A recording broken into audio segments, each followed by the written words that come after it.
Chapter 141. If you kill yourselves, we can still leave your corpses intact. Who knows? Maybe we'll even bury you properly if we're in a good mood, so that your corpses won't be exposed in the wilderness. Another young man also laughed happily. The four of them began to approach the thorny thicket step by step. You're too much of a bully. Ning Shuma stomped her foot, but she forgot that she was standing on thorny thickets. Her foot missed a step, and she fell down with a cry. Miss Ning. Number 2 hurriedly flew down to catch her. The thorny thicket was as tall as a person. When the two jumped down, they disappeared without a trace. Zhong Rushuang narrowed her eyes. Could it be that there was a trap in this thicket? She sneered in her heart. No need to chase after them. Use the flying locust formation to finish them off. She took the lead, and the golden light in her hand swept towards the thorny thicket. The four of them were obviously used to working together. They cooperated well and attacked the thorny thicket from 4 different directions. The four of them were very strong. These thick and hard thorny thickets were like paper under their attacks. Branches were cut off one by one. The thorny thickets danced in the air, and juice splashed everywhere. Like a lawnmower, they advanced towards a place where Ning Shuma and number 2 had fallen. Zhong Rushuang's lips curved into a cruel smile. The place where Ning Shuma and the others were hiding was where the flying dragon centipede's corpse was. They still needed to get the crystal. No matter what, they had to clean up the thorny thickets around them so that it would be convenient for them to make a move. Now, they had to silence them and clean up the scene. After she killed number 2 and the little girl, she would use the corpse-dissolving powder to dissolve their bodies. This way, they would be able to do it without anyone knowing. The four of them were eager to accomplish their mission and did not care about the thorny thickets around them. In just a moment, they attacked the place where the flying dragon centipede was lying. Zhong Rushuang could already see the corner of number 2's robe. My head hurts. The round-faced girl suddenly cried out and hugged her head. This bastard, he's taking the opportunity to be lazy again. Zhong Rushuang cursed under her breath. She was about to scold him when she suddenly felt a sharp object hitting her head. The pain was unbearable. She couldn't help but let out a low cry and subconsciously touched her head. It was as if countless sharp thorns had drilled into her head in a split second and were stabbing her in all directions. It was so painful that she let out another blood-curdling scream. Her hands trembled and her legs went limp as she fell to the ground. The other 3 didn't fare any better. Like her, they rolled to the ground. It was obvious that they were in extreme pain. They could no longer care about their elegant and graceful appearances as they rolled around and screamed miserably. His voice was mournful and shrill, causing the surrounding birds to fly away in disarray. Ning Xuan and number 2 emerged from the thicket of brambles. The 2 of them had been hiding behind the flying dragon centipede just now. With the flying dragon centipede body as a shield, the 2 of them were unharmed. Number 2 looked at the 4 people who were rolling on the ground, and then looked at Ning Xiuma, who was standing there with her arms crossed and a smile on her face. What happened to them? Poisoned. Ning Xiuma spat out 2 words and looked coldly at them, struggling and crying. Number 2 was puzzled. He had never seen Ning Xiuma use poison. Could it be that she had released the poison in the thicket? That didn't seem right either. It didn't make sense that those people had been poisoned, but he, who was also in the thicket, didn't feel anything. However, when he saw that the 4 of them were lying down, he breathed a sigh of relief. If they really wanted to fight, he and Ning Xiuma were no match for them at all. They could only wait for death. Now, they had escaped disaster. Chapter 142. You poisoned them? He couldn't help but ask. Ning Xiuma's lips curled slightly. What do you think? She kicked the ball back to him. Number 2 finally shut his mouth and stopped asking. Stupid girl, what the hell are you doing? Give us the antidote. Zhong Rushuang endured the pain and shouted. Does it hurt? Ning Xiuma charmingly stood at the top of the brambles. She was trembling, but she didn't fall. Little girl, if you give us the antidote, we'll let bygones be bygones. One of the youths in white had already rolled into a gray one. He also knew that this wasn't the time to be stubborn, so he began to try to appease them. Give you the antidote so that you can kill us to silence us? Are you out of your mind? Or do you think I'm out of my mind? Ning Shuama was still smiling, but the words she said were infuriating. We won't kill you. Just now. We were just joking with you to scare you and make you hand over the fire crystals. We didn't really want to kill you. Zhong Rushuang endured the pain and tried to jump up several times, but the pain had already begun to spread from her forehead to her entire body. Wherever it went, it felt like knives and axes were cutting her.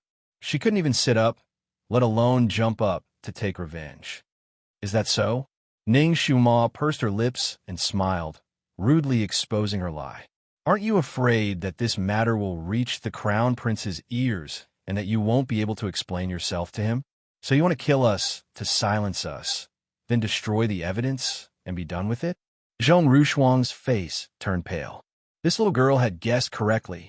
At this point, she could only refuse to admit it. Little girl, you're wrong. It's not like that. We really didn't mean to harm you.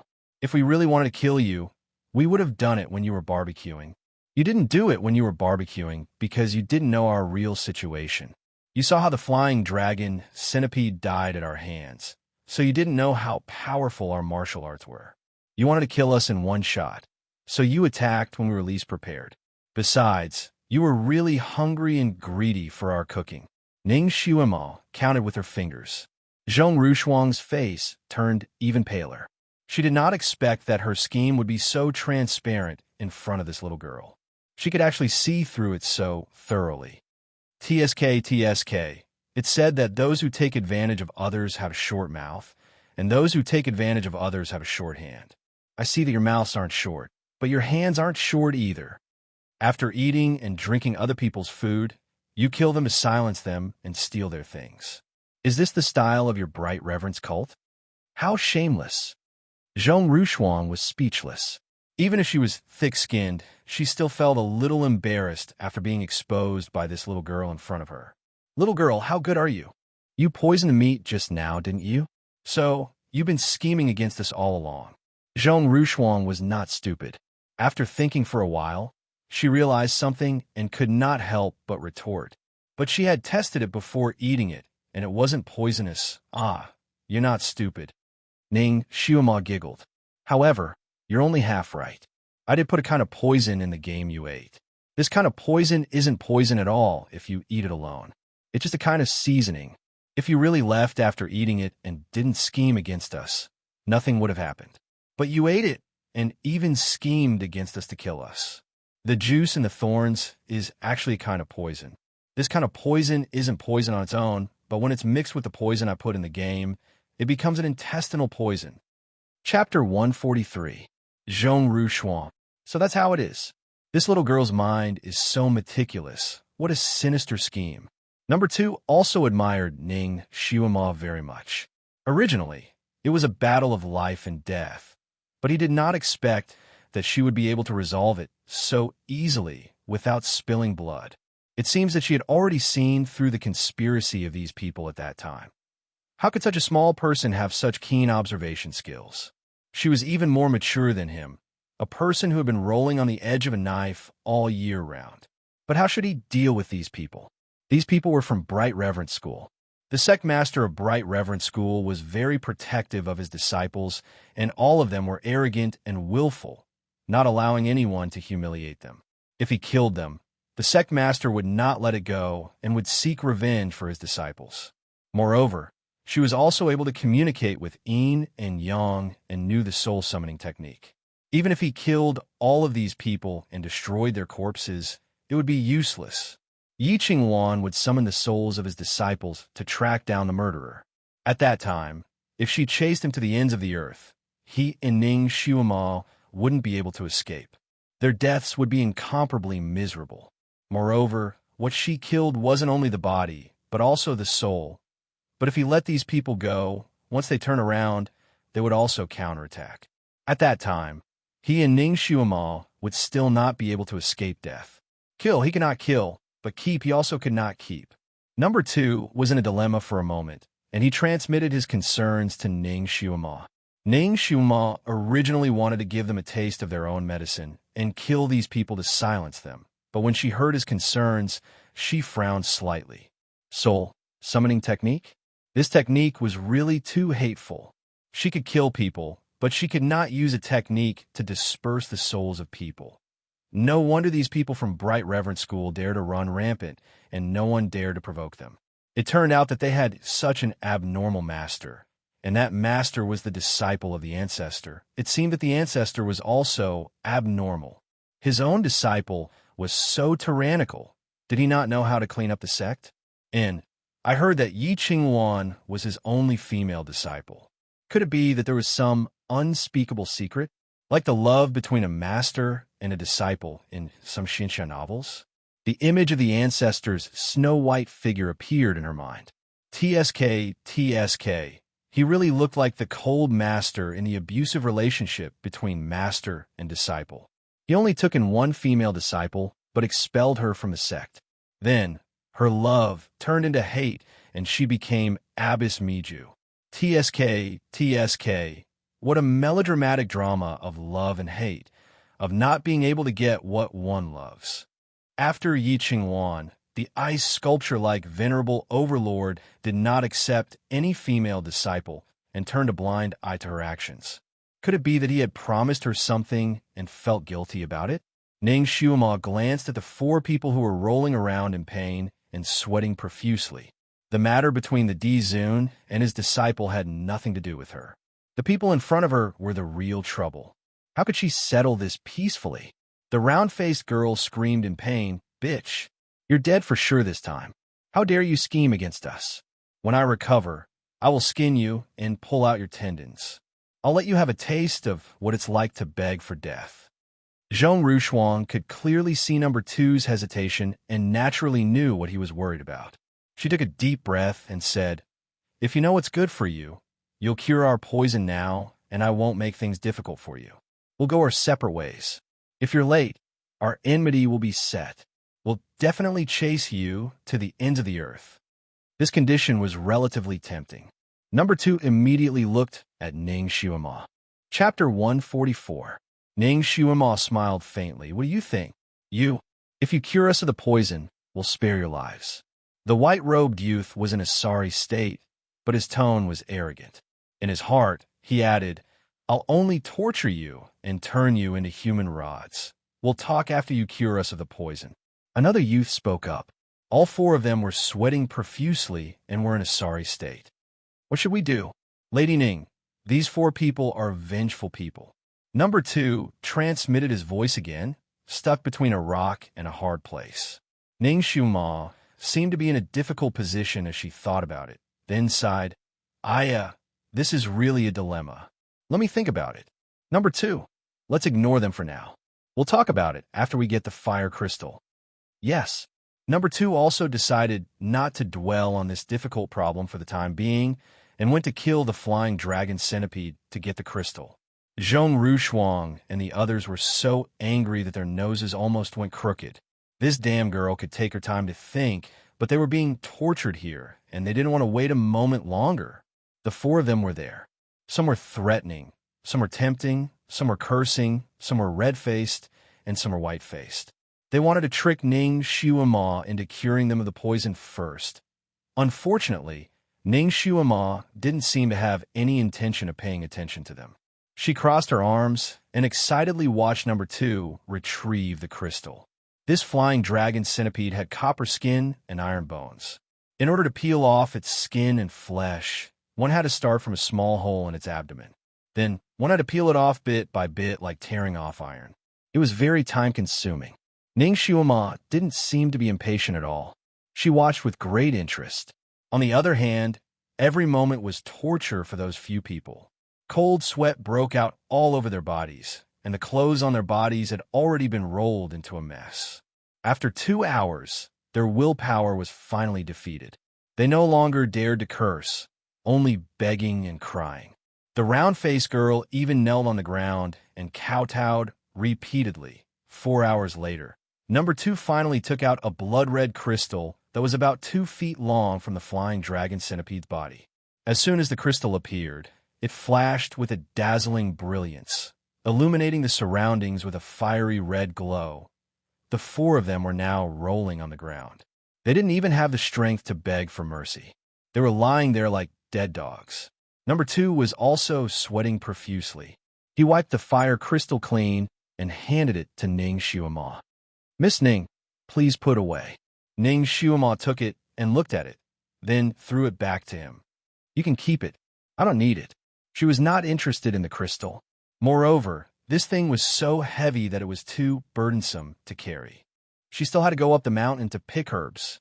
Number 2 was speechless. He thought that Ning Xiuema didn't know the value of this crystal.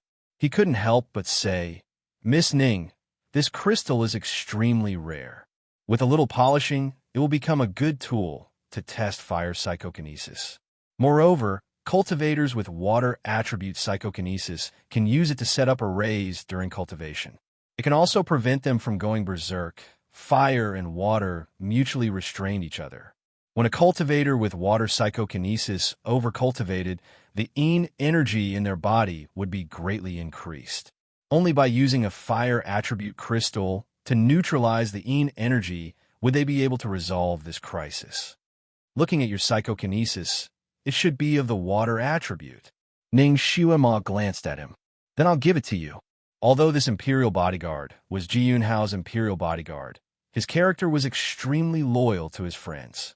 He was also relatively straightforward and candid. Ning Xiuema had always respected this kind of man. Moreover, he was currently her companion, so Ning Xiuema didn't feel any heartache when she gave him the crystal. Chapter 145. Number 2 looked at the fire crystal in his hand, then looked at Ning Xiuema. His eyes flickered. He thanked her and solemnly put away the fire crystal. He didn't say any more words of gratitude. Some favors needed to be engraved in his heart, not expressed verbally. "Lady Ning, where are we going now?" "Zhu Yufeng to pick herbs," Ning Xiuema replied. "Hey, Lady Ning, you help us detoxify the poison first. We're willing to help you fight. Zhu Yufeng has a guardian beast. You can't beat it." Zhong Rushuang forced herself to speak. Ning Xiuema slowly walked over and squatted in front of her, looking at her. "Are you planning to cut me into pieces after detoxifying the poison?" "No, definitely not. I'm willing to swear." Zhong Rushuang finally saw a glimmer of hope. How about she let it go? She hurriedly promised. "All right, then make an oath. If you break the oath, then your master will never be forgiven by the ancestor and will never be able to return to the Sun-Moon sect." Number 2 interjected from his side. Zhong Rushuang's expression changed greatly. "How can we implicate our master? If you don't have any intention of breaking the oath, why would you implicate your master?" Number 2 didn't back down. Ning Xiuema also smiled gently at the side. "You don't even dare to swear such an oath. It's clear that you don't have any sincerity. Okay, I swear. I won't seek revenge on you too. If I break the oath, my master..." Zhong Rushuang followed Ning Xiuema's instructions and repeated the oath. The other 3 saw her swear, and in order to survive, they followed suit and swore the same oath. Number 2 let out a long sigh of relief. "Lady Ning, detoxify them. They won't dare to break the oath." Ning Xiuema also knew that the people of the Tianci continent valued oaths the most. It was said that if an oath was broken, it would quickly be fulfilled. Thus, once the people here made an oath, they wouldn't break it again. Even if they had great grievances, they would have to let go. 2 hours later, Ning Xiuema and Number 2 were already on their way to Falling Flower Peak. "Miss Ning, didn't you say you wanted to go to Vermilion Jade Peak?" Number 2 was puzzled. The direction they were currently heading in was clearly the opposite direction. That was to fool those 4 people. Ning Xiuema didn't even turn her head. Number 2 said, "The 4 of them swore that they wouldn't seek revenge on us. Their martial arts aren't bad, and they're willing to help us. It's a good idea to have them open a path for us. They only promised that they wouldn't seek revenge on us, but that doesn't mean that they wouldn't come up with any bad ideas along the way. For example, they would deliberately lure some ferocious beast to attack us, or deliberately bring us to some dangerous place. Even if we were really in danger, do you think they would reach out and save us? Rather than being on guard all the time, it's better to go our own way." Number 2 was stunned for a moment. He deeply felt that what Ning Xiuema said was indeed reasonable, and didn't say anything else. Speaking of which, their master, Yi Qingwan, really knows the soul tracking technique? Ning Xiuma was still a little doubtful. Actually, according to her temperament, when she subdued those 4 people, she wanted to kill them cleanly and cleanly. She didn't want to rack her brains and expend all her energy to subdue them, so as to avoid any future troubles. However, Yi Qingwan's soul tracking technique did make her somewhat apprehensive. She was still very weak now, but that Yi Qingwan's martial arts had already reached Earth rank level 8. She had hundreds of disciples under her, and was already a powerful existence on this continent. Chapter 146. If such a person wanted to take Ning Xiuma's life, Ning Xiuma would have no chance to escape. Fighting against such a big boss when she was still very weak was undoubtedly like a mantis trying to stop a chariot or an ant trying to shake a tree. It was too irrational. Number 2 nodded and told her a few stories about how Yi Qingwan used the soul-tracking technique to find out the cause of her disciples' deaths and used cruel methods to take revenge. Every one of them was hair-raising, and every one of them died very miserably. One of them was even a prince of a certain country, because he accidentally killed a disciple of Bright Reverence. Bright Reverence sought revenge and burned him alive on the city wall. Even the emperor of that country was angry, but didn't dare to say anything. Ning Xiuma frowned slightly. It seemed that this Yi Qingwan was even more abnormal than that Abbess Miju. She was so tyrannical, yet the ancestor didn't care about her. It seemed that he had some kind of special feelings for her. How did Yi Qingwan get expelled by the ancestor? Number 2 shook his head. This is an old matter from 300 years ago. No one knows the specific reason. Sun Moon's sect and Bright Reverence both kept their mouths shut. I only heard that the ancestor had taken her as a disciple for 3 years and then ordered her to be expelled. He never saw her again. Ning Xiuma listened to the gossip with great interest. Then how do you know that she wants to return to the sect? After all, she has already become the founder of a sect. How good is it to be a founder? Being someone's disciple and being restricted and controlled. Number 2 sighed. Senior, he wants to return to the Sun Moon sect. The entire Tianci continent knows about it. Unfortunately, the ancestor doesn't want to let her go. He even refuses to see her. I heard that Senior Yi tried every method but still couldn't see him. This ancestor was really arrogant. It seemed that this Yi Qingwan really loved the ancestor. The ancestor shouldn't be completely heartless towards her, right? Otherwise, he wouldn't have let her run amok. Perhaps he was apprehensive about the status of master and disciple. The ancestor was a very prideful ancestor. He wouldn't allow himself to have such a stain on his reputation. Therefore, he decided to expel Yi Qingwan from his sect. But in his heart, he probably couldn't let it go, right? For the past 300 years, he must have been entangled. Although he had expelled Yi Qingwan from his sect, he would no longer take in any female disciples, making Yi Qingwan his only female disciple. TSK. Why does this scene look so familiar? It was like the Xinxia TV series she had just watched before she transmigrated. She didn't expect to see a living one in this world. By the way, is Yi Qingwan married? Is the ancestor married yet? Number 2 looked at her rather strangely. Although Senior Ye's temperament is a bit strange, she's extremely self-disciplined and has never had any physical contact with men. Of course, she's also not married. She had many female disciples. Even if she had male disciples, they would be taught by the female disciples. Therefore, the status of the male disciples was lower. As for the ancestor was a god. Which mortal woman could be worthy of him? Naturally, he's unmarried. Although the master and disciple did not meet each other, the man and the woman remained unmarried. What a torturous relationship between master and disciple. The two of them chatted as they walked, and soon arrived at the foot of the Falling Flower Peak. There was a kind of strange herb growing on the Falling Flower Peak. It was called the Heavenly Ice Grass. When combined with other herbs, it could improve a person's physique. It had the effect of washing the muscles and changing the marrow.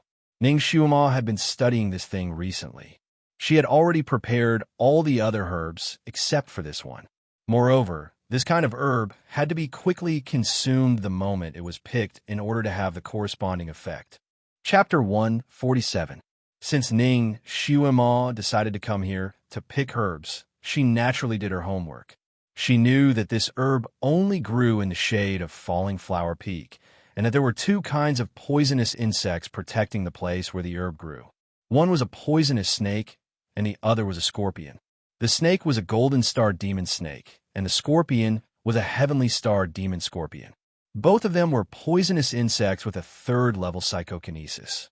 Although their psychokinesis was not high, there were many of them. It was said that there were nests of these snakes and scorpions on the peak. It was comparable to the Snake Island and the Scorpion Island.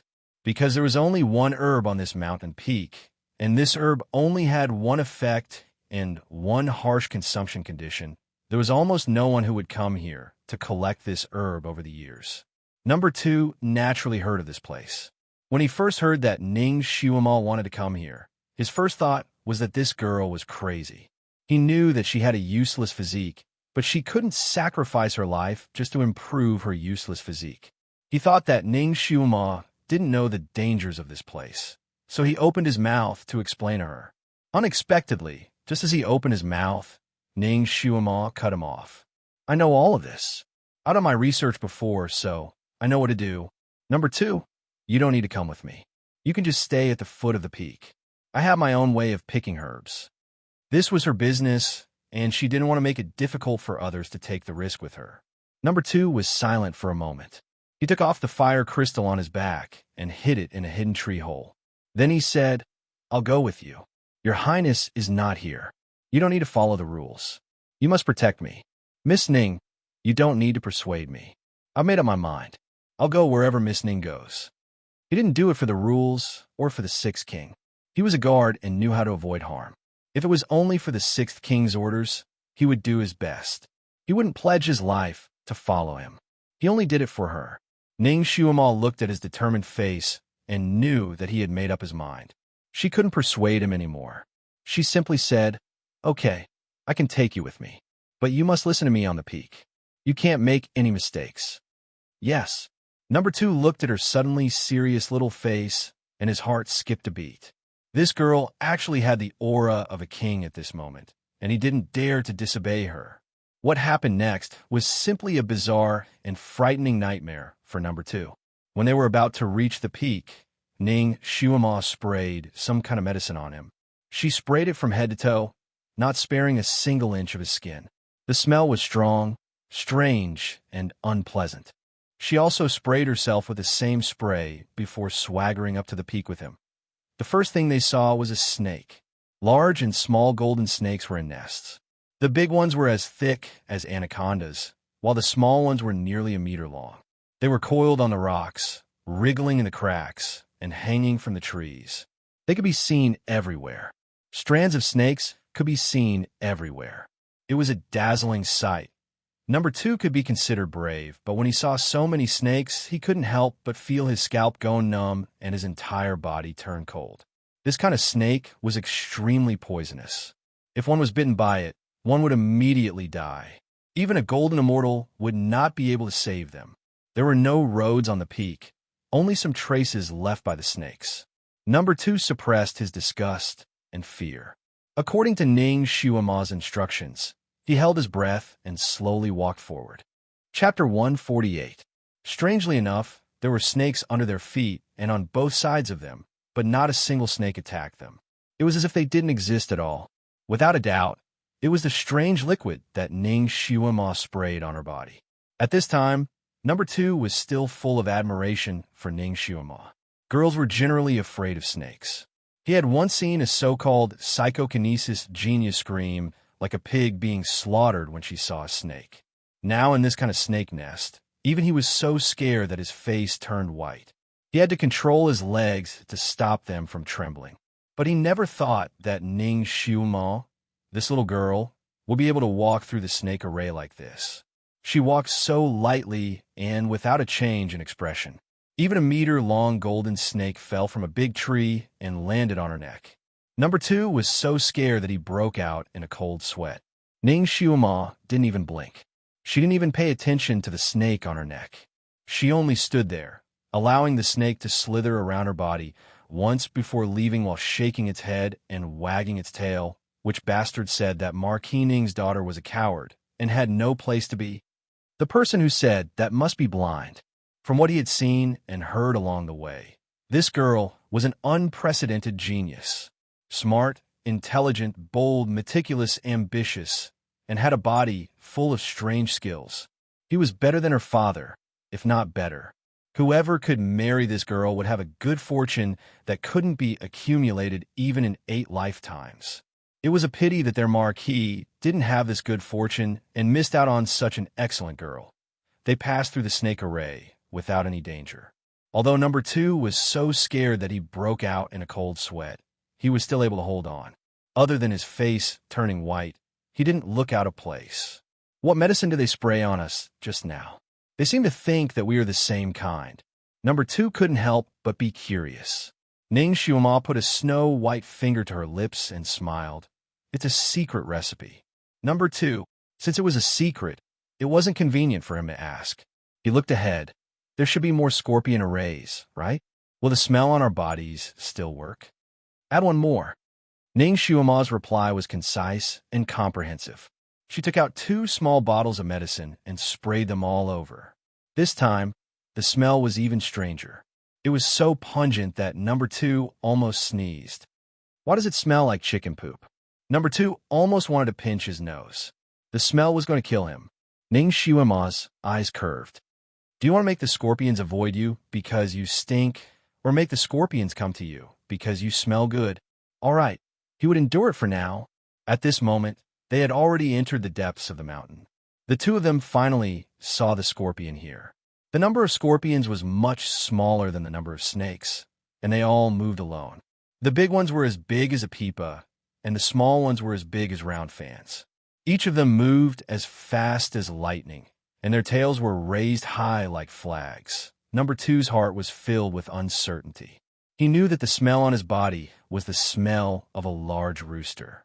It was said that scorpions were afraid of chickens, but with such a large scorpion that was even bigger than a rooster, would it be afraid? But he was clearly worrying too much. Their natural enemy was their natural enemy. The scorpions here were afraid of chickens. They were afraid of the smell of chicken poop on their bodies. Wherever they went, the scorpions on the side of the road would quickly run away. In the blink of an eye, they would dive into the grass. They were simply unstoppable. Chapter 149. Everyone regarded this place as a dangerous place, but now it seems that as long as you find the right method, this place is very easy to pass. It's not that scary. In the future, if he came here to pick herbs, he would bring a rooster or smear some chicken dung on his body. It was just that the snake array was not easy. Until now, he still could not figure out what the smell was, let alone concocting it. Don't get any ideas. Ning Xiuma opened her mouth, obviously seeing through his thoughts. Normal roosters don't have it either. The smell on our bodies right now is the smell of the sky rooster, the natural enemy of this scorpion. So that's how it is. Number 2 could not help but look at her again.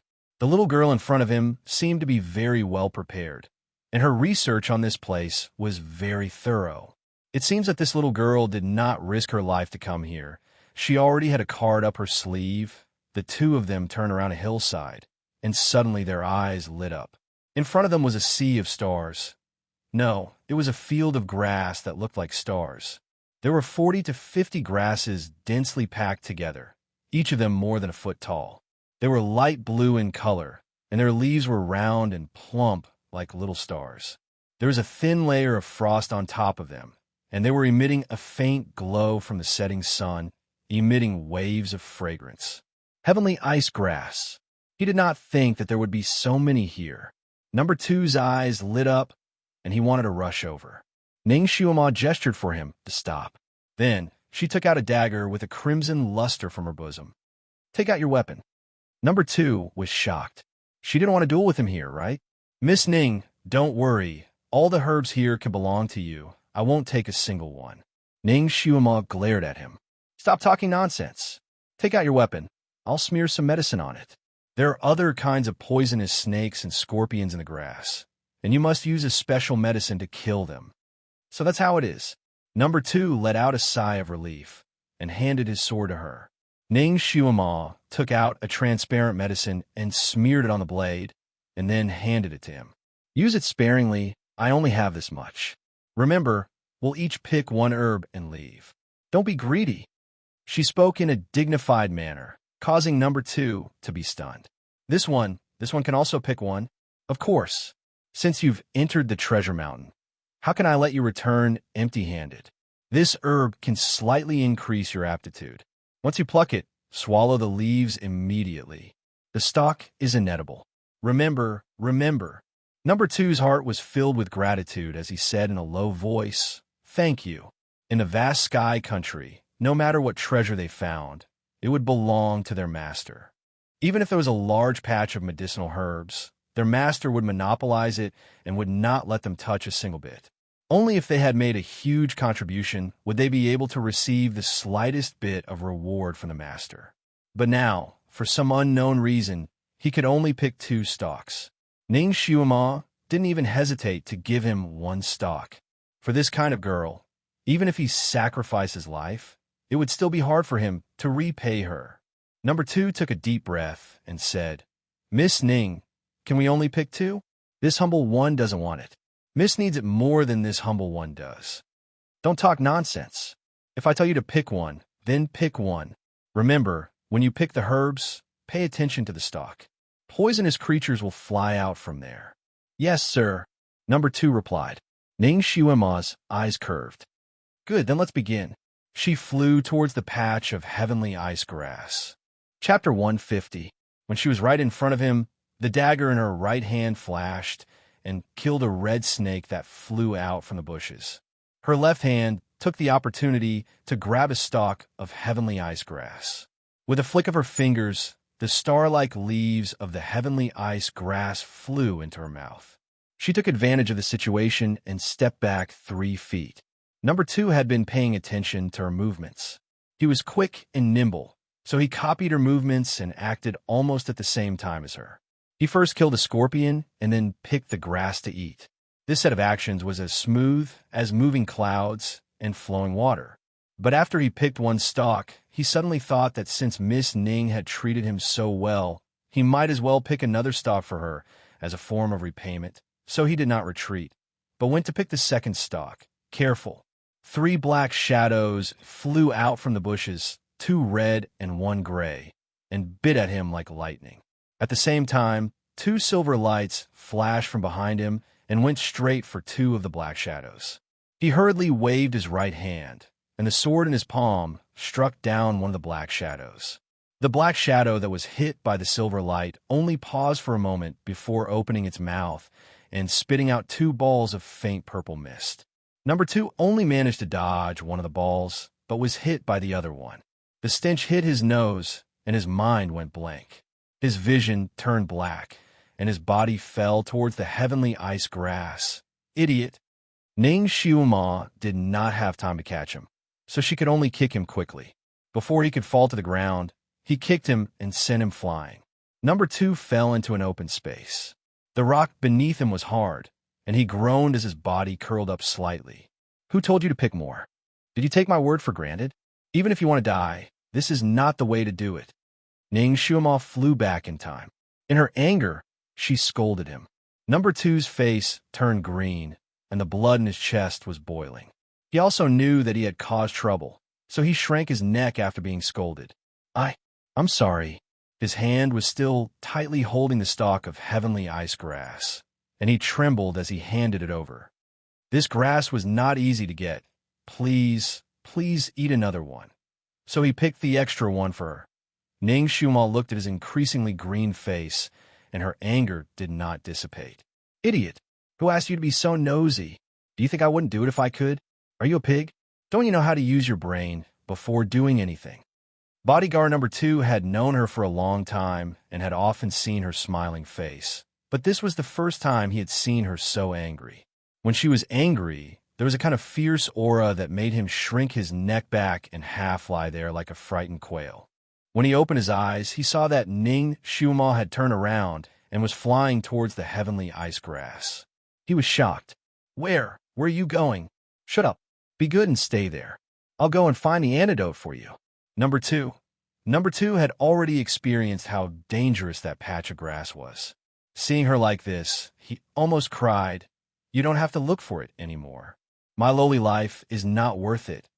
Ning Xuema ignored him. After traveling with Number 2 for so long, she had already subconsciously treated him as her subordinate. Although her subordinate had made a stupid mistake, she couldn't just watch him lose his life like this. Bodyguard Number 2 had been injured by a poisonous mist spat out by a poisonous snake. If he wasn't rescued in time, Bodyguard Number 2 would be finished in less than an hour. The only antidote for this poison was the snake's gallbladder. That snake had already been injured by her silver needle, and now it had already slithered back into the grass. She had to find it again. Chapter 151. The snakes and scorpions around the heavenly ice grass all had a special characteristic. Every stalk of grass had a snake and a scorpion under it, and they wouldn't cross the boundary between each other. If they only took one stalk, they only needed to kill one snake. But if they took a second stalk, it would arouse the vigilance of these poisonous creatures. They would help each other, and it would be hard to say what kind of attack they would receive. Fortunately, these poisonous snakes and scorpions only cared about protecting their own herbs. As long as they didn't touch those herbs, they would be very obedient and wouldn't attack. They would only stare at the intruder with their small eyes. The poisonous snake that attacked Number 2 should be at the place where he picked the herbs, and it should be the 2 stalks right next to him. Therefore, Ning Xuema carefully searched for a moment and finally found the whereabouts of those 2 fellows. Her silver needles were still stuck in their bodies. She couldn't touch the herbs they were hiding in, or else it would attract the attacks of the surrounding poisonous creatures. She only flicked out 2 more anesthetic needles. After a moment, she finally came back with the 2 fainted poisonous snakes. Although it was one of the snakes that attacked Number 2, these 2 fellows looked exactly the same. Ning Xuema couldn't figure out which one was the culprit, so she simply brought them both back. In just a moment, Number 2 was already foaming at the mouth, and his face was as green as grass. He slightly opened his eyes and forced himself not to faint. When he saw that Ning Xuema had returned safely, he let out a sigh of relief. His eyes rolled back, and he fainted. He was woken up by the bitter taste. It was as if he had swallowed 2 caddies of Chinese gold thread. It was so bitter that his tongue was almost numb. He subconsciously wanted to vomit, but a finger touched his lips. Try it if you dare. Swallow it. The last wasn't big, but her aura wasn't small. Number 2 steeled his heart and forced his neck to swallow the gallbladder in his mouth. After a moment, Ning Xuema looked at his still green face and sighed. It seems like it's not that one. As she spoke, she took out another snake's gallbladder and put it next to his mouth. This one should be it. Come, swallow this one. With a bitter face, Number 2 had no choice but to swallow the second snake gallbladder. Clearly, this bitter rose gallbladder was the right medicine. His complexion gradually improved, and the dizziness in his head and the pain in his stomach gradually disappeared. His little life could be considered to have been pulled back from the gates of hell by Ning Xuema. He had already obtained the medicinal herbs, but there were many poisonous insects here, so he couldn't stay for long. Therefore, after Number 2 recovered, Ning Xuema began to make arrangements for descending the mountain. Although the poison in Number 2's body had been neutralized, it was still a potent poison. He did not have much strength left in his body and could only force himself to walk. Ning Xuema finished tidying everything up and looked at his deathly pale face. Can you leave or not? Why don't you rest a little longer? Number 2 shook his head. No need. Going down the mountain is not a problem. He couldn't implicate her anymore.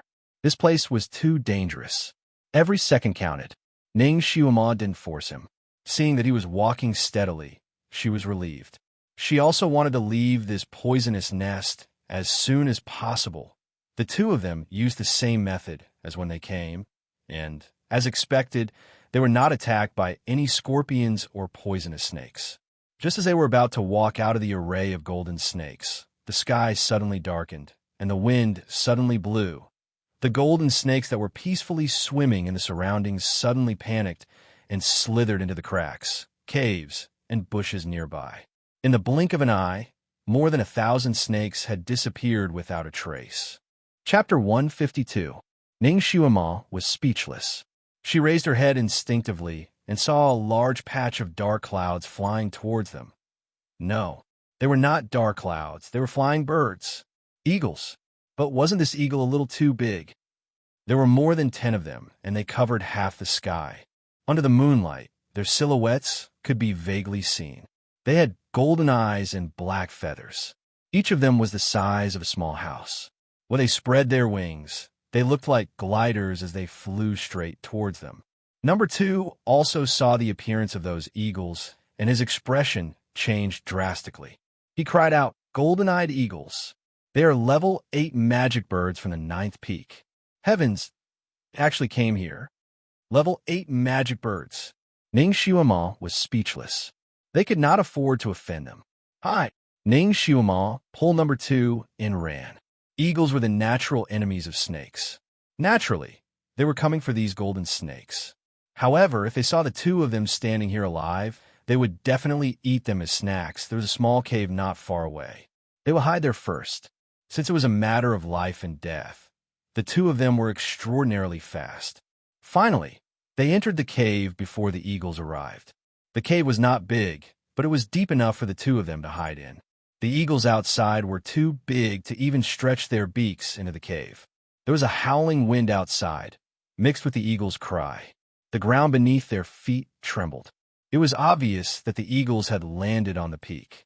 Then there was the sound of rocks rolling and the hissing of snakes. It was obvious that the golden snakes that did not hide well enough were forced to fight with the eagles. Ning Xuema hid at the entrance of the cave and stealthily looked outside. What she saw made her suck in a breath of cold air. These eagles knew how to use the freezing spell. They opened their mouths and spat out a gust of cold wind. It froze the snakes hiding in the crevices of the rocks, making them unable to move.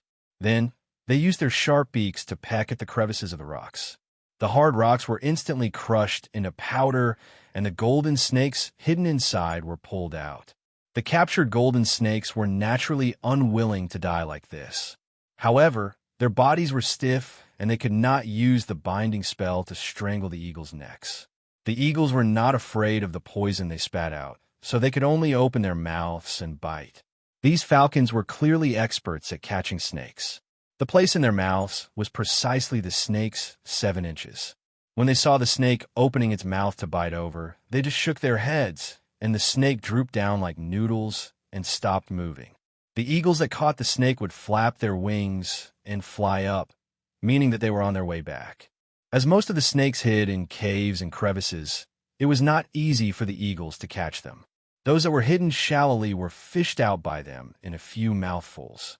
However, those that were deeply hidden could not be reached. Thus, Ning Xuema once again saw a rather strange scene. The eagles could actually destroy the caves. Their sharp beaks were sharper and harder than any iron tools, and they could dig out a large piece of rock with just one bite. They gradually widened the small holes to make it easier for them to enter. Ning Xuema looked at the cave they were hiding in and was speechless. She did not expect these eagles to have the ability of woodpeckers. Woodpeckers use their beaks to break the bark of trees to catch insects. And these eagles used their beaks to break the stone walls to catch snakes. It was obviously not safe for them to hide in the cave. But if they ran out now, they would be live targets. One of the eagles seemed to have noticed that there were living creatures in the cave and strode over. Chapter 153. Oh no! Ning Xuema retracted her head and walked deeper into the cave with number 2. Be careful. Number 2 pulled her back. She also felt that she had stepped on something slippery under her feet. She was startled and retreated backwards like flowing water. When she lowered her head to look, her body stiffened. Beneath their feet was a large snake. It was about 2 zhang long and as thick as a small bucket. Half of its body was coiled up, and its triangular head was raised high. Its pair of cold green eyes stared fixedly at Ning Xuema and Qin Wentian. The cave was dark. Ning Xuema's martial arts were still weak, and her night vision was poor. At first, she couldn't see the inside of the cave clearly. Just now, She had almost stepped on the snake's tail. Ning Xiuma knew that this kind of snake had a bad temper, and its attack power was very strong. Ning Xiuma and number two's body emitted a large amount of heat because of their running just now. At this moment, their body odor was different from the snake's. Logically speaking, this snake would explode and hurt people. However, they didn't expect that the snake would only use its pair of green eyes to look at them threateningly for a moment. Its body shrunk inwards and it closed its eyes again. The cave returned to darkness. A large bird's beak reached in from outside. A tongue stuck out from the beak and desperately swiped into the depths of the cave. Ning Xiuma and number two held their breath and tried their best to stick their bodies to the cave wall. Fortunately, the cave was deep enough and the bird's tongue couldn't reach them. However, looking at the bright red tongue not far in front of them, Ning Xiuma felt the hair on her back stand up. This bird's tongue could actually reach so deep. The birds in this world were all so mutated. The bird's tongue reached into the cave for a moment and then retracted back. Before Ning Xiuma could breathe a sigh of relief, the sound of the bird's beak pecking on the rocks came from outside. Amidst the rumbling, large rocks fell to the ground. The narrow cave entrance outside was also expanding at a speed visible to the naked eye. Oh no. It seemed that the bird had already discovered that there were snakes or other food in the cave. Ning Xiuma and number two had already retreated to the deepest part of the cave. At this speed, they would be swept out by the bird's beak in less than 15 minutes. They couldn't just sit and wait for death. Every now and then the bird would stick its tongue in and try a circle. Ning Xiuma quickly smeared different strong poisons on her and number two's weapons. Taking advantage of the time when the bird's tongue came in to probe again, she leaped up and stabbed each of them once. Chi-chi. The two swords pierced into the tongue, and blood splashed out. The bird let out a shrill cry and retracted its tongue at lightning speed. If the two of them had not withdrawn their swords quickly enough, they would have been dragged out by the tongue as well. From outside came the long cry of the falcon and the sound of its hooting. It was obvious that the falcon was in pain. After a while, the bird's chirping stopped, and the sound of crazily chiseling stones could be heard. It was obvious that the bird was angry. The speed at which he chiseled the stone was much faster than before. The poison didn't work. That's right, this bird eats poisonous things every day, so it has a strong resistance to poison. The plan of using poison to kill it has failed once again. Moreover, this bird had learned its lesson after suffering the first time. It no longer used its tongue to explore the cave and only crazily expanded the cave entrance. Hiss! A sound came from behind. Ning Xiuma and number two turned around and saw that the golden snake had opened its eyes again. It stuck out its long tongue at the two of them, and its large head was slowly approaching them. Ning Xiuma subconsciously retreated, and this time she retreated in the direction of the cave entrance. There was a huge beak waiting for them at the entrance. Chapter 154. Ning Xiuma's heart skipped a beat. Was this snake trying to force them out and make them scapegoats? These birds would fly away as soon as they caught food. If they were forced out and became the bird's food, then the snake would be safe. How could a snake be so cunning? Since that was the case, Ning Xiuma and number two glanced at each other. Then, one from the left and one from the right, they attacked the snake. This snake was ferocious and venomous. Once bitten by it, it would be over. Fortunately, when Ning Xiuma came, she already knew the snake's temperament and taboo. She brought along many things that could restrain it. If it was under normal circumstances, number two would be able to deal with this huge snake. However, he had just been cured of the venom and did not have much strength left. He could not even use 20% of his strength. On the other hand, Ning Xiuma was small and did not have much strength. Now that the two of them worked together, they could barely suppress the golden snake. The two of them spent a tremendous amount of effort before finally killing the snake. Then, they worked together to push the snake's corpse outwards. The huge bird's beak came in and grabbed the snake's corpse before dragging it out. We've finally escaped this calamity. Number two was still in shock as he let out a long sigh. Before he could finish his sentence, the sound of stone being chiseled could be heard again. Fuck, it can't be. With a scapegoat, why would it not let the two of them go? In the blink of an eye, the hole had been opened to a large enough size for the bird to drill its entire head in. Its huge beak was like lightning as it stabbed toward the two of them. At this moment, the two of them had nowhere to retreat.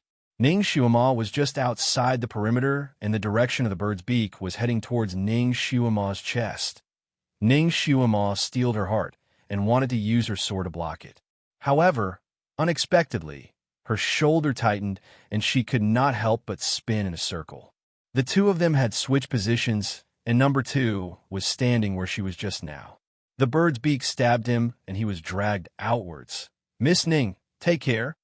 These are the last words that number 2 said to her. He wanted to use his own life to fight for Ning Xiaomo's survival. Ning Xiaomo's mind exploded. Seeing that number 2's body was about to be dragged out of the cave, she flew up and slashed her sword towards the huge beak. Sparks flew in all directions as Ning Xiaomo's dagger left a white mark on the bird's beak. The bird was in so much pain that it trembled. With a swoosh, the huge bird retreated from the cave. And because Ning Xiaomo couldn't withdraw her sword in time, she was brought out by it. Unfortunately, her clothes were hanging on the feathers near the bird's head. At this moment, his entire body was hanging on the bird's head, swinging back and forth. She hurriedly tried to cut off the straps of her clothes, but she didn't expect the bird to fly up into the sky as soon as it withdrew its head. Ning Xiaomo, she didn't dare to cut off her clothes anymore.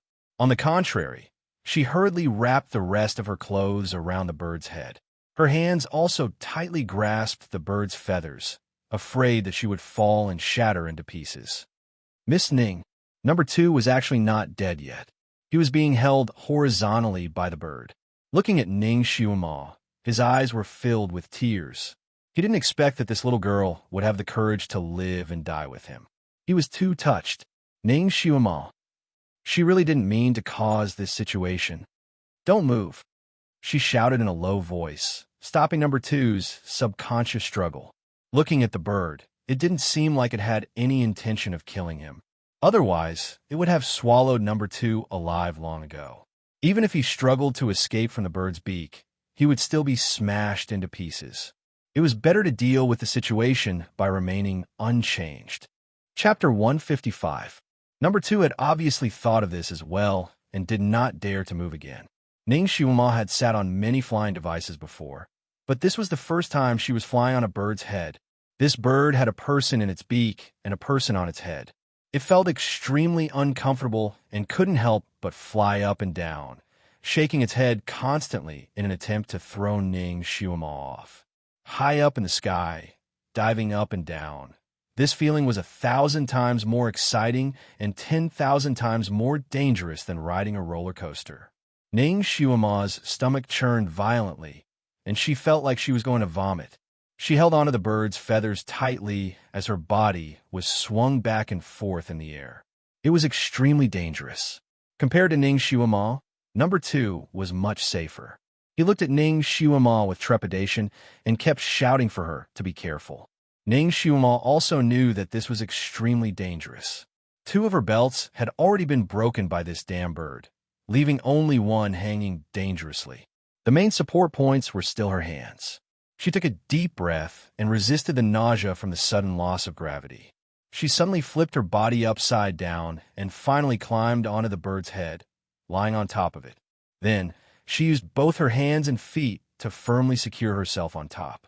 Her small body was light, so lying on top of it like this finally made the bird feel less uncomfortable. It was also tired from the tossing and turning, so it simply flew towards the 9th summit of Heavenly Book Mountain. Although Ning Xiaomo and number 2's lives were not in danger for the time being, their prospects were not optimistic. The 9th summit was a mysterious place that legend said that only the sect masters of the various sects dared to venture into. Even if a rookie like her and number 2, who was an amateur, could escape with their lives from the bird's mouth, could they escape the 9th summit alive? Miss Ning, this one has implicated you. Number 2's heart was filled with guilt. Stop talking nonsense and conserve your strength. Ning Xiaomo did not hold back with him. This was not the time to be polite. It was most important to conserve her strength and seize every opportunity to survive. The speed of this eagle's flight was abnormally fast. The wind was biting cold, making it difficult for her to open her eyes. Riding on the bird's head at such a high altitude would inevitably make her dizzy, so she simply closed her eyes and secretly adjusted her breathing. Although the future was bleak, as long as there was a glimmer of hope, she had to live on. After flying like this for about half an hour, the eagle's flying speed slowed down. Ning Shuma opened her eyes, only to see the mountains and rivers under her body moving backwards at a rapid speed. Countless tall trees flashed past her eyes. She looked in the direction where the bird was flying and saw a rugged black cliff in the distance. Needless to say, the cliff was the nest of the falcons. He absolutely could not allow it to bring them there, or else they would be completely dead. Her eyes searched desperately, trying to find a good place to rest. However, the bird had been flying very high, and there were only trees and rocks below. If she fell, she would be smashed to pieces no matter where she fell. Just as she was feeling a little hopeless, she suddenly heard the sound of a waterfall in the distance. Her eyes lit up. If there was a waterfall, there would be a pool. If they could pass by the pool, they might be saved. She tightened her body and used the dagger to cut off the last piece of cloth that was hanging on the feather. Then, she used the cloth to blindfold one of the eagle's eyes. No matter what kind of bird it would subconsciously fly in the direction it could see, and this eagle was no exception. Ning Xiuma used this method to adjust the direction of the eagle's flight and drove it in the direction of the sound of water. The sound of water was getting louder and louder, and not far ahead, a lake appeared. The lake was not small, and the lake water was dark blue. It was obvious that the lake was very deep. Sure enough, the heavens did not want her to die. Be careful. Get ready to escape. Ning Xiuma gave the order to number 2. Number 2's body immediately tensed up. Ning Xiuma waited until the eagle under her was about to reach the lake. She suddenly grabbed the feather and swung her dagger towards one of the eagle's eyes. Chapter 156. No matter how tough a bird was, its eyes were its weakest spot. Blood splattered everywhere, and the bird cried out in pain. Number 2 fell from its beak and fell into the lake like a meteor. Ning Xiuma didn't hesitate either. After she succeeded, she immediately jumped down from the bird's head and swooped down. There were 2 loud bangs, and 2 huge waves splashed on the surface of the lake. The 2 of them fell heavily into the lake. Although the hawk flew a little lower under Ning Xiuma's control, it was still about 100 meters high. Falling from such a high place, even if they fell into the water, the impact would still be fatal. Although Ning Xiuma adjusted herself in the air to the diving position of a diver, she still felt dizzy when she fell into the water. She couldn't help but fall to the bottom of the lake. Fortunately, the bottom of the lake was deep enough. Ning Xiuma couldn't see the bottom even after diving for more than 10 meters. When she finally got rid of the dizziness and struggled to float to the surface, it was already half a minute later. She had just floated to the surface and didn't have time to take a breath. Suddenly, a strong wind blew above her head. A shadow covered her head, and a pair of sharp claws scratched at her head. She went on. She heard a loud shout. A figure pounced on her and pressed her into the water. Splash. The pressure on Ning Xiuma's head was suddenly relieved. She raised her head and saw number 2's body being lifted into the air by a huge bird's claw. Number 2. Ning Xiuma popped her head out of the water and shouted. But she could only watch as he was carried into the sky. My name is Stone. Xiuma, I'm happy to have met you in this life. It's worth dying. In my next life, I only want to be your bodyguard. Number 2's waist had already been scratched by the hawk's claws. His internal organs had been ruptured. He knew that he had no chance of survival this time. Rather than being brought back to the nest and eaten by the bird, it was better to kill himself. This would also cut off Ning Xiuma's idea of rescuing him. Therefore, he forced himself to finish his words. The sword in his hand that he had been holding tightly pressed against his neck. Blood spurted out, and his life was cut off. Blood trickled down from the sky like a small stream, falling into the water and stirring up circles of ripples as it flowed into the distance. A few drops of blood dripped onto Ning Xiuma's face, which was still warm. She touched it and watched the blood drop from her fingertips. She closed her eyes slightly. She knew that he was dead. In the end, she didn't save him. Instead, he saved her twice. He was her first companion who had gone through life and death with her in this world. She didn't expect him to die here. She didn't even know the real name of number 2, who had a baby face and was always sullen. She knew that in order to train a group of personal bodyguards, some princes would have a special training camp. The children in the training camp were all abducted from a young age. They didn't know where they came from. They didn't know where they came from. They didn't even know their own names. Their daily task was to learn, and kill. After rounds of cruel elimination, most of the children died in the process. The most outstanding one survived and became the bodyguards of the princes. Their only purpose in life was to loyally protect their masters. They were the sharpest sword in the hands of the princes, the strongest shield. They didn't have names, only code names. Number 2 was undoubtedly the most outstanding of them all. Chapter 157. Number 2 was undoubtedly one of the most outstanding.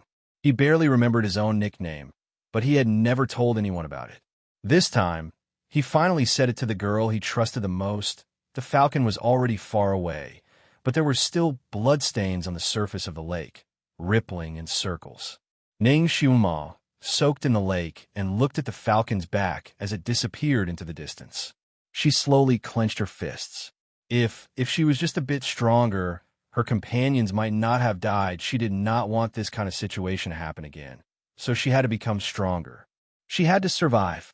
The 9th summit was the most dangerous place in the legends. It was not a place where a rookie like her could stay for long, so her main goal now was to leave this place safely. She quickly looked around and saw that there were mountains all around her, surrounding the lake in the middle.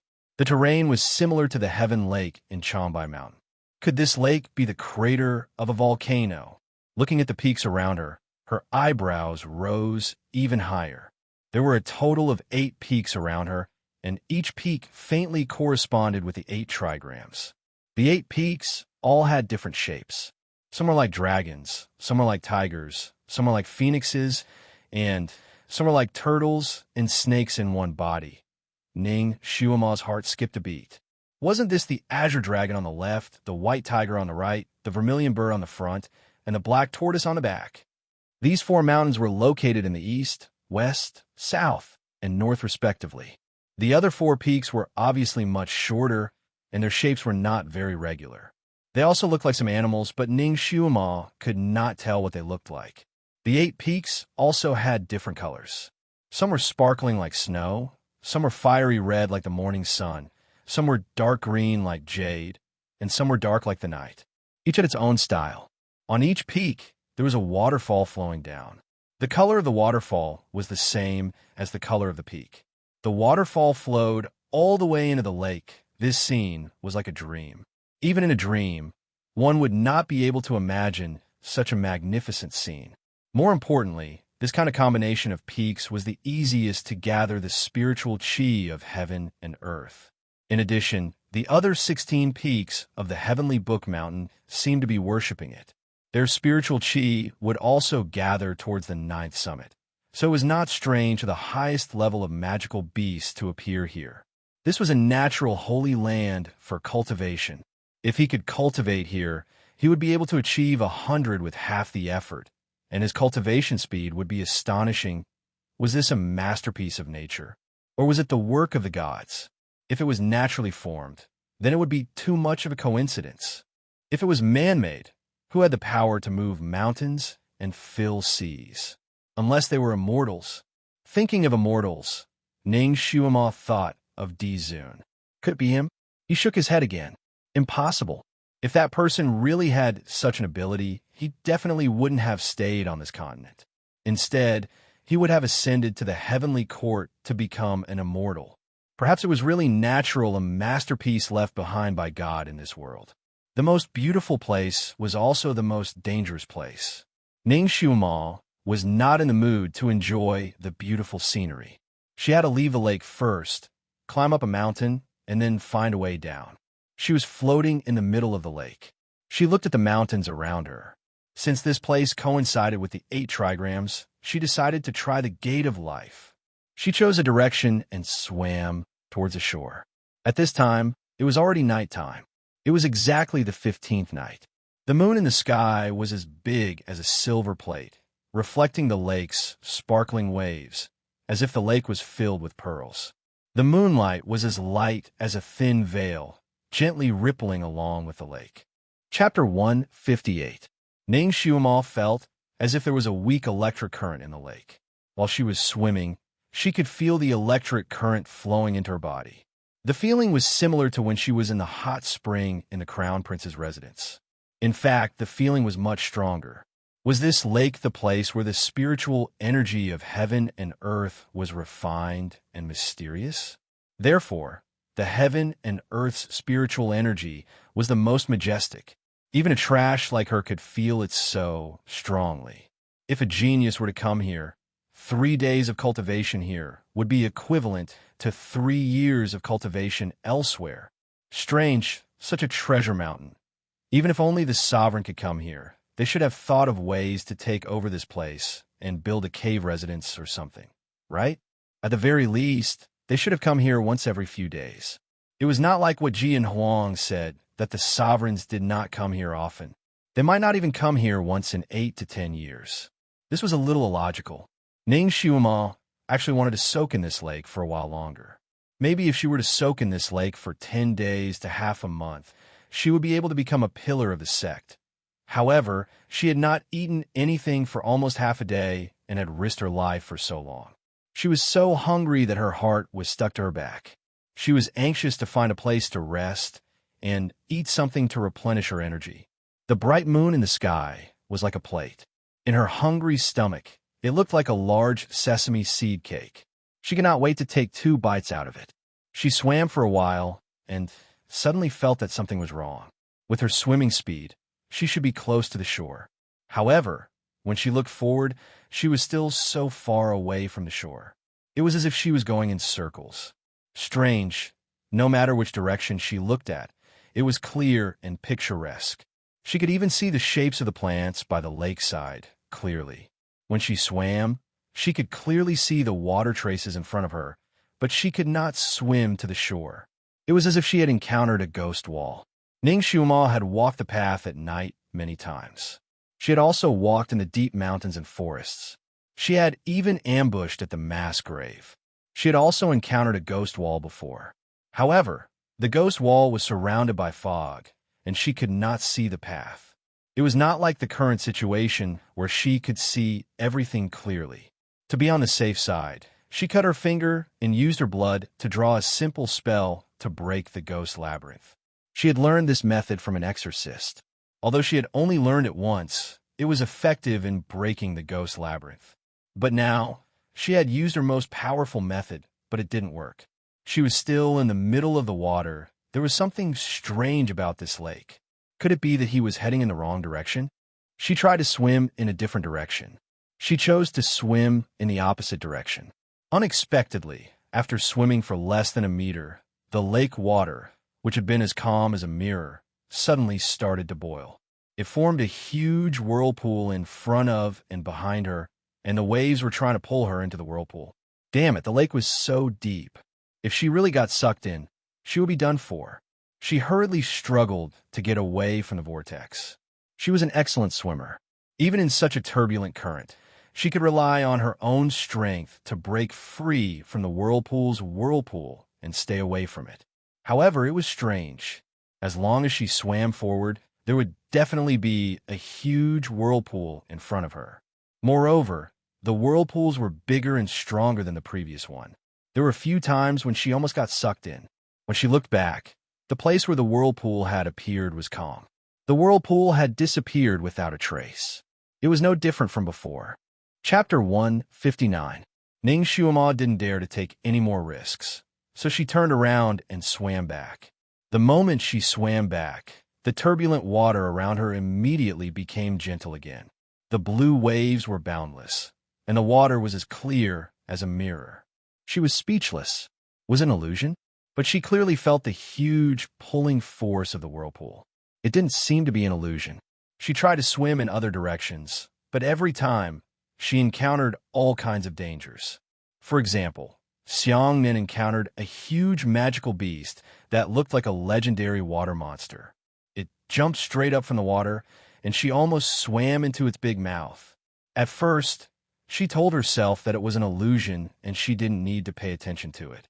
But when the water monster's tail hit her waist almost broke. Only then did she believe it was real. Fortunately, she was smart enough to only be hit by the monster's tail. Otherwise, she probably would have been cut into 2 pieces. She saw that the situation wasn't good, so she had to turn back. Only then did the monster disappear.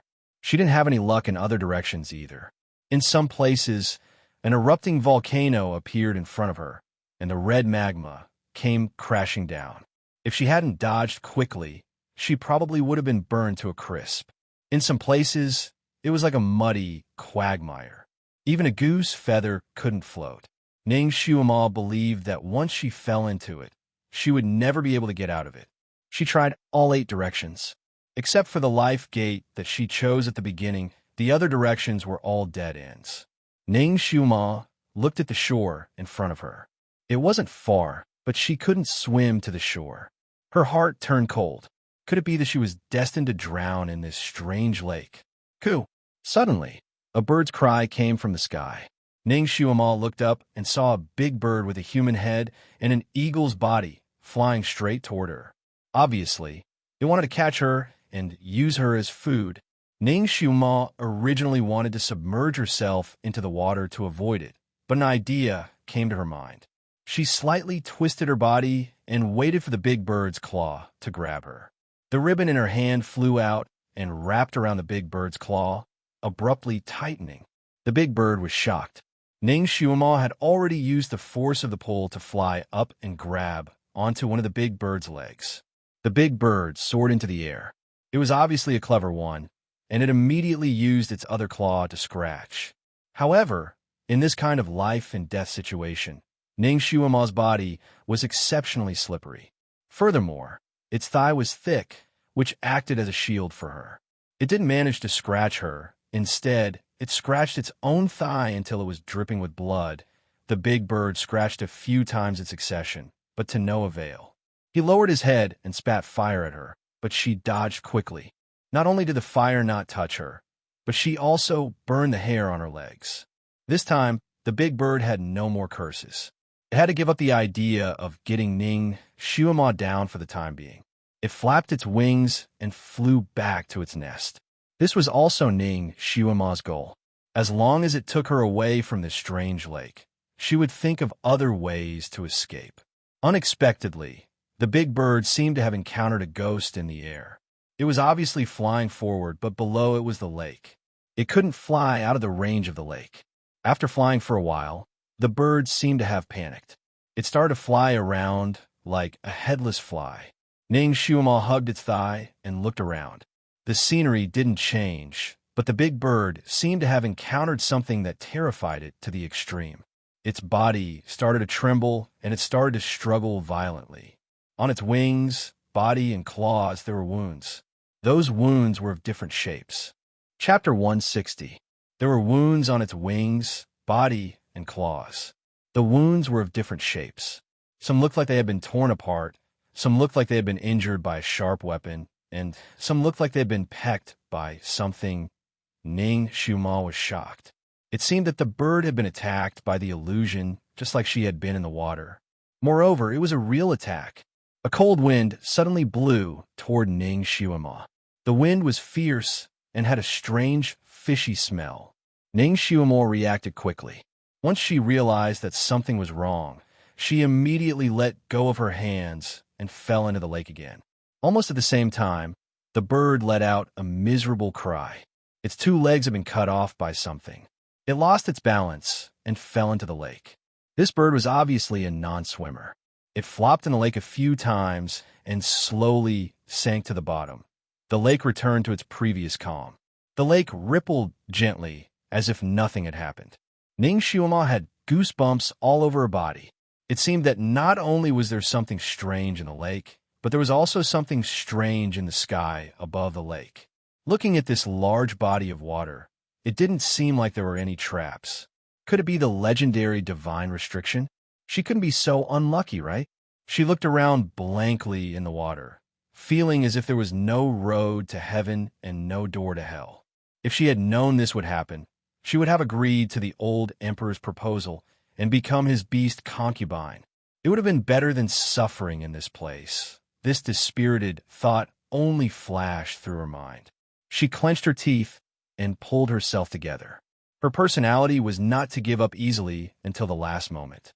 Other people wouldn't give up until they reached the Yellow River, but she wouldn't give up until she reached the Yellow River.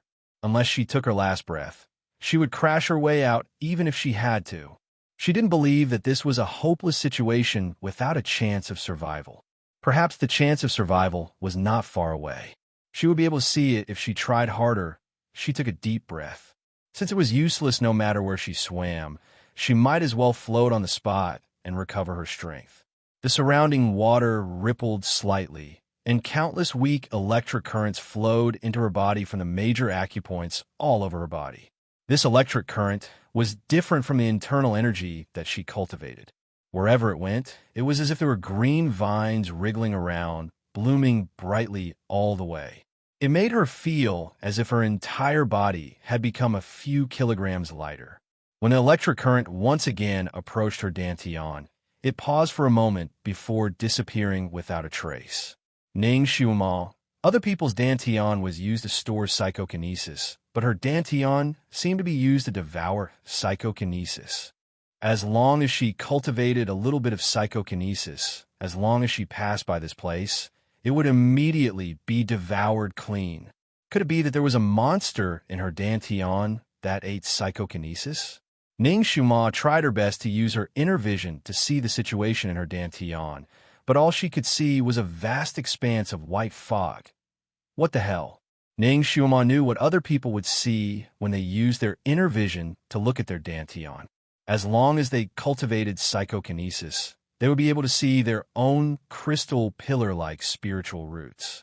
The higher the spiritual roots, the stronger the psychokinesis. However, she couldn't even see a single spiritual leaf, let alone a spiritual root. After being tormented for so long, she was even hungrier and her stomach was burning. She raised her head and suddenly saw that the huge bird that had sunk earlier had floated up again. It was half floating and half sinking not far away from her. She swam over and took out her dagger. Chapter 161. This bird did not have copper skin and iron bones, but its meat was very easy to cut. She easily cut off 2 pieces and stuffed one in her mouth, ignoring the smell. This bird was ugly, and its meat was quite tough, so it was more strenuous to chew than chewing cowhide. Ning Xiuma straightened her neck and swallowed 2 pieces, then couldn't eat anymore. That's right, according to number 2, all the magical beasts here had crystals in their bodies. This bird was produced by the 9 peaks, so it must have reached the 8th level of psychokinesis. There might be a top-grade crystal in its body. If she could survive and bring the crystal back, it would be a very cool thing to do, and it would not be a waste of her trip here. She immediately began to dissect the big bird. Fortunately, she had seen the process of number 2 retrieving the crystal, so she knew where the crystals were usually hidden. So after half an hour, she finally took out a transparent red crystal that looked like a deer's antler from the strange bird's sternum. This crystal was less than a foot long, and its diameter was less than an inch. It looked very small and delicate. Ning Xiuma turned the crystal over and over to examine it. This crystal should not be as good as the one inside the flying dragon centipede's body, right?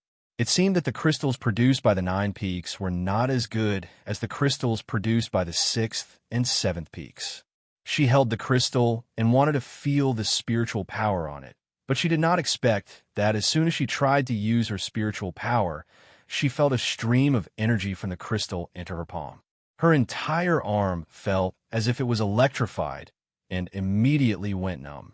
This numbness spread very quickly, and in the blink of an eye, it spread throughout her body. She felt as if she had turned into a hard wooden stake in an instant. She wanted to throw away the crystal in her hand, but she couldn't. She could only feel the hot stream of energy crazily flowing through her body, and in the blink of an eye, it had also reached her dantian. Then, just like before, it disappeared in the blink of an eye without even a spark. At the same time that the stream of energy disappeared, Ning Xuan also regained consciousness. She opened her eyes and found that she had sunk more than 2 meters into the water like an iron dummy. She quickly moved her limbs and floated up again. Strangely, although the hot stream of energy that the red crystal brought to her was uncomfortable, after the stream of energy disappeared, she actually felt comfortable again. The internal energy in her dantian had an obvious trend of growth. Looking at the red crystal in the water again, she was shocked. The red crystal that was as red as the morning sun had now turned into a gray-white bone. It was as if all the nourishment and spiritual energy had been sucked clean by her. This scene was a bit strange. Ning Xuan threw away the bone and looked at her hand. Her hands were flushed red, and her fingers were long and slender. She seemed to be a lot more moisturized than before. The calluses on his palms had also faded to the point where they were almost invisible. Ning Xuan was stunned for a moment. Could it be that this hand of hers had the legendary star-sucking great technique? She shook her head. She didn't want to think about these minor issues anymore. She had to find a way out first. He had to find a way out first. She carefully looked around and suddenly realized that her eyesight seemed to have improved. Previously, she could only vaguely see the branches of the big trees by the shore. Now, she could actually see the direction of the top leaves. Since there was a restriction above the lake, it proved that the restriction wasn't placed in the lake, but in the surroundings. Ning Xuan's gaze landed on the surrounding mountain peaks again. Suddenly, she realized that the 4 mountains that resembled divine beasts seemed to have changed a little. Strange, the mountains could also move. She stared at the 8 mountains for a long time and finally realized that the 8 mountains and the lake in the middle were actually moving slowly. Chapter 162. Along with their rotation, their shapes were also changing. The white tiger's body was gradually elongating and had the tendency to turn into an azure dragon. Her heart suddenly moved. Could this be a 9-star, 8 trigrams array? The more she looked at it, the more it looked like it, and the more surprised she was. She had seen the 9-star, 8 trigrams array in a book before. It had an unpredictable mechanism. If she had the materials, she could also set it up. However, this kind of array was set up with stones and trees. It would also be set up on a large turntable to correspond to the 9 planets in the sky. Because the conditions for setting up this kind of array were too harsh, Ning Xuan only knew how to set it up on paper. She had never set it up before. She did not expect to see it here. Moreover, it was set up with mountain peaks. Making the surrounding mountains rotate was simply unimaginable. The things in this world really couldn't be judged with common sense. Ning Xuan sighed in her heart. Since she had already seen through the array, she naturally knew how to break it. She followed the method of breaking the array in the water. She swam 1 meter forward, half a meter backward, 1 foot diagonally, and 3 feet horizontally. She kept changing her direction in the water, and sure enough, the illusion she saw before did not appear again. 2 hours later, her eyes suddenly lit up. The scenery around her had completely changed. The lake was still the same lake. There was no change, but the scenery around the lake was completely different. The original Divine Beast Mountain had disappeared without a trace and was replaced by a mountain peak that pierced through the clouds. It was like a graceful beauty standing tall in all directions. The entire mountain peak was covered with ice and snow. Under the moonlight, it was crystal clear white. On the 2 sides of the mountain peak, there were 2 waterfalls that flowed down like pearls and splashed jade all the way into the lake. On the 2 sides of the mountain peak, there were small mountains that looked like children under the seat of a fairy. Between the mountain peaks, there were wisps of white clouds. The clouds covered the sky, making it look like a dream. At a glance, it was as if a high and mighty fairy was leading a group of fairy children on a tour of the world. Ning Xuan stared at the highest mountain peak. The mountain peak was completely white without a trace of other colors. She vaguely felt that this mountain seemed familiar, as if she had seen it somewhere before. After staring at it for a long time, he suddenly realized that this mountain didn't look like a beauty, but rather like the ancestor.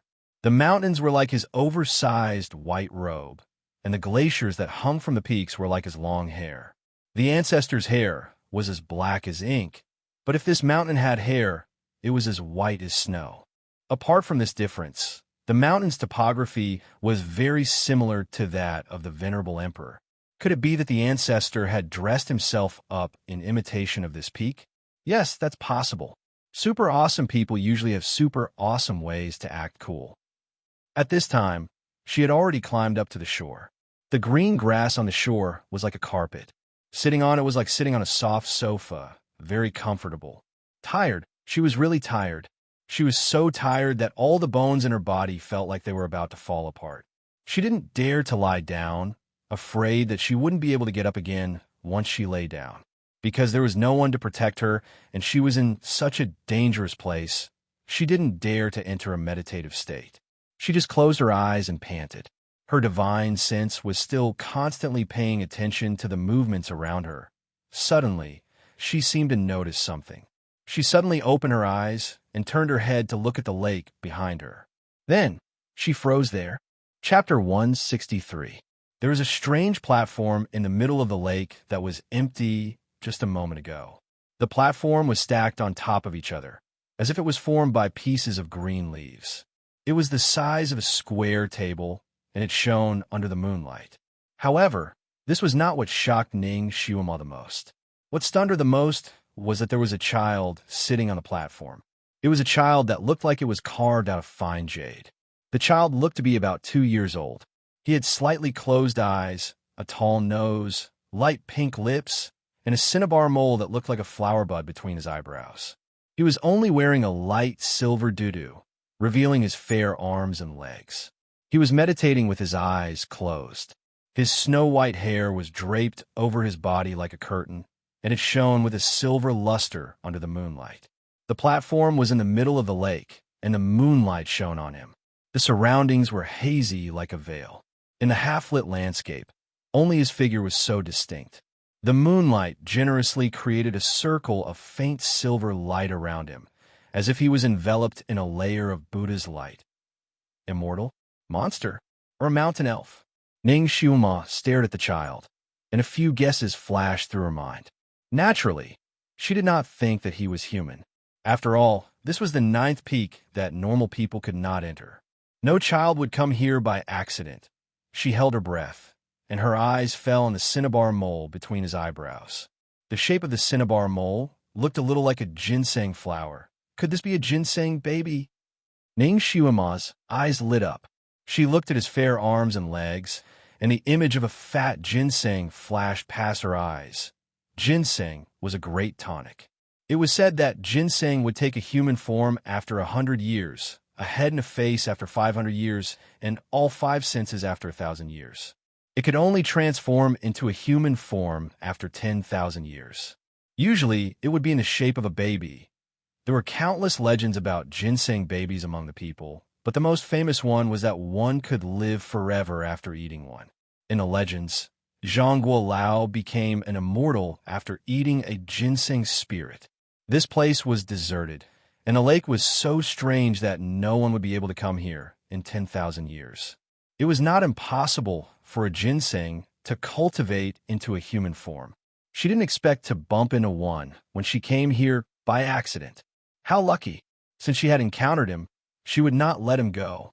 Maybe if she ate this ginseng baby, her power would increase greatly, and she would become a genius beauty. She would be able to do whatever she wanted on this continent. More importantly, after her cultivation had greatly increased, she was more confident that she could break out of this mountain peak. She secretly took a deep breath and looked at the things she had brought with her. She needed silver needles and red threads to catch the ginseng essence. There were silver needles and silk threads, but unfortunately, they were not red. However, this was not a problem for her. She gently cut her finger with a short knife and dyed the thread red with blood. Then, he put it into a small sealed bottle, When everything was ready, she slipped into the water again. She was an excellent swimmer. She could swim underwater for 3 minutes without needing to breathe. She swam underwater like a silent barracuda and moved toward the platform. Nearer, nearer still. The distance was about 500 meters. Ning Xiuma only took 2 breaths along the way. In between breaths, she glanced at the boy again. The boy was still meditating, oblivious to the approaching danger. When she was close to the green platform, Ning Xiuma slowed down. She first gathered her strength in the water and held the silver needles in her hand. Chapter 164. Legend had it that one had to prick the ginseng baby to seal it so that it could not run away. Head, neck, chest, legs, feet. She had read too few myths, so she could not remember. She approached from the back of the boy and looked at him from the surface of the water. She saw that the skin of the boy's back was like a beautiful jade carving under the moonlight, without a single flaw. His silvery hair flowed into the water, as smooth as the moonlight. Such a posture of the boy's back was extremely beautiful. If she were to prick him with a needle, Ning Xiuma suddenly felt that she could not do it, forget it. According to the legend, it was wrapped with a red thread. She might as well prick the boy's undergarment with the silver needle and wrap the thread around his neck. In this case, she could only go around to the front of the boy. She silently dived into the water again and inevitably saw the roots of the green leaf platform. Her heart skipped a beat. The bottom of the green leaf platform was like a big tree. There was a huge root system with countless aerial roots crisscrossing in the water.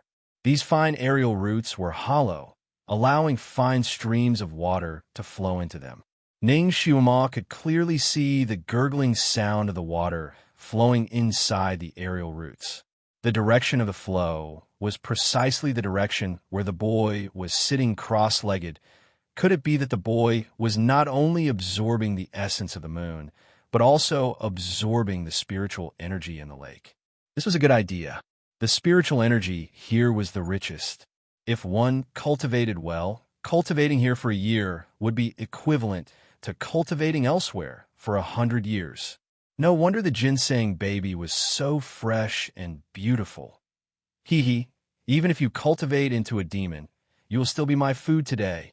She was like a snake hunting its prey, quietly swimming to the front of the boy and slowly approaching him.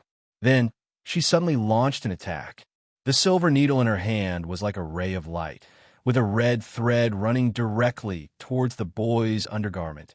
Fast, accurate, and ruthless.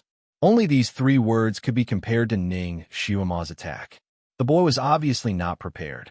Before he even opened his eyes, the silver needle had already pierced into his undergarment. What Ning Xiuma did not expect was that the moment the silver needle touched the boy's undergarment, it was as if it had touched a mill.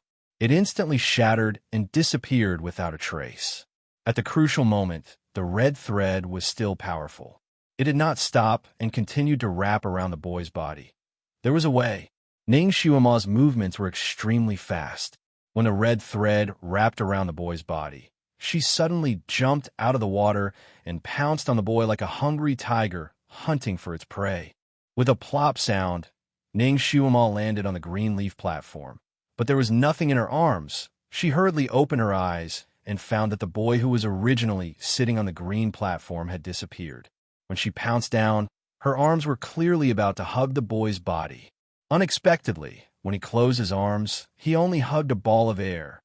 It disappeared just like that. Her red string was clearly wrapped around him. Ning Xiuma hurriedly looked at the red thread. One end of the red thread was tied to her little finger, and the other end was wrapped around the ginseng baby. At this moment, the red thread on her finger was still fine, but the other end was submerged in the water. The ginseng baby fell into the water, as expected of someone who had cultivated into a demon. How vigilant! Ning Xiuma jumped up and was about to jump into the water. She was not on guard against the platform that was formed by the green leaves. The green leaves suddenly expanded and flew over. Very obviously, the platform wanted to wrap her up like dumpling filling. Needless to say, this was the work of the ginseng baby. Ning Xiuma tapped her toes on the platform and leaped up. When the green leaves were about to wrap around her, she flew out. Chapter 165. Her movements could not be described as slow, but the green leaves grew even faster, comparable to lightning. Just as her body was about to break free from the encirclement of the green leaves suddenly grew another 2 feet in the air and suddenly closed in. Ning Xiuma's head was covered in dense green, her head slammed into the leaves. The leaves were obviously soft, but when she bumped into them, she felt a burning pain. Her body fell from above and landed on the green platform below. At this moment, the green leaves around her had completely closed. She felt like she was trapped in a ball of green leaves, like a flower bud wrapped in layers of leaves. She naturally was not willing to be trapped like this. She struggled left and right inside. But these green leaves looked tender, as if they would break with a poke, but in fact they were more flexible than cowhide. No matter if she punched them or cut them with a knife, it was useless. She simply could not open the slightest gap, unable to break free. Not only that, after the green leaves wrapped around her, they began to shrink, squeezing her from all directions. Ning Xiuma was wrapped inside. The space was getting smaller and smaller, and gradually she almost could not breathe. She desperately tried to find a way to break out of the encirclement, and did not see the boy standing not far away on the water. The water gently rippled, his silver hair like satin fluttering in the wind. His pair of deep blue eyes, like the waves of the sea, fell on the green flower bud that wrapped around Ning Xiuma. A trace of astonishment flashed across his eyes. Someone could break in here. How is that possible? The red thread that Ning Xiuma threw out was originally wrapped around his waist, but now it was hooked around his little finger as white as jade. His long eyelashes drooped down as if he was sensing something. A moment later, he opened his eyes. The astonishment in his eyes deepened. The little girl who broke in here is actually a psychokinesis trash. A trash can break in here, simply defying the natural order, even rarer than the 8 wonders of the world. If he met such a rare person, he could let her go. Perhaps he could keep her by his side to study, or teach her some martial arts, so that her miracle could reach a higher level. But this place does not allow any outsiders to enter, and does not allow outsiders to know. No one can be an exception. So, the boy pursed his thin lips, and a faint light flashed across his eyes. His fingers slowly tightened, following his movements. The green flower bud began to close even faster. Ning Xiuma, who was inside, naturally sensed that the green leaves around her were closing faster and faster. At this rate, she would be squeezed into a pile of fertilizer by these green walls in less than a minute. It seemed that the ginseng baby wasn't easy to deal with. She couldn't bear to stab him, but he could bear to squeeze her.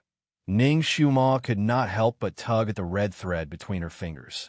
This thread was the legendary heavenly silkworm silk, and it was given to her by Ji Yinhuang. She had always kept it on her body like a treasure. Its flexibility was the best in the world, and it was a good treasure for her to escape in times of danger. This time, he had spent a lot of effort to tie up this ginseng baby. He knew that ordinary threads were probably useless against this ginseng baby. The red thread became taut as she hooked it. It was obvious that there was still something tied to the other end. The doll had not escaped yet. Is he still in the water? If she could pull him over and restrain him, perhaps she could escape from this damn green ball. Ning Xiuma secretly breathed a sigh of relief. Her internal force poured into the thin red thread, and she suddenly pulled. Hiss! She let out a low cry. Chapter 166. The other end of the red thread felt like it was tied to a mountain. She did not manage to pull the other party over. Instead, she staggered and her little finger hurt. The thin red thread pierced in her palm, creating a bloody groove. Blood began to drip down like pearls. The boy outside was still hooking his finger on the red thread. Ning Xiuma's pull only made him frown slightly. He sensed her strength, and his eyes fell on the green ball again. He seemed to be able to see the person inside through the layers of green leaves. Inside, Ning Xiuma suddenly had an illusion. She felt a pair of ice-cold eyes sizing her up. This feeling was so clear that it made her body stiffen instantly. Dizun. Dizun came. No, Dizun was still pretending to be an ice sculpture in the palace of Chongkong country. It was said that he had to stay for 3 days. It had only been 2 days. He should still be meditating there. How could he come here? Illusion? It must be an illusion. At this moment, her blood finally dripped on the green leaf under her feet. This green leaf was strange. When the blood fell on it, it did not seep out. Instead, it rolled like a pearl. The green leaf suddenly trembled as if it was disgusted by the blood. It shook with all its might, trying to shake the blood out. It did not close up quickly. This green leaf was afraid of her blood. Ning Xuema finally saw a glimmer of hope to survive. She cut her hand with a short knife. In order to make the cut more effective, she made a deep cut. Blood gushed out like a spring and flowed like a stream. Her body spun like a top, and she wiped the surrounding walls with her blood-stained hand. The entangled green leaves avoided her. Soon, the green ball was forced to disperse by her blood-stained hand. She finally saw the starry sky again. Almost at the same time, Ning Xuema flew up. At her judgment of the direction was very accurate. She directly pounced on the boy standing in the rippling water. Little ginseng child, let's see where you can run to this time. The moment she escaped, the boy's fingers seemed to be about to form a spell. When he heard her words, he was slightly stunned. At the moment he was stunned, Ning Xuema had already pounced on him. Her movements were as fast as lightning. The boy couldn't dodge in time and was pounced on by her. Splash! The two hugged each other and rolled into the water, creating a huge splash. The baby's skin was smooth and soft like milk chocolate. Ning Xuema was very good at hugging people. Her right arm hugged his upper body, and even his 2 little arms were wrapped tightly around it. Her left arm held his 2 calves so that he couldn't move his limbs. The big one and the small one are rolling in the water, and they can't stop for a while. Ning Xuema tries to balance herself with her legs. She hugged him like this. Her face was very close to his little face, and their eyes met. The little baby's watery blue eyes were like an intoxicating sea. They were as calm as a frozen lake, but they were also rippling with waves. Ning Xuema's heart skipped a beat. Since she was sure that the other party was a ginseng baby, she wanted to take a bite out of it the moment she hugged it. But looking at such a pair of eyes, she couldn't bite it. Her lips rubbed against his face. His face was so tender that it seemed like water could come out with a pinch. When her lips touched it, it was like touching a piece of warm jade. The baby was probably not used to being so close to people, so he struggled in her arms and tilted his head back slightly, trying to avoid her lips. Chapter 167. This little thing still wanted to escape? He still wanted to avoid her? Not a chance. Although Ning Xuema couldn't bring herself to bite him, she didn't mind kissing him. She didn't hold back either. She tightened her arms, lowered her head, and pecked him on his pink lips so tender. So tender. His little lips were like soft tofu or jelly, as if they would melt in her mouth. There was also an indescribable fragrance. Ning Xuema had interacted with many people in her previous life, but she had never really interacted with babies. She wanted to give him a kiss to show off her sovereignty, but when she held his soft lips in her mouth, she couldn't help but want to take a bite. However, if she took a bite, she would bite off such beautiful lips. Such a beautiful baby wouldn't look good without a mouth. She suddenly felt guilty for destroying a work of art. However, she was really hungry. She caught this ginseng baby to satisfy her appetite. Should she bite him or not? Ning Xuema hesitated for a moment with the baby's mouth in her mouth. The baby in her arms probably felt that she had bad intentions. A cold light flashed in his eyes, and his little hands that were trapped in her arms started to form a spell. However, how smart was Ning Xuema? Since she thought that he was a ginseng baby, she would naturally be on guard against him using any immortal spells. She was especially careful with his little hands. Therefore, when his fingers moved, before he could form any spell, his fingers suddenly tightened. Ning Xuema's arms wrapped around his body and grabbed his little hands. Ning Xuema's hands weren't big. They could even be said to be small and delicate. However, compared to this baby's little hands, it was very intimidating. Her hands completely covered his little hands. The baby couldn't form any spells anymore. The The baby's eyes flashed. Ning Xuema was still hesitating whether she should bite off his little mouth. Suddenly, she felt a cold sensation between her lips and teeth. His little tongue directly entered her mouth. Ning Xuema was shocked. She instinctively moved her head back and finally let go of his little mouth. She stared at the baby in her arms. He knew how to French kiss at such a young age. He didn't learn well. No, this little kid definitely didn't want to kiss her with his tongue. Instead, he wanted to use his tongue to cast some kind of spell in her mouth. Earlier, when his little tongue touched her tongue, it caused her tongue to go numb for a moment. If she hadn't reacted quickly, her entire mouth would have gone numb, and she might have even choked on a few mouthfuls of water. This little ginseng spirit seemed to be very unwilling to be captured. He tried every possible way to break free from her, but unfortunately, she didn't fall for his tricks. Ning Xuema held his hand even tighter. She couldn't avoid touching the red thread on his finger. If it was an ordinary silk thread, it would melt and return to its original color after soaking in water for a moment. However, this sky silk thread was different. If it was not washed with a special method after being soaked in blood, the blood would always adhere to it, and it would be bright as if it had just been dripped on.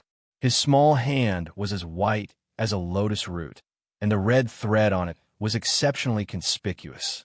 Ning Xuema's heart skipped a beat. She remembered that her red thread was wrapped around his waist, but for some reason it was now wrapped around his fingers. Could it be that the red string that tied the ginseng baby would automatically move? Had it moved to the part where she could control him the most? For example, this little finger? The red string on Ning Xuema's hand was also tied to her finger. Coincidentally, it was the same hand that was holding the child's hand. As luck would have it, the two fingers tied to the red string overlapped each other. Chapter 168. Ning Xuema lowered her head and saw it. She was embarrassed. This was like the two fated people tied by Yu Lao's red string. What was she thinking? He was just an ingredient that she caught, and she would eat him later. How could he be the fated person? Even if he was a person, he was so small and not even as tall as a garlic sprout. It was impossible for him to be the fated person. She was thinking too much. To be safe, she grabbed the red string floating around and wrapped it around the little guy in her arms. Although this ginseng baby had high magic power, he was still a baby and didn't have much strength. Therefore, after Ning Xuema got close to him and restrained him, he simply stopped struggling. He just looked at her with a pair of blue eyes, slightly pursed his lips, and his expression was calm.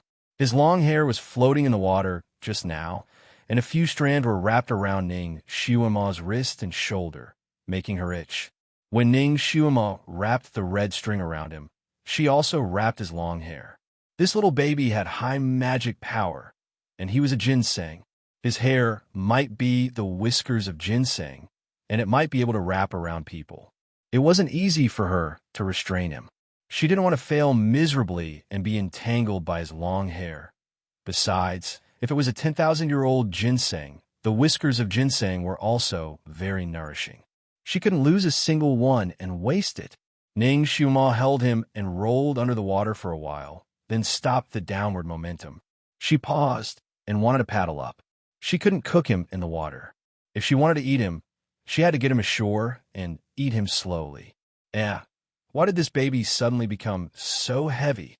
She held him as if she was holding a big rock. She couldn't swim up and continued to sink instead. She looked down at the baby in her arms. The baby looked at her expressionlessly, and his red lips were slightly pouted. Was he provoking her? Ning Xuema originally wanted to put the short knife on his neck to threaten him, but now both of her hands were occupied, and she couldn't free them. She had an idea and lowered her head, and her red lips were close to the baby's delicate ear. Little kid, if you play any tricks, I'll bite your ear directly. It was originally inconvenient to speak in the water, but she could still speak with her mouth close to his ear. It was just that her voice was a little strange. After she finished speaking, she even put his earlobe in her mouth and bit it threateningly with her little teeth. The baby's body stiffened for a moment, but its weight suddenly lightened. It was the weight of a normal baby. That's more like it. Ning Xuema was pleased with herself. She finally let go of his ear and swam upwards. The two of them finally emerged from water. Ning Xiuma let out a sigh of relief. Although she had only been underwater for a short period of time, she had done a lot of things. Now, she was really tired. The silvery moonlight shone on the child in his arms, making her appear tender and tender. Looking at her up close, the child's facial features were astonishingly beautiful. She was exquisite and perfect like a crystal doll. Ning Xiuma couldn't take her eyes off him. "What do you want?" The child finally spoke. His voice was crisp like a string of crystal wind chimes in the wind, and there was a touch of coldness in his voice. "Why don't you guess?" Ning Xiuma smiled at him, revealing 4 sparkling white teeth as she replied with an enigmatic tone. The baby's pair of ocean blue eyes blinked. "I can't guess." "Okay, then you don't have to guess. You'll know in a while. Be good, and I'll make you feel better." Ning Xiuma smiled as if she was comforting him, and she swam towards the shore. Chapter 169. The child's eyelashes were wet. He pursed his lips and did not speak anymore. Ning Xiuma stepped on the water. In fact, she was also paying attention to his movements at all times, afraid that he would do something new. The child probably stopped cursing. His little face was gently pressed against her chest, and he was very obedient. The surface of the lake rippled, and the green leaf platform had disappeared without a trace. Under the moonlight, the surface of the lake was like a mirror. If it were not for the child in her arms, Ning Xiuma would have thought that everything was a dream. She quickly swam to the shore and carried the child up. She was so tired that her forehead was covered in sweat. She sat on a big rock by the shore and still hugged the child tightly in her arms, not daring to put him on the ground. Ginseng children should know the earth escape technique. If she put him on the ground, he might disappear with a swoosh. How was she going to eat him? Ning Xiuma looked at the child and suddenly understood how Tang Sanzang felt when he ate the ginseng fruit back then. The ginseng fruit that Tang Sanzang obtained looked like a child, but it was not alive. At least it was still a fruit. When he ate it, he could just bite it. But the person in her arms had soft skin, big sparkling eyes, and a small red mouth that could talk and move. She was clearly a little child of the human world. She was so beautiful that even the heavens would be jealous of her. She couldn't bring herself to kiss her. No matter where she bit him, she felt that she was committing a sin. She was not a soft-hearted person. She had killed many people in her life, but she had never killed a child, let alone eat one. It seemed that Zhang Guolao was much more ruthless than her. Sob, sob, sob. Perhaps she should close her eyes and throw him into the pot to stew, but there was no pot or firewood here. Strangely enough, although the lake was surrounded by trees, there was not a single leaf or branch to be found. Unless she walked further away. She raised her head and looked into the distance. In the distance, there were strange-shaped rocks and lush trees. Under the moonlight, they looked mysterious and dangerous. This was the 9th peak. Any animal that came out of it would be enough to keep her busy for half a day. It was better not to provoke them for the time being. Gurgle, gurgle. A soft sound entered their ears. It was Ning Xiuma's intestines. So hungry. Ning Xiuma swallowed her saliva. "Are you hungry?" the child asked again. "Not bad," Ning Xiuma said with a straight face. Her eyes fell on his silvery hair that was as smooth as the moonlight. Suddenly, she had an idea. She raised her hand and pulled out 2 strands of his hair. Then, she looked at them hopefully. Why did she pull his hair? Goo.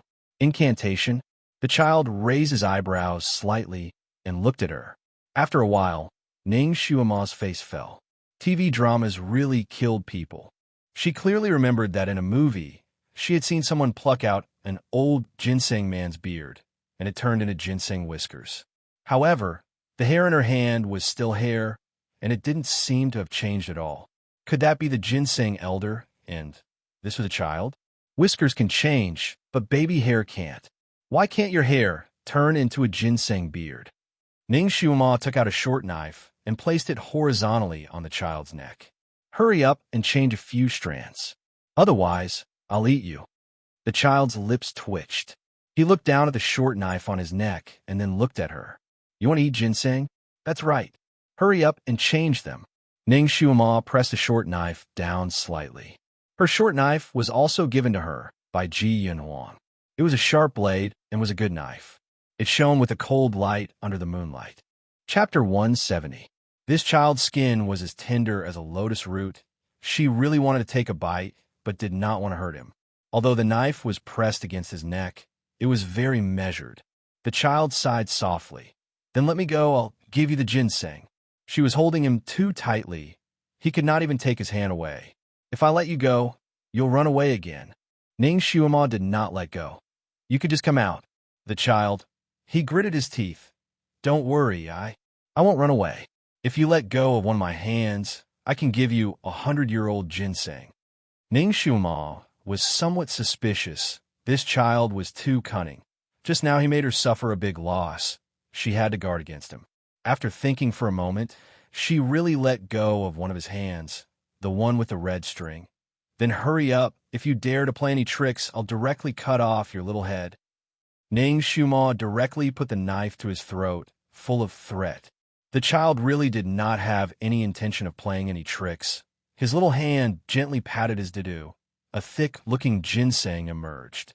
Ning Shuima's eyes lit up. She raised her hand and took the ginseng. The ginseng should really be 100 years old. It had already taken shape. It looked white and plump. There were dozens of whiskers below. Ning Shuima smiled. With this ginseng, she can eat to her heart's content and no longer have to go hungry. It seems that the child in her arms is really a ginseng child. Otherwise, how can a ginseng appear? Just by patting his doo-doo. She really picked up a treasure. Is his doo-doo 100 treasures pouch? He can produce ginseng with just a pat. Then what about her? Ning Shuima was a person of action. She immediately took action when she thought of something, so she also patted his doo-doo. In the end, she did not manage to pat a shrimp. She did not give up. She simply patted all sides, but did not guard against the fact that she patted a little lower, right between his legs. The child was originally looking at her with a faint smile, but at this moment his expression changed slightly. He raised his fingertips, and a spell was instantly formed. A white light flashed in front of Ning Shuima's eyes. It was so dazzling that she closed her eyes subconsciously. Suddenly, there was nothing between her arms. She hurriedly opened her eyes. The baby in her arms had disappeared. Fuck, he still managed to escape. Ning Shuima jumped up and hurriedly looked around. Ginseng baby usually used earth escape to escape, but he could only run underground. But the ground around her was covered with grass, and she could not see a decent hole. She looked at the red string tied to her finger. The red string was fluttering in the wind, and the baby on the other end of the red string had long run away. She searched the surrounding grass again, trying to find a stalk of ginseng, but to no avail. She sighed and sat down on the stone again. So what if he ran away? Even if he was in her hands, she didn't know what to do with him. After all, he couldn't bring himself to bite her, and holding her would be a burden. Fortunately, the ginseng he gave her was still there, enough to appease her hunger. She was also afraid that the ginseng child was up to no good, so she first tested it with a silver needle to confirm that it was not poisonous, and then slowly ate it. She was really hungry. A radish-sized ginseng was finished in a moment, finally satisfying her hunger. The baby did not lie to her. The ginseng he gave her was at least 100 years old. Because she had just climbed out of the water, and this was the peak of a mountain, the weather was cold. Her body was cold, and she almost shivered as she sat there. Chapter 171. But after eating the ginseng, her stomach felt warm, and there was a warm current flowing around her body. In a moment, the cold feeling disappeared, and there were even beads of sweat on her forehead. She wiped the sweat off her forehead, and her heart slightly moved. This ginseng seemed to be more than 100 years old. Otherwise, it wouldn't be so effective. She couldn't just eat it like a radish and forget about it after eating it. She had to circulate it and let it play its best role. She looked around, and it was quiet all around. Only the sound of the mountain breeze could be heard, and no other movement could be heard. She didn't expect this place to be a paradise. She had been ashore for so long, but she didn't see the legendary, ferocious, magical beast. After all, she was alone outside, and she was naturally worried about being alone in such a dangerous place. She simply got up and began to move the big stones by the lake. Now that her inner energy had reached a certain level, it wasn't too difficult to move these big stones. She quickly placed the stones one by one to the east and another to the west and arranged them according to a certain pattern. In a short time, she arranged an array. This array was created according to the Chimanduanjia. It was divided into 8 gates and was ever-changing. It could block 100,000 soldiers. She sat in the middle of the array, and with this array as protection, even if the magical beasts came here, they wouldn't be able to get close to her. After everything was arranged, she let out a sigh of relief and sat on a big stone to meditate.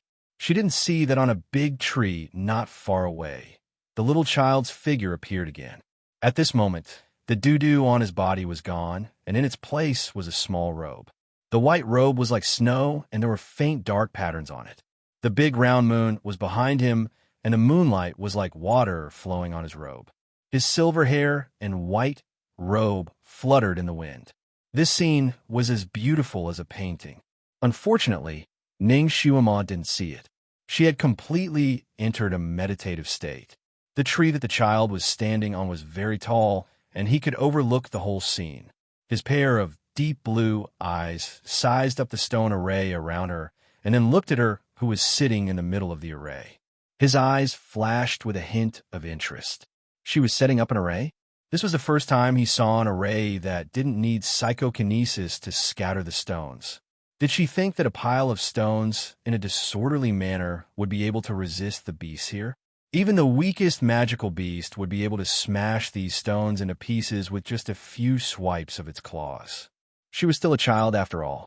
She was too naive. His gaze fell on her meditating posture. Ning Shuima was practicing internal strength at this time, so her posture of meditation was also the posture of practicing internal strength. Naturally, it was different from the posture of practicing psychokinesis here. His eyesight was amazing. Ning Shuima was drenched, and her clothes stuck to her body. He could see the subtle changes in her skin and judge the flow of qi in her body. A strange cultivation method, a strange aura, and a strange girl. He had lived for so many years, but he had never seen such a strange girl.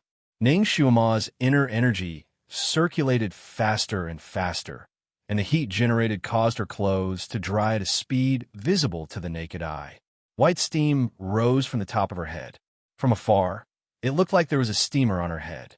The little child stared at the steamer above her head with great interest, even forgetting about his own cultivation.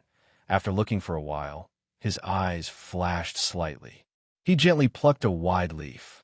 After a few folds, he actually plucked out a tiger. He made a gesture with his fingertips and pointed at the green leaf tiger. He threw it into the array. Chapter 172. He made a hand seal with his fingertips and pointed at the green leaf tiger. He threw it into the array. A gust of wind blew past, and the green leaf tiger turned into a colorful tiger. Its roar shook the heavens and earth. Ning Shuima was startled by the tiger's roar. She opened her eyes and looked outside the array. Then, she suddenly jumped up. What a big tiger! It was twice as big as the Siberian tiger she had seen before. What surprised her the most was that this tiger had green fur. She had seen white tigers, snow tigers, and tigers with yellow and black stripes, but this was the first time she saw a tiger with emerald green fur. It was indeed a perverted animal in a perverted world. This was probably a unique species in the Ninth Peak. Ning Shuima stared at the tiger's figure that flashed through the array from time to time. She clenched the dagger in her hand tightly.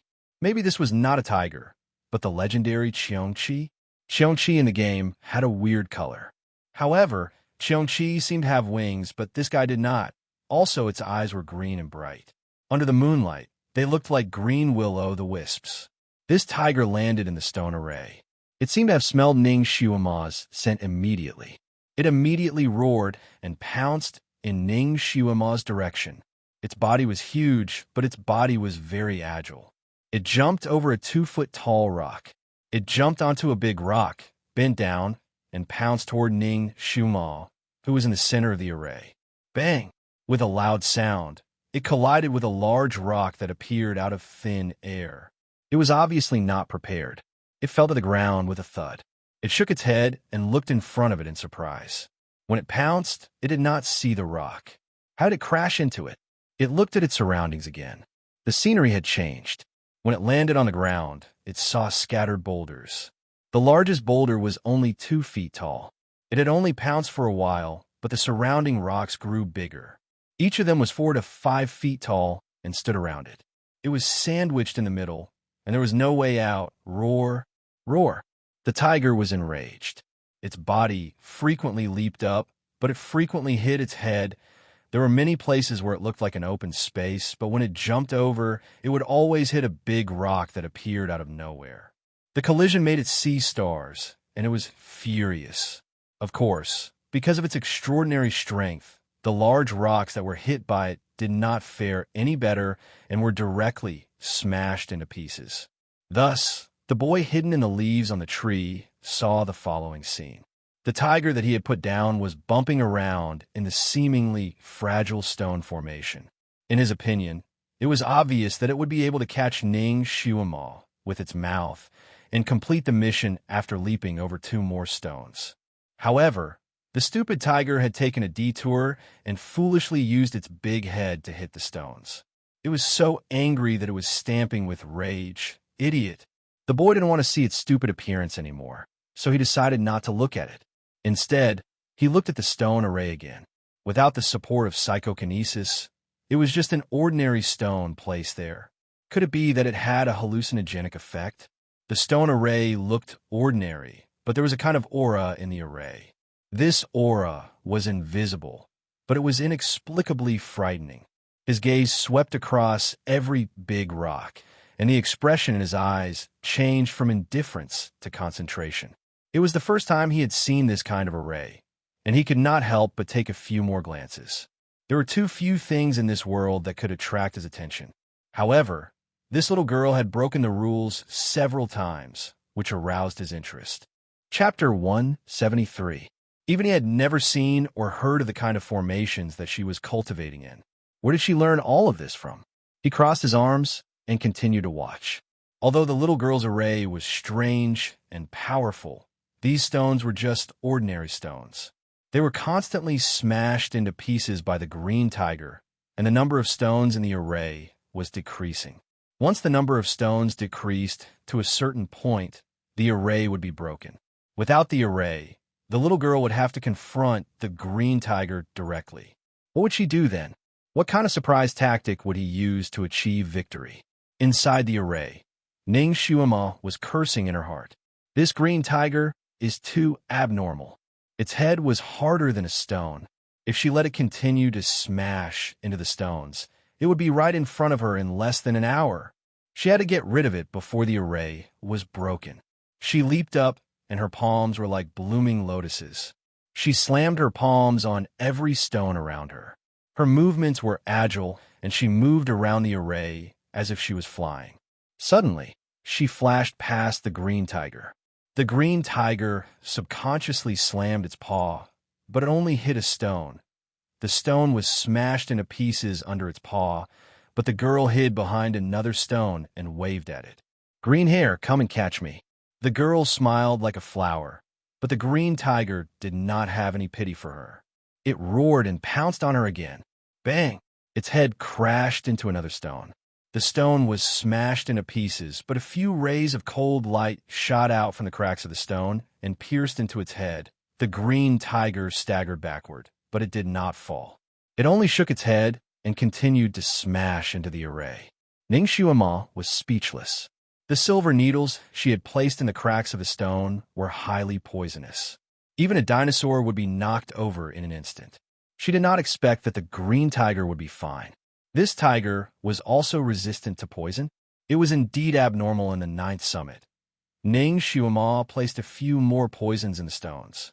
She even used the strongest anesthetic to lure the green tiger to smash into the stones.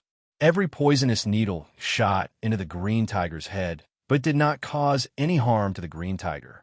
The green tiger was still as majestic as ever, and it was even more energetic when it hit the rocks. Inside the array, stone fragments flew everywhere and dust filled the air.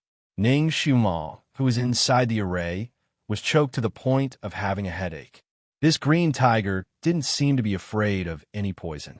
She couldn't waste her poison needles anymore. It seemed like she had to think of another way. Her gaze fell upon the green tiger's lush green fur, and her heart suddenly stirred. This fellow was so green. Was it the wood attribute? Perhaps it was afraid of fire? She rummaged through her clothes and found a match. She lit it and took the risk to dash out. She flashed in front of the green tiger. The green tiger suddenly retreated and swiped at her with its paw. If it weren't for Ning Xiuma's quick reflexes, her hand would have been slapped off. But the wind from the green tiger still extinguished the fire from a match. Ning Xiuma didn't want to fight it head-on, so she left after giving a try. Relying on the large stones, she once again escaped from the green tiger's pursuit. This fellow was most likely afraid of fire. Ning Xiuma came to this conclusion. There was a big tree in her array. It was luxuriant and tall. Ning Xiuma was as agile as a monkey. She quickly climbed up the tree and broke off a branch. The little boy in white was watching with great interest on another big tree. When he saw her break off a lush green branch, the corners of his lips curled up slightly. He was very smart and had already seen through Ning Xiuma's intention.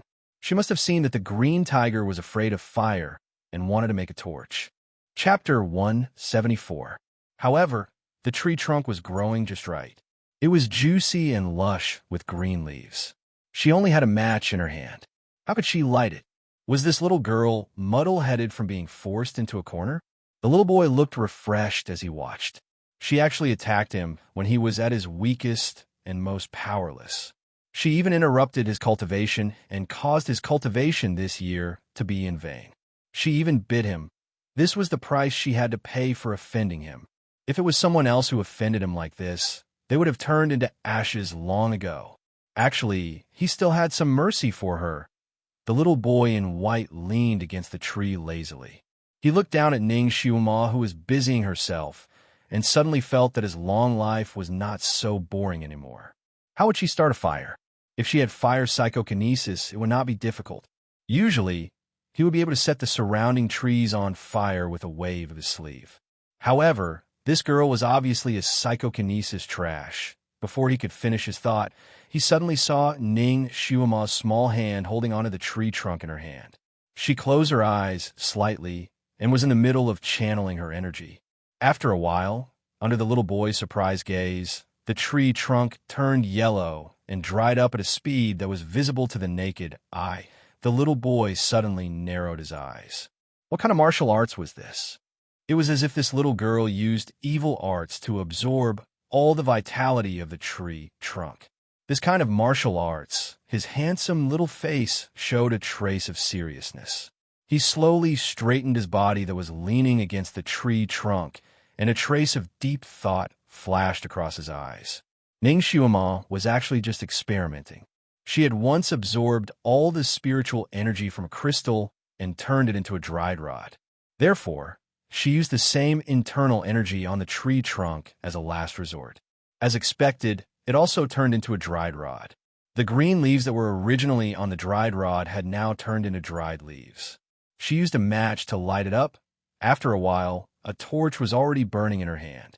When the fire was strong enough, she flew up again, and the blazing torch was like a burning sword, burning towards the body of the green tiger that was charging toward her. Boom! The green tiger couldn't dodge in time, and its fur began to burn as if it had been splashed with oil. Awoo! The green tiger raised its head and let out a mournful howl. Its entire body collapsed like a piece of paper and was burned to ashes in the blink of an eye. Ning Xiuma, she stared blankly at the small pile of ashes on the ground. She had already seen that this tiger was afraid of fire, but she did not expect it to be so afraid of fire. She thought that she would be able to get a few pieces of roasted tiger meat. There was only the smell of burnt leaves in the air. There was no meat aroma, as she expected, and there was no psychokinesis crystal left behind by the tiger. There was only one possibility for such a situation to occur. This was not a real tiger, but a transformation of some kind of Tao technique. That ginseng baby. It seemed like that little thing hadn't run away and was still scheming against her. This little thing was quite vengeful. It didn't want to leave even after it ran away from her. It seemed like it was still unwilling to give up and was watching from the dark. Ning Xiuma's eyes slightly flashed as she circled around the place where the green tiger disappeared. Suddenly, she staggered and raised her hand to look at her palm. Her palm was still dripping with blood. A silver needle had been stabbed into her flesh at a slanted angle. Under the moonlight, the needle shone faintly. Damn it, she cursed under her breath. She raised her hand to pull out the silver needle and took out a small bottle. It seemed like she wanted to apply the medicine herself, but her fingers were trembling and she couldn't pour out the powder. Suddenly, her legs gave way and she fell straight down. Chapter 175. With a loud bang, her head hit a large rock. Her body trembled for a moment before she stopped moving. The boy in white was speechless. His long eyelashes fluttered as he looked at Ning Xiuma, who was lying there motionless, as if she had been poisoned by her own poison. He didn't react for a long time. The little girl's head must have been injured. There was a pool of blood slowly forming under her head. The blood was dark purple. It was obvious that she had been poisoned. After all, the little girl was still young. She had hidden poison all over her body and had just gone through such a battle. It was very likely that she had been accidentally injured by her own poison needles. His gaze fell on the pool of blood. Judging from the color of the blood, the little girl had been poisoned quite severely. Would she die here? He crossed his arms and stared at Ning Xiuma for a full quarter of an hour. Ning Xiuma was still lying there, motionless. The wind blew her clothes, making her curled-up body look lonely and weak. It was as if a few more gusts of wind would blow her away. The boy in white watched for a long time. Suddenly, he used a leaf to fold a wolf and threw it down. It landed beside Ning Xiuma and turned into a mighty and majestic wolf. That big wolf circled around Ning Xiuma, huffing and puffing as it sniffed and sniffed. Suddenly, it bared its sharp fangs and bit Ning Xiuma's calf. Fresh blood flowed out. The color of the blood was also dark purple. The wolf raised its head and howled. The howl echoed throughout the mountain. Ning Xiuma was still lying there, motionless. It seemed that the little girl had really fainted. The white-clothed boy's figure moved. In the blink of an eye, he appeared in front of Ning Xiuma and flicked his finger at the wolf. In the blink of an eye, the wolf turned back into a green leaf. He lowered his head and looked at Ning Xiuma. He reached out his small hand and wanted to turn her over to take a look. At that moment, an unforeseen event happened. Ning Xiuma's body suddenly leapt up like lightning, directly pouncing on the white-clothed boy. Her movements were abnormally fast, and her explosive power was extremely strong. This fierce pounce was comparable to the speed of light. The boy couldn't dodge in time and was pounced on by her. He was less than a meter tall, and Ning Xiuma was a giant compared to him. He couldn't bear the weight of Ning Xiuma's entire body. With a plop sound, he was directly pushed to the ground. Unfortunately, the back of his head also knocked against a piece of bluestone, causing him to see stars. At the same time, he felt a sudden chill, pain, and numbness in the joints of his limbs. Several silver needles had pierced into his body. His vision darkened, and his entire body went numb. He only had time to say one thing: "If you kill me, you won't be able to leave the 9th summit." Then he fainted. Ning Xiuma, the dagger in her hand, was about to stab into the boy's heart, but his last sentence made her stop. She raised her hand and swallowed a pill. After panting for a moment, she lowered her eyes and looked at the little rascal that was firmly pressed under her body. She tilted her head and thought for a moment. Then she took out all the silk thread she had on her. She tied the little guy up tightly. She had indeed pretended to be poisoned just to attract the little guy down. In order to make it look real, she had specially taken a poison pill. This kind of poison wouldn't take a person's life, but it would cause the blood vessels in the body to hurt a little. More importantly, this kind of poison would cause the blood to turn black and purple, as if it was highly toxic. This little ginseng child was really extraordinarily cautious. He even brought a wolf down to test her. Chapter 176. If it weren't for her strong mental strength and high endurance, She would have jumped up the moment the wolf circled around her. But she was also prepared. If the wolf really bit her vital parts, she would jump up and fight back. Fortunately, the boy didn't seem to want to take her life directly, so the wolf didn't bite her vital parts. She secretly gritted her teeth and endured it for a while. She managed to endure it. It was not until the boy came down and came to her side that she chose the best time to attack and succeeded in one fell swoop. It seems that this ginseng child's technique is a little stronger, his speed is a little faster, but his physical strength is average. Ning Xiuma suffered such a big loss in the hands of this boy. Naturally, she would not be polite. Once she pounced on him, she would immediately use several anesthetic needles to paralyze him first. She originally wanted to end him. A ginseng child is a great tonic. If she killed him, perhaps he would not be in the form of a child, but in the form of a ginseng, then she would not taste too bloody. But the child's last sentence made her pause. Looking at the child's exquisite facial features, she was a little hesitant to kill him. Actually, she wasn't intimidated by his last sentence. Using Ning Xiuma's own words, she wasn't someone who was scared. At this moment, her eyes fell on the back of the child's head, where bright red blood was gushing out. She subconsciously dipped her finger in it and brought it to her nose to smell it. Damn, does it have to be so realistic?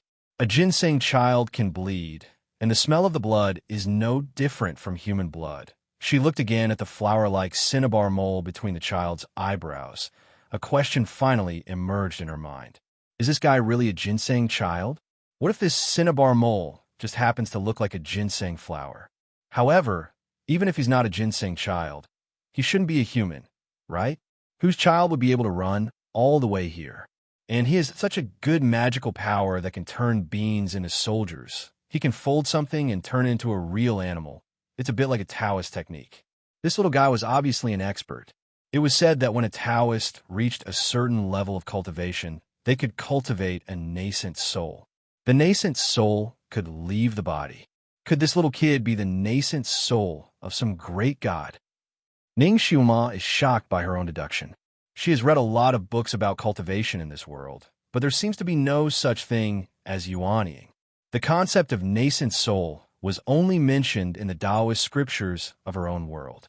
Furthermore, the book also said that although the nascent soul cultivated by a Taoist master was the size of a 1 or 2-year-old boy, its appearance would still be the original appearance.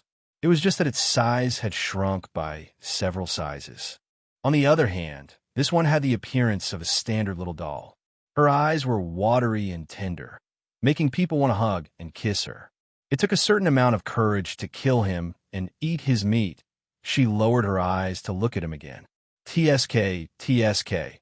He had actually changed his clothes in such a short time. He was no longer wearing a doo-doo.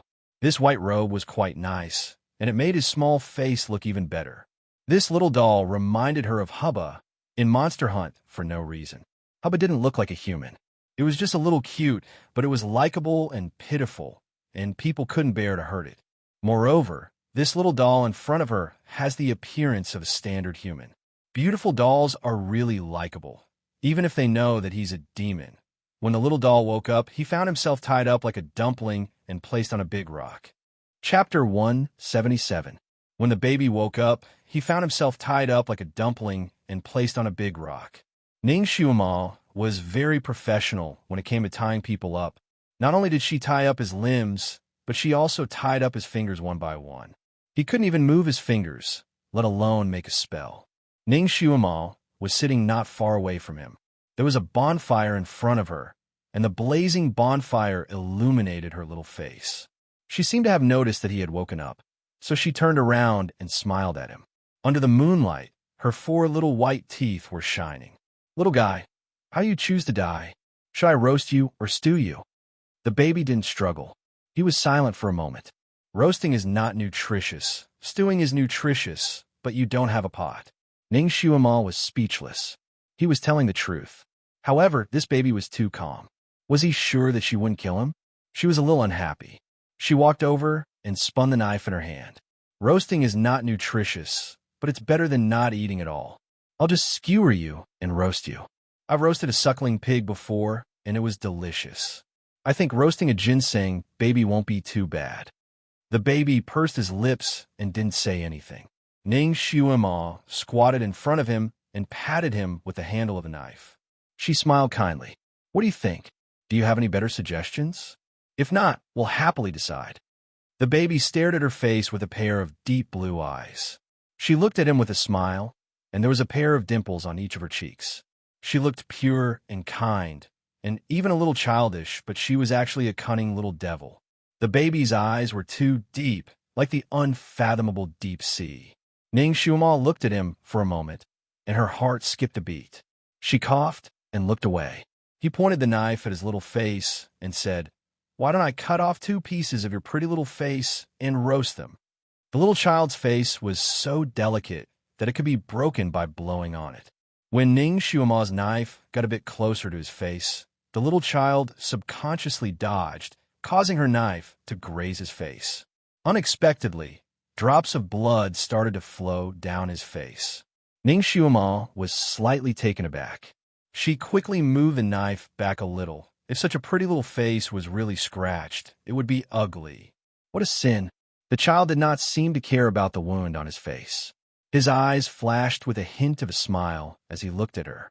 That smile was very faint, so faint that Ning Shuima, who had been looking at him all this time, did not notice it. "Young lady," he opened his mouth, and his words were straightforward. "Let me go, and I will send you out of the 9th summit. Only a fool would believe you." Ning Shuima sat down on the spot. "Last time, you also said that you wouldn't run. In the end, you disappeared in the blink of an eye. You even schemed against me behind my back. Last time, you were too bold. You actually took liberties with me." Ning Shuima finally remembered that last time when she patted his doo-doo, she seemed to have accidentally patted between his legs. She coughed and smiled indifferently. She glanced at his lower body with ill intentions. "You're just a little bean. What's there to take liberties with? Is that thing as big as a bean sprout?" The baby, this little girl's skin is too thick. He had lived for so many years, and this was the first time he saw such a thick-skinned little girl. Since he met this little girl, it seemed that there were several firsts. Chapter 178. This was the first time someone had broken through the array he had set up in the lake. It was also the first time he had been caught by someone. Furthermore, he was caught by a useless little girl.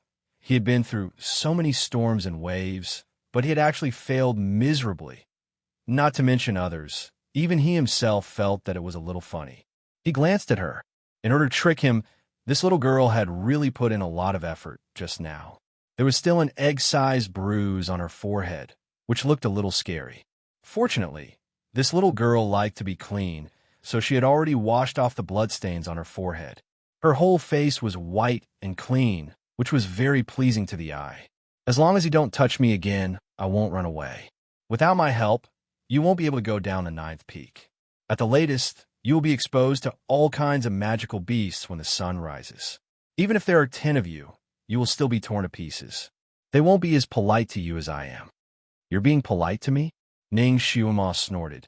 "You let the tiger and wolf bite me. If she wasn't smart enough, she would have been torn to pieces by the green tiger." "They won't really hurt you," the boy slowly said. "Look at the place where your leg was bitten." Ning Shuima lowered her head and looked at the leg that was bitten by the wolf. Suddenly, she was stunned. The part of her leg that had been bitten looked bloody. There was a large laceration, and she had treated it herself. However, it only stopped the bleeding, and she applied the self-made medicine. No matter how effective her medicine was, it was impossible for the wound to disappear in the blink of an eye. But now, she couldn't see any wounds on her leg, not even a small scar. Moreover, she couldn't feel any pain. "You used an illusion to scare me just now?" Ning Shuima put down her pants, and her tone was much better. It seemed that this little guy didn't really want to kill her just now. The little doll didn't answer her nonsense. Instead, she asked, "Can you trust me now? You didn't really hurt me just now, but it doesn't mean that you won't now. You're too cunning. I'm worried." Ning Shuima was straightforward and directly expressed her concerns. "You're a cunning little girl, all right." The child pursed his thin lips, and his voice became even fainter. "There are still 6 hours before dawn. After 6 hours, the enchantment here will disappear. If you don't believe me, then just wait to be eaten by the magical beasts on this mountain. There was a legendary wizardry barrier here. Ning Shuama couldn't help but look around. The lake was like a mirror, and the shadows of the surrounding mountains were reflected in the lake. Together with the round moon in the sky, it was as beautiful as a fairyland.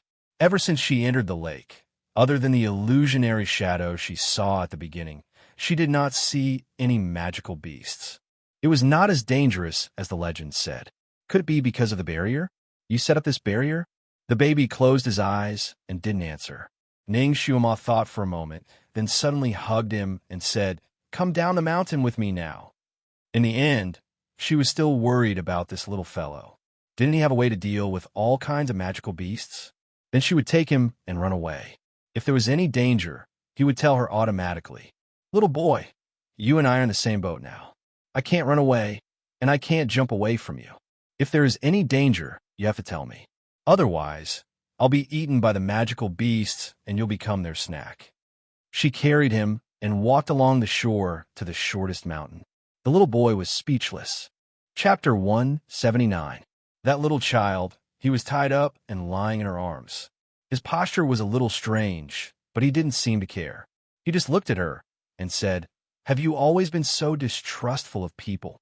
This little girl was more than cautious when it came to people and things. Ning Shuama pursed her lips. As a secret agent, it was indeed difficult to trust anyone except for her own life and death companions. Because the price of trusting someone was only one word: death. That little child's lips twitched slightly.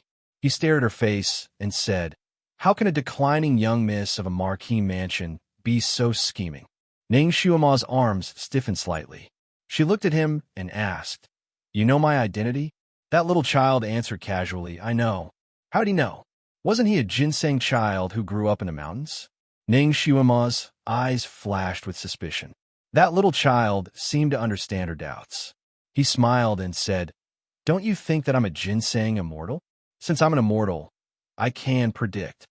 Ning Shuama smiled. She smiled with evil intentions and said, "Then you can predict when I'll stew you in the pot." That little child, he shut his mouth. Although Ning Shuama was carrying someone, she still walked very fast in order to escape. She climbed the mountain very professionally. The trees on the mountain were a little like the trees in the south. The trunks were thick and the crowns were huge. Countless aerial roots hung down from the crowns and pierced into the ground.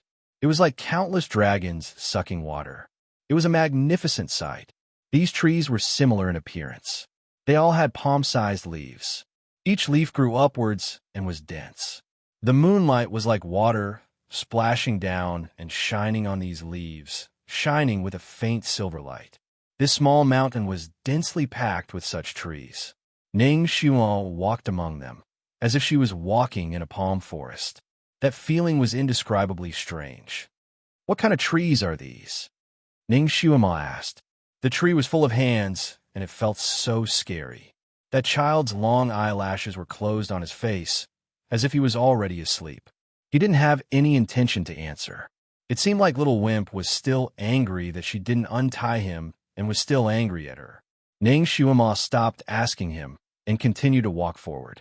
Fortunately, although the leaves of these trees looked strange, there was nothing strange about them.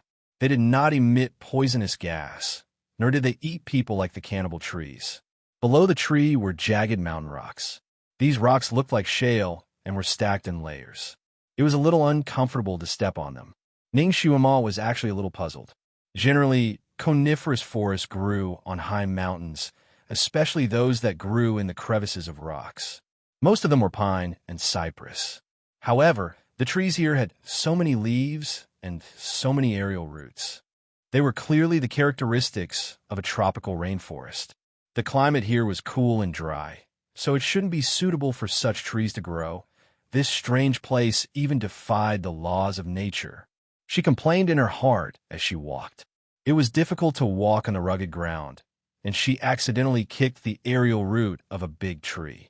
This aerial root was relatively small, and when it was broken by her kick, a faint transparent liquid actually flowed out from it. Ning Shuama was a little thirsty from walking, so when she saw the liquid, she wanted to drink it to replenish her energy. She was still very cautious. She first used a silver needle to test it. After confirming that it wasn't poisonous, she then picked up the aerial root and drank it. This liquid was actually very sweet. After drinking the first mouthful, she wanted to drink a second mouthful. In just a short moment, the liquid in the aerial root was completely sucked dry. Chapter 180. She still wanted more, so she took out a short knife and wanted to cut open another aerial root to drink. With your physique, you can only drink this much. If you drink more, it will be harmful to you, the boy suddenly said. Ning Xuema glanced at him with a doubtful look. She was only half full, and the more she drank, the more she wanted to drink more. You can choose not to believe me, but don't blame me for not reminding you if you drink until you vomit blood, the boy said lightly and closed his eyes again. How could she vomit blood after drinking such sweet water? It was just liquid from the aerial roots, not ginseng, deer antler, or Ganoderma lucidum. Why would she vomit blood after drinking it? Ning Xuema looked at the aerial roots again and suddenly had an idea. The top of the aerial roots were connected to the densest part of the leaves, and the stalks of the leaves were basically growing near the aerial roots. She raised her head and looked at the moon in the sky. Could it be that the palm-shaped leaves were absorbing the essence of the moon? Then, the essence would be transferred to the aerial roots, and the aerial roots would be inserted into the cracks of the rocks. Moreover, the aerial roots were all facing the same direction. Ning Xuema remembered that when she first entered the forest, she saw a thin stream outside the forest. The stream was obviously flowing toward the big lake. I know. The water in the big lake was formed by the water from the aerial roots. The boy's eyelashes moved slightly, but he didn't say anything. Ning Xuema was still a little regretful. If I had known, I would have drunk more water from the big lake. The trees on each mountain were transferring the essence of the moon into the big lake. The big lake was simply a nourishing soup. No wonder you had to sit there and absorb the nutrients. She thought of the layers of green platforms again. A question flashed through her mind. Was there any ginseng that grew in water? The big green platform didn't look like ginseng leaves. She couldn't help but reach out and touch the boy's tender face. No wonder you are so beautiful and your skin is so smooth. It is nourished by the essence of the sun and the moon.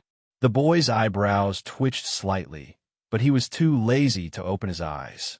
His little mouth was slightly closed, and under the moonlight it looked like a crystal-clear flower with dew. Ning Xuema couldn't help but lower her head and kiss his lips again. The child's body stiffened slightly. Before he could do anything, Ning Xuema raised her head and said with a smile, "It tastes good," as expected of someone who grew up absorbing the essence of the sun and moon. The small child, the ice lake in his eyes, seemed to crack a little. "Do you always like to kiss strange men?" His voice seemed to carry a chill. He had already been kissed by her twice in such a short period of time. "Little fellow, you're wrong. Firstly, you and I are not strangers. Secondly, and most importantly, you're not a man yet."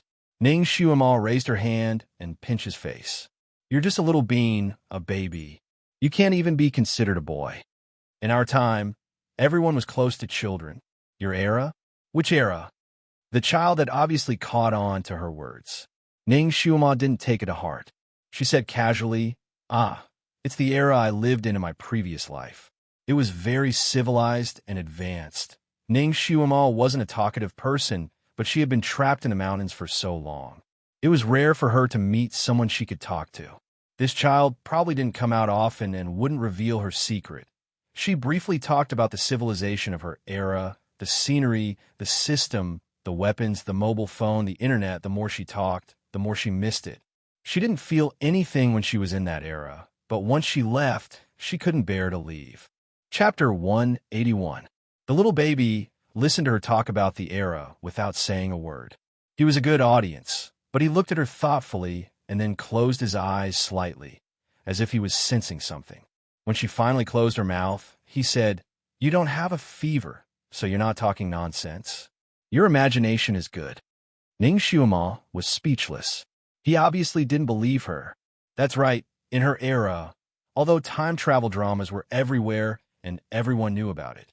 However, If someone really swore that he or she was from ancient times, most people would not believe it and would only treat the other party as a lunatic or a psychopath. Moreover, in this time and space, such a statement was undoubtedly a fantasy.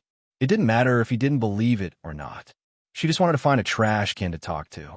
She didn't care if this trash can understood her or not. She lifted his little body up and didn't care.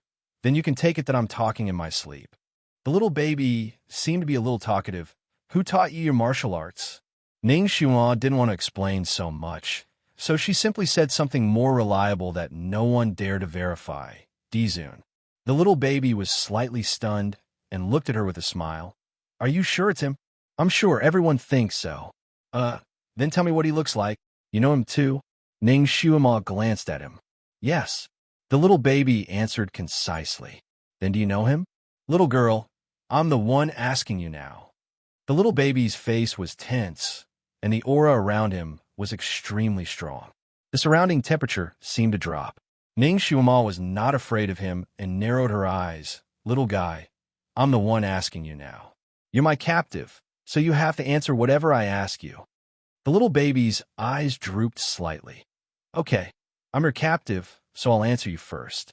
I know him, and our friendship is not shallow.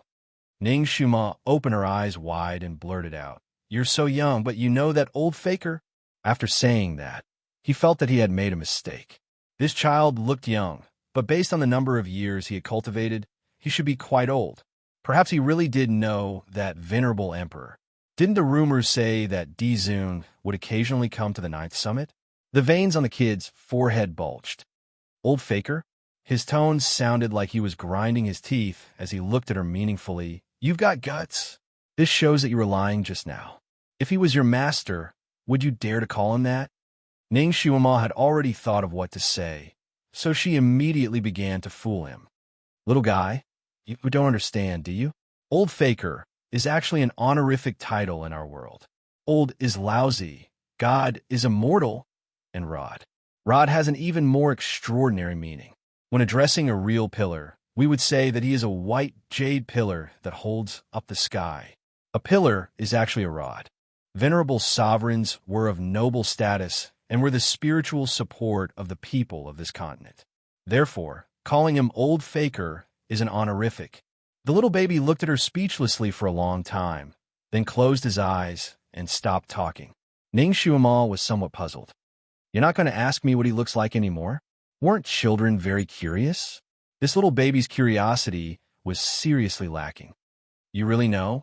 The little baby's interest was waning, and it was obvious that he was not interested.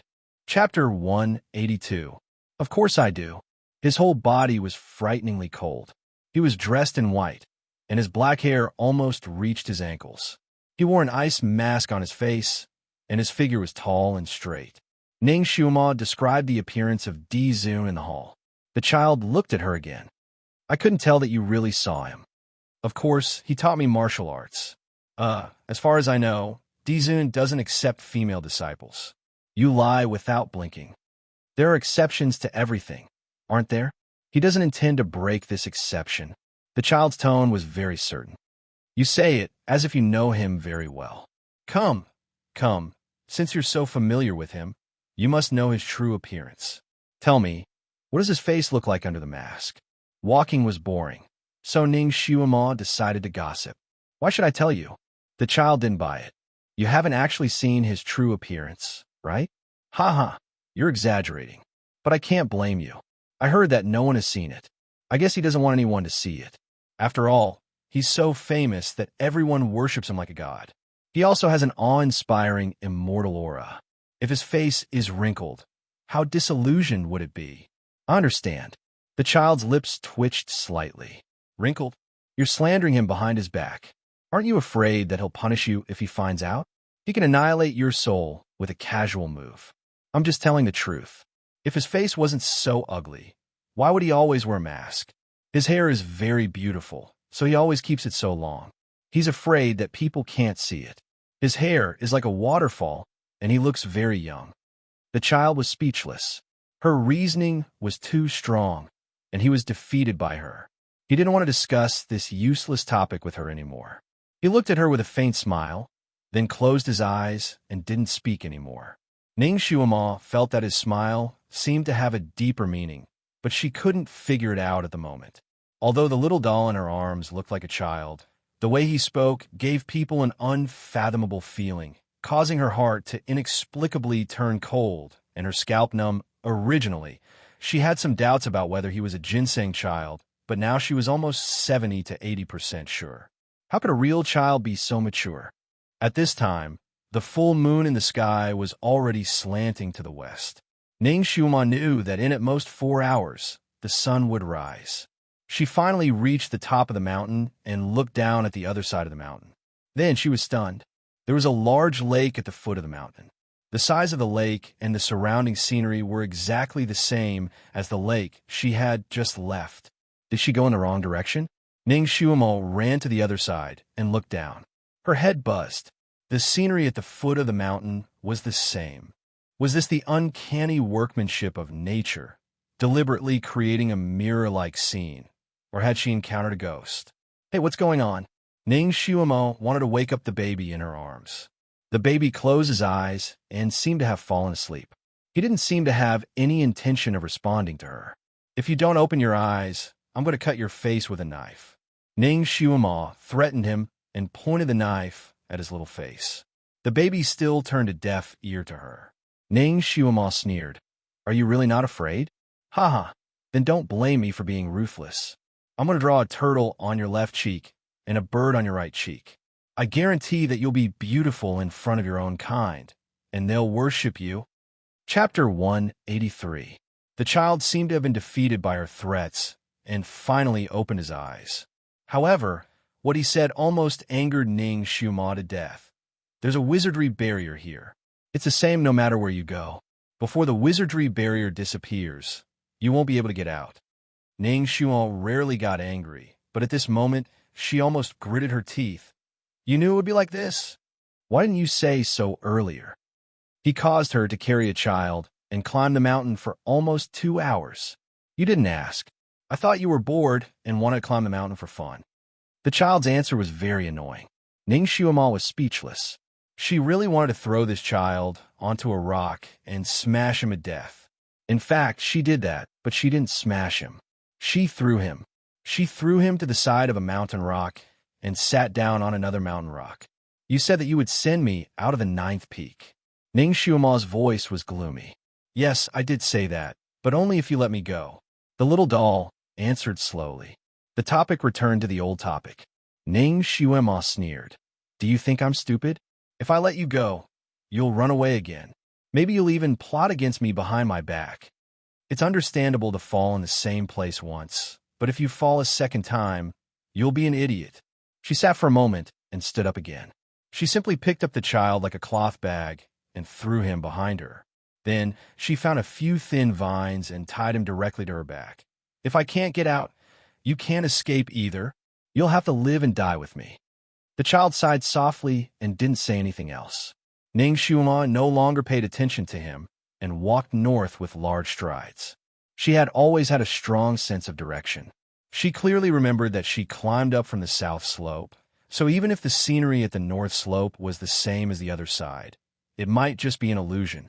She was heading in the right direction. It wasn't convenient for her to walk when she was carrying the child, but now that he was on her back, she walked very quickly. The child on her back opened his eyes to take a look.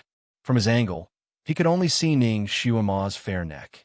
This little girl had the spirit of not giving up until all hope was gone, which made him have a whole new level of respect for her. He closed his eyes again and placed one of his ears on Ning Xuema's back. He could hear her steady heartbeat. In such an unknown and hopeless situation, her mind is still so calm. This child is a promising talent.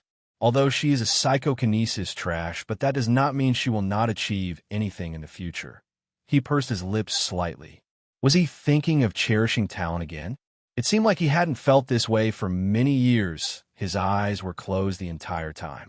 The moonlight shone on his body and flowed on his robes, giving him a faint halo of light. Ning Xuema, who had been striding forward, naturally did not notice the subtle changes of the child on her back. She also did not notice that the silk thread she used to tie him were slowly disappearing, as if they were melting. When Ning Xiumal walked in the forest where palm leaves grew, after walking for a while, she finally concluded that she had indeed encountered something similar to a ghost wall. She found the aerial root that was broken by her kick, and even found the mark she made on the tree to prevent herself from getting lost. This time, she completely gave up and simply returned to the lake. Since she couldn't get out of this enchantment, she might as well rest here and wait for the enchantment to disappear before leaving. Chapter 184. Since she couldn't get out of this enchantment, she might as well rest here and wait for the enchantment to disappear before leaving. She wouldn't foolishly rush around and do useless things. The lake water rippled, and the bonfire she had made before was still there. There were even some sparks on the bonfire. Little thing, you win. Ning Xiumal sat down on a big rock by the lake. Let's meditate together and wait for dawn. Tomorrow, when the enchantment disappears, the magic beast will appear. If it wants to eat me, I'll throw you out as bait. Before she could finish her threat, she suddenly heard the boy behind her shout, "Be careful! Back off!" It was almost a subconscious reaction. Before Ning Xiumal's brain could process what was going on, her feet had already flown back several meters like the wind. Splash! With a splash, a black shadow rushed out of the water and landed on the shore like a storm. The splash was several feet high, and it landed right where Ning Xiumal had been resting. Obviously, if Ning Xiumal hadn't reacted quickly and retreated in time, she would have been attacked by this thing and become its food. As this thing landed on the ground, a ferocious aura covered the sky and earth. Even Ning Xiumal, who was used to seeing the world, shivered when she saw its appearance. What kind of magic beast was this? A Komodo dragon? No, a Komodo dragon didn't have horns, and it wasn't that big.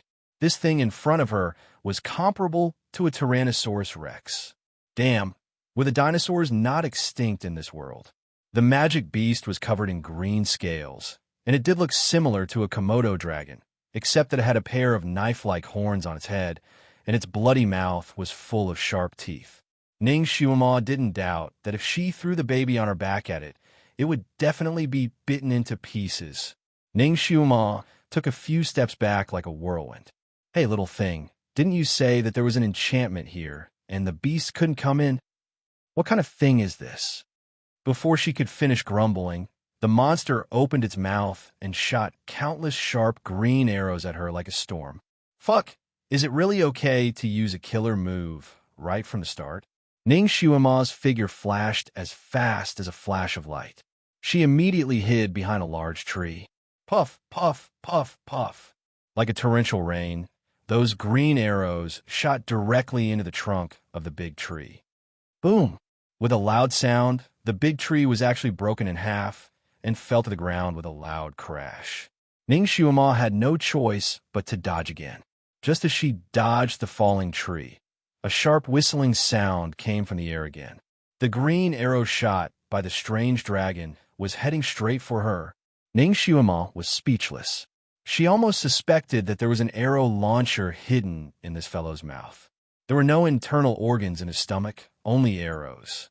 How could he fire wave after wave without stopping? With her current kung fu, she couldn't fight head-on. She could only use her best qigong to dodge. Fortunately, there were many big rocks in this place, so she had more places to hide. This strange dragon's arrows were extremely powerful. No matter what it hit, it would directly shatter into pieces. Countless big rocks were turned into rubble under the rain of arrows. Smoke and dust rose high into the air, covering the sky and the sun. Ning Xiumal practically used all of her strength, yet she was still battered and exhausted from dodging. She used all her energy to dodge the waves of attacks from the strange dragon. She didn't realize that her qigong had greatly improved compared to before. It could really be said that her qigong was as fast as lightning, comparable to the teleportation of a psychic. Chapter 185. She had never run so fast in her previous life. Little girl, you probably broke a little of the barrier when you came in just now, and this guy took advantage of it. Oh right, you can't just keep dodging, the boy behind her said. Nonsense. Ning Shumo rolled her eyes secretly. Of course, she knew that. The problem was that the guy's attack was too fast and too dense. She couldn't fight back at all. Moreover, she only had a short knife in her hand and some poison needles and anesthetic needles. She had used the poison needles and anesthetic needles when she was dodging just now, but they were useless. The guy's scales were harder than steel. Her needles were shattered when they hit the surface of the dragon's scales. She couldn't even pierce its skin at all. Ning Shumo almost couldn't breathe under the attacks of the strange dragon.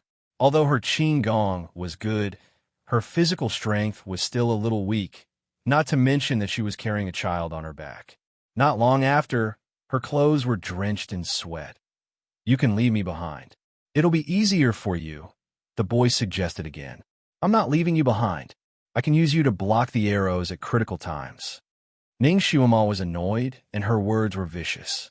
However, she carefully avoided her back every time she dodged, so that the child on her back wouldn't be accidentally hurt.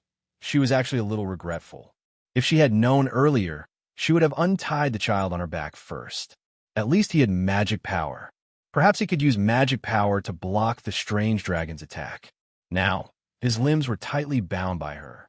Even his fingers were tied together, so he couldn't make any hand seals or chant spells. He didn't even have the ability to protect himself. If she threw him out now, he would definitely become a snack for the strange dragon. "You can't bear to feed me to the dragon?" The little fellow's breath was like orchids by her ear. That cold breath brushed against her ear, causing her body to go numb for no reason. She almost couldn't dodge the strange dragon's arrow rain attack. A green arrow pierced through her trouser leg. How mysterious. It almost pierced her calf. "Shut up, little brat. I'm not even willing to eat myself. How can I get it to it?" Ning Shumo dodged another wave of arrows and answered in annoyance. Under the torrential attacks of the strange dragon, she had to be on full alert and still had to dodge in a panic. How could she be distracted while talking? Another wave of arrows rained down on her, but there wasn't a single boulder around her that she could hide behind. Seeing the dark green arrows coming at her like shooting stars, she couldn't dodge in time. Her heart turned cold. She was finished. This time, "I'm afraid I'll become a hedgehog." Naturally, she wasn't willing to be shot like a pig. She steeled her heart and used the dagger in her hand to deflect the arrows that were aimed at her vital parts. She didn't care anymore. She would block as many as she could. Suddenly, a golden light flashed in front of her, and a pale golden crescent-shaped protective shield appeared in front of her. Those green arrows hit the protective shield, and with a chee-chee sound, the green arrows shattered into dust. Ning Shumo, who saved her at this time? Where did the reinforcements come from? She subconsciously wanted to turn around, but a breath lingered in her ear. "Don't be distracted. Continue to use your footwork to get closer to the water." The voice belonged to the child. Finally, a question flashed in Ning Shumo's mind. He was tied up like a dumpling on her back. Since when could he be so close to her ear? She was so focused on dealing with the strange dragon that she didn't notice the strange behavior of the child behind her. Based on her senses, she knew that the child behind her had half of his body propped up. His two little hands were even placed on top of her head. Chapter 186. "You?" Ning Shumo almost threw him away. However, before she could do so, the pale golden shield had already disappeared, and the strange dragon's arrow rain shot over once again. Ning Shumo had no choice but to suppress all her questions and use her special Qigong footwork to evade the arrows. Her movements were like a ray of moonlight, drifting back and forth amidst the rain of arrows. Her dodging was extremely dangerous, and there were a few times where she was almost hit by the rain of arrows. "Hey, set up another protective shield," Ning Shumo shouted in the midst of the chaos. "You can only set it up once every 15 minutes, the boy behind her answered. "Damn, there's a cooldown time. Don't you have any other tricks?" This ginseng child had lived in the ninth peak for so long, he must have some tricks up his sleeve, right? Otherwise, he would have become a demonic beast snack long ago. "I do, but I can't use it right now." The boy's voice sounded a little regretful. "How did you manage to live for so long? It's a miracle that you didn't get eaten by demonic beasts." Ning Shumo couldn't help but complain. This world doesn't lack miracles. For example, a useless person like you can also make it to the ninth peak. Be careful. Get close to the water. I have another trick. Because the dragon came out from the water, Ning Shuama was a little scared of the lake and stayed far away from it. However, the dragon kept blocking in front of her. It was 100 times harder for her to get close to it than to stay away from the lake. Hey, is that trick of yours effective? Don't tell me it's going to be over after blocking it again. That's an attack spell. As for its effect, you'll know after you try it. The boy's words were simple and clear. He couldn't guarantee anything. Ning Shuama was speechless. Forget it. She couldn't just keep dodging like this. Maybe the boy's last trick would work. Let's take the risk. She began to test the waters. While dodging the arrows, she moved closer to the lake. The dragon's body looked huge, but its movements were very agile. It kept chasing after Ning Shuama, not giving her a chance to rest. Ning Shuama fought with it for another half an hour before she finally got around its huge body and rushed to the lakeside. She prayed to the heavens that there wouldn't be a second dragon in the lake. Otherwise, she would be attacked from the front and back, and she would be dead for sure. Make your move. Make your move. Ning Shuama almost fell into the lake when she dodged at the last moment. She couldn't help but shout loudly. She suddenly felt the weight on her back lighten, and the boy who was lying on her shoulder suddenly disappeared. Ning Shuama's heart sank. Was this little thing taking advantage of the opportunity to escape through the water? After all, she had found him in the lake in the first place. This little bastard is not loyal at all. The strange dragon's attacks were too concentrated and fierce. Ning Shuama didn't even have time to complain or even look back. Seeing that another wave of arrows was coming, she could no longer retreat. If she retreated any further, she would fall directly into the lake. This strange dragon was an aquatic creature. If she fell into the water, she definitely wouldn't be its opponent. Ning Shuama subconsciously wanted to dodge to the left, but a bright blue light flashed in front of her eyes. A transparent watercolored cover directly covered her inside. The green arrows rained down on the cover, but the cover only lightly swayed. All the arrows fell to the ground, and not a single one managed to penetrate it. Her heart skipped a beat. That ginseng child finally made his move. Didn't he only have one attack left? With a protective barrier around her, she finally had time to look back. When she did, her eyes couldn't help but widen. Chapter 187. That little ginseng child stood in the air, his two small hands forming a seal in front of his chest. His silver hair was like water satin, fluttering around his body. The waves rolled like the tide, surrounding his body. The blue waves set off his white clothes, making him look as beautiful as a painting. However, what surprised Ning Shuama was not this. She was surprised by the little child's aura. It was rare to see such a majestic aura. That inexplicably strong pressure made Ning Shuama tremble. He was clearly a little child who was not even 2 years old, but at this moment, he had the aura of a mountain. Even the almost berserk strange dragon forgot to attack. It was so nervous that its eyes widened and its entire body tensed up. The little child suddenly pointed his white fingers forward. A few sparkling lake blue ice blades whizzed out and shot directly into the dragon's neck. There was no blood, and there were no wounds on the surface of its skin. However, the dragon let out a shrill cry and jumped into the air. Bang! With a loud explosion, the strange dragon suddenly exploded into several pieces in the air. Blood splattered everywhere, and it looked like a rain of blood. Ning Shuama was originally standing there to watch the show. She was not prepared for the sudden disappearance of the water shield around her. She could not dodge in time and was drenched in blood. Ning Shuama was speechless. She wiped the blood off her face and looked at the little child with an unfriendly expression. This little bastard. Couldn't he wait for the rain of blood to finish before he removed the shield? Splash! With a splash, the little child, who was originally floating in the air, fell into the water and sank to the bottom without even a splash. Was he exhausted after using such a powerful move? That's right. For such a small person to use such a ferocious move, it was reasonable for him to be exhausted. Ning Xiuma turned and jumped into the water. After a while, she found him underwater. After the little boy fell into the water, he was actually meditating. His eyes were tightly shut, as if he had fainted.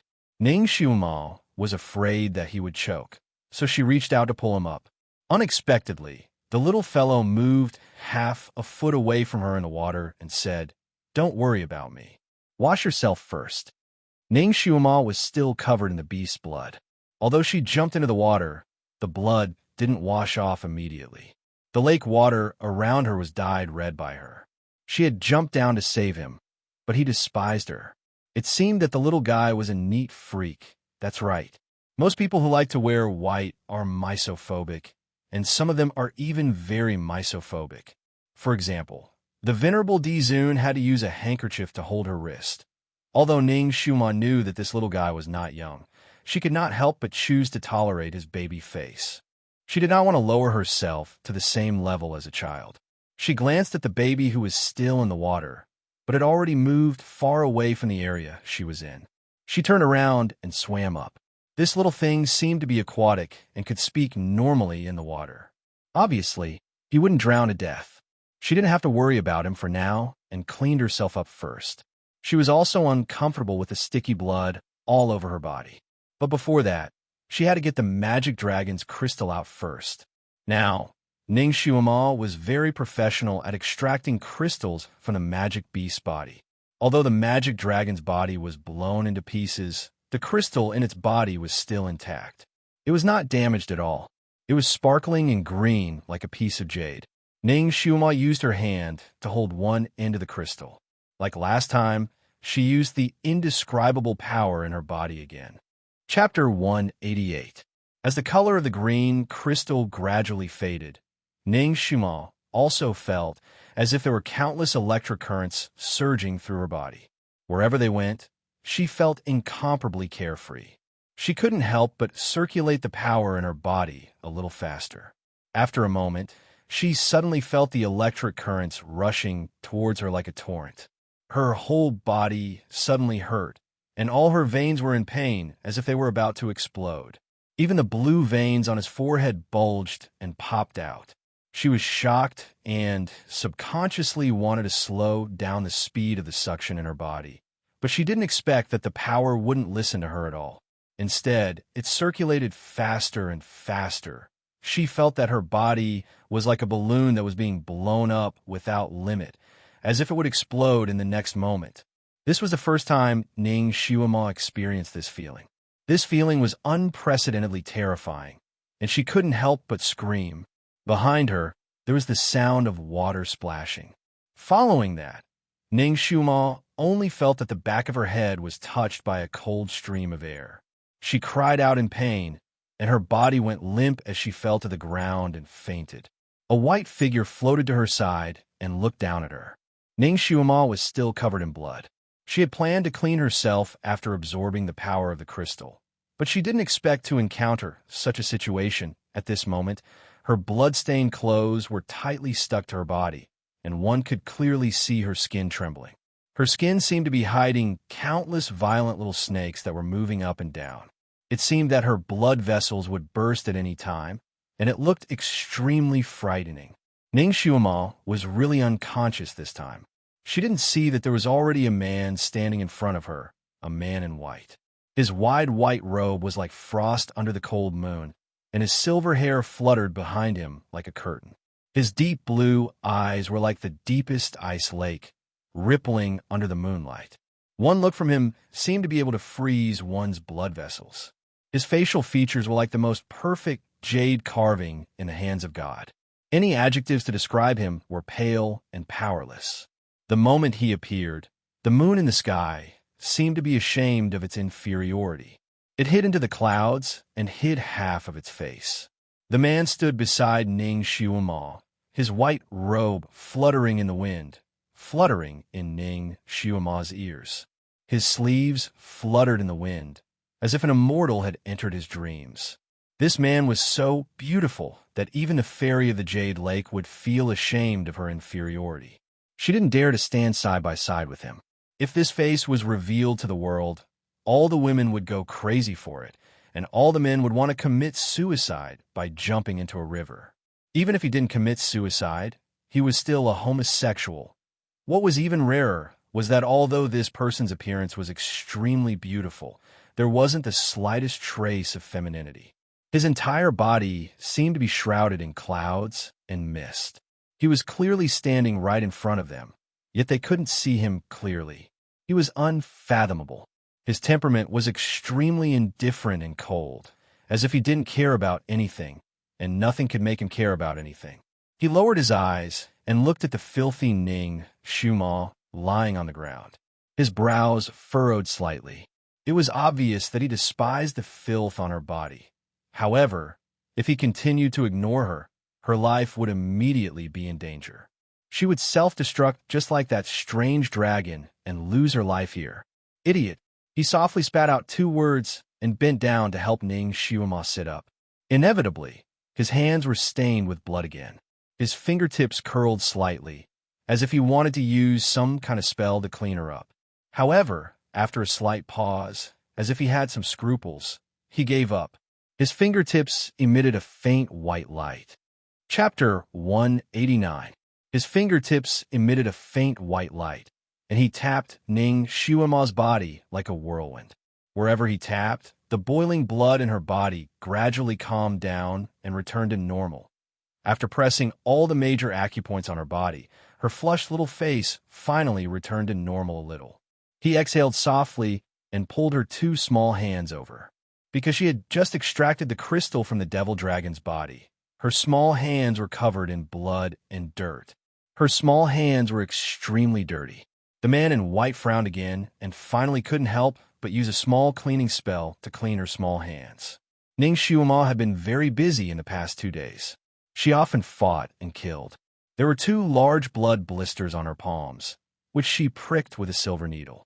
Now, the blood was gone, but the 2 traces of the blisters were still there. They were uneven to the touch. The man in white glanced at the blisters on her palms and then looked at the bruise on her forehead. Although this little girl was young, she had a strong spirit. She was also willing to pay a big price. What kind of living environment did she have to have such a character? His palms touched her small hands, and he closed his eyes slightly. After a while, waves of faint green light gushed out from Ning Xiuma's palms and directly entered the man's body through his palms. The man's white robe fluttered, as if there was a strong wind blowing around him. After a while, the rampaging power in Ning Xiuma's body finally calmed down. Her flushed face also completely returned to normal. The man in white let go of her hands and put her in a cross-legged sitting position. Only then did he let go of her. Normally, if a person was unconscious, they wouldn't be able to sit still even if they were in a sitting position. However, the way the man put her in a sitting position was a bit strange. The pressure points were evenly distributed. After he let go of her, she still sat there calmly, even though she was unconscious, as if she was meditating. The man in white picked up the crystal rod that she dropped on the ground. The end of the crystal was already a bit white. It was obviously caused by Ning Xiuma absorbing the psychokinesis on it. He looked at the crystal over and over again and shook his head slightly. This little girl was still too inexperienced after all. Even if she had a special cultivation technique, she shouldn't be so greedy. Her small body's endurance was limited, but she had rashly absorbed the energy from the crystal of a level 8 telekinesis magical beast. It was like a small stream forcibly absorbing the power of the sea. It would be strange if it did not overflow and did not collapse. She was already very lucky that her blood vessels didn't burst. Ning Xiuma's body was still trembling slightly. That was the after effect of almost exploding her blood vessels. She still needed the nourishment of a master psychokinesis to completely recover. Although she was unconscious, there was still a pained expression on her face. Her eyebrows were knitted together, and it was obvious that she was still in discomfort. If she didn't recuperate in time, her body would be completely crippled. Even if he could leave the mountain alive, he would have to spend the rest of his life in bed. The white-clothed man stood still for a moment. Then, he let out an almost inaudible sigh. He raised his palms, and a faint white light lifted Ning Xiuema into the air. Then, he threw her into the water with a splash. Her tattered clothes were casually pulled off by a pair of slender, jade-like hands, revealing her white sheep's petite body. Ning Xiuema was in a coma, and she didn't know that she had been stripped naked in the water. Secret, not secret, things that shouldn't be seen by others, things that should be seen by others. Everything was exposed in front of the white-clothed man's eyes. Because Ning Xiuema had been consciously recuperating these days, her small body was showing signs of puberty. Chapter 190. Her skin was much fairer and smoother than before, and her breasts had finally swelled up a little. If an ordinary man saw such a charming scene in front of him, his heart would probably be moved and his blood would boil. However, this man in white obviously wouldn't. To him, the small body in front of him was no different from looking at streaky pork. He floated by her side and used his palms to clean her thoroughly. Although he was strong, it was obvious that he had never served anyone before. When he was cleaning Ning Xiuema, he didn't know how to control his strength. In the end, her small body was clean, and not a trace of blood could be found. However, he was also careless and left many light green finger marks on her body. Halfway through, Ning Xiuema's eyelashes fluttered twice, as if she was about to wake up. The man looked at the two of them at that moment, and then decisively added another slap to the back of her neck. As a result, Ning Xiuema became even more dizzy and wouldn't wake up for a while. He almost cleaned the space under her fingernails before he stopped and carried her ashore. Her own clothes were dirty and torn, and he obviously didn't intend to let her wear them.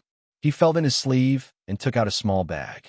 His fingers clamped in the small bag and took out a set of snow-white robes. He didn't care about anything else and put it on for her. This white robe was also strange. When he took it out, it was a mature man's robe. After he put it on the petite Ning Xiuema, it actually shrank rapidly and quickly fit her body. Her long hair was wet and messy, and it draped over her shoulders. It didn't look compatible with the robe at all. The man in white was obviously a perfectionist, and he didn't like this. Thus, he took out a toothbrush and combed her hair. He wasn't used to serving people, so his actions were a little stiff. From time to time, he would pull a few strands of her hair. Fortunately, Ning Xiuema was still unconscious, or else she would have grimaced in pain. Once her hair was combed, it was very smooth. The man in white combed her hair a few times. His fingers curled, and he actually subconsciously combed her hair into a flower bun. He also conveniently pinned her hair with a pearl hairpin. After he finished combing her hair, he was stunned for a moment. He looked at her hair bun, then looked at his hands, and a strange look flashed through his eyes. He had never taken care of a girl's hair. In fact, he was too lazy to even take care of his own hair. Usually, he only used a gemstone headband to tie it up. She didn't expect him to be able to comb her hair into such a beautiful bun in such a short time. Was this talent? He once again sized her up. The current Ning Xiuema was like a freshly baked white pancake, clean and without a speck of dust. This time, he was finally satisfied. He sat down on a large rock and lifted his hands to hold her in his arms. The petite and exquisite girl was actually very compatible with his arms. He actually felt very comfortable when he held her. She was very obedient when she was unconscious, and her arms and legs were moved by him. In a short moment, he had arranged her into a posture of a child sitting on a lotus. Then his palms held her small hands in his palms. Then he closed his eyes and began to heal her damaged meridians. A faint white light emitted from his body, and like water, it circulated around the two of them. Healing her meridians took a lot of energy. Not long after, the man in white's forehead was covered with fine beads of sweat. They dripped down the tip of his nose and landed on her face. Chapter 191. Her little face was getting redder and redder. It was obvious that she was getting better. He held her in his arms for almost 2 hours before he managed to nourish all the veins in her body. Finally, he made sure that her body was completely fine before he let go of her and stood up. The moment he stood up, he staggered and swayed. A ray of white light flashed past him, and the man in white disappeared. The one standing at the same spot was the little ginseng baby that Ning Xiuema had mentioned. He was stunned for a moment and the corners of his lips twitched. He glanced at Ning Xiuma, who was still sleeping soundly. This little girl, was she his nemesis? He originally thought that he would be able to return to normal after 3 days of cultivation. However, he did not expect to be forcefully interrupted by this little girl on the last night. He was hugged and tied up by her and had to continuously use his psychokinesis to defend her and heal her injuries, as he had never encountered such a situation before. He did not have any experience. When he returned to his human form, he thought that he would be fine. When he used his psychokinesis frequently, he did not expect that there would be such serious repercussions. He had turned into a little boy again. When would he be able to change back? He raised his head and looked at the sky. The sky was already turning white, and it would be dawn soon. By then, the wizardry barrier would disappear, and the ferocious beasts on the 9th peak would appear. As he had lost most of his power, he would not be able to set up the same wizardry barrier. Without his protection, this little girl would not be able to survive on the 9th peak for even 15 minutes. It seemed that he had to think of a way to send her off the 9th peak first. What a troublesome little girl. Ning Xiuma was awakened by a slap on the face. Get up quickly. More demonic beasts are coming. The voice was crisper and softer than a grape. Ning Xiuma could not bear to hear the word demonic beast. She shuddered and jumped up. Where are the demonic beasts? She looked around and was suddenly stunned. Did she transmigrate again? The sky was already bright. Far away on the mountainside, the sun had just climbed out, and half of its face was red. The place where she was standing was indeed still by the water, but it was not the beautiful lake from last night. Instead, it was a deep pool that was not small in size. On 3 sides of the deep pool were steep cliffs that were as sharp as knives. On the cliffs, there were countless tall trees that looked like dragons. Those trees were lush and green, and as far as the eye could see, there were shades of green. The most important thing was that although these trees were of different species, most of them were coniferous trees that were commonly seen in the mountains. However, the strange trees that she saw last night with palm-sized leaves were nowhere to be seen. Large and small waterfalls cascaded down from the cliff, pouring directly into the deep pool beneath Ning Xiuma's feet. The sound of water was like thunder, splashing in all directions. Where was this? What about the mountain peak that looked like a mythical beast she saw last night? Where's the beautiful lake? Why are they all gone? Everything that happened last night couldn't have been a dream, right? Her gaze fell on the crystal rod by her feet. One end of the crystal rod was grayish-white, while the other end was dark green. It looked a little strange. This was the psychokinesis crystal that she had pulled out from the strange dragon last night. She looked around again and saw that the strange dragon's dismembered body was still there. All of this told her that this was not a dream. Everything that had happened last night was real. Right, where was the ginseng child? Ning Xiuma's gaze quickly scanned the surroundings, but she did not see any trace of the child. She seemed to have heard his call when she was unconscious. Was it an illusion? Chapter 192. She rubbed her eyebrows. Countless questions were swirling in her head, making her mind a little knotted. There was the body of the strange dragon, and there was the crystal rod. All of these showed that she was still in the same place as before. She remembered that the child said that there was a wizardry barrier around the place she was in. That meant that the scene she saw last night was most likely an illusion in the wizardry barrier. It was not real. Now that the sky was bright, it seemed that this was the most realistic scene after the wizardry barrier disappeared. The big lake last night should be this deep pool now. Oh no, the child sank to the bottom of the big lake last night. Could he be in this deep pool now? Why hasn't he come up yet? Did he run away or drown in it? Ning Xiuma looked at the deep pool and was about to take off her clothes and go into the water to take a look. But when she saw the clothes on her body, she was stunned. She was wearing a small snow-white robe that was as smooth as silk and fit comfortably. Her original dirty and tattered clothes were nowhere to be seen. She was very clean, as if she had just been taken out of the disinfectant cabinet. Even her fingernails were trimmed. The gaps between her fingers were clean, and there was not a trace of dirt. She touched her hair again, then ran to the edge of the pool to look at her reflection. She saw that her hair covered her forehead, and there were 2 round buns on her head, which made her eyes look even bigger and her mouth small. She looked lively and cute. Ning Xiaoma liked to pretend to be young, but that was to pretend to be a pig to eat a tiger. Now that she saw herself in such a fresh outfit, she was also not used to it for a moment. The most important thing was that she clearly remembered that she was covered in blood before she fainted. Now, she looked like she had just taken a shower. She lifted her clothes and looked at her arms and legs. They were as white as lotus roots that had just been washed. Then she found an even more terrible problem. She was not wearing underwear. She only wore a very expensive robe on the outside. Ning Xiaoma was embarrassed. Damn it! It was like wearing a uniform to seduce her.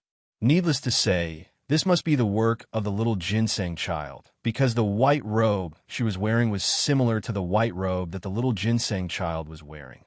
There were different ways to achieve the same result. Are you done? A voice suddenly sounded behind her. Ning Xiaoma immediately turned around and saw the little ginseng child walking out from behind a waterfall. Did you bathe me with a spell? Ning Xiaoma bluntly asked.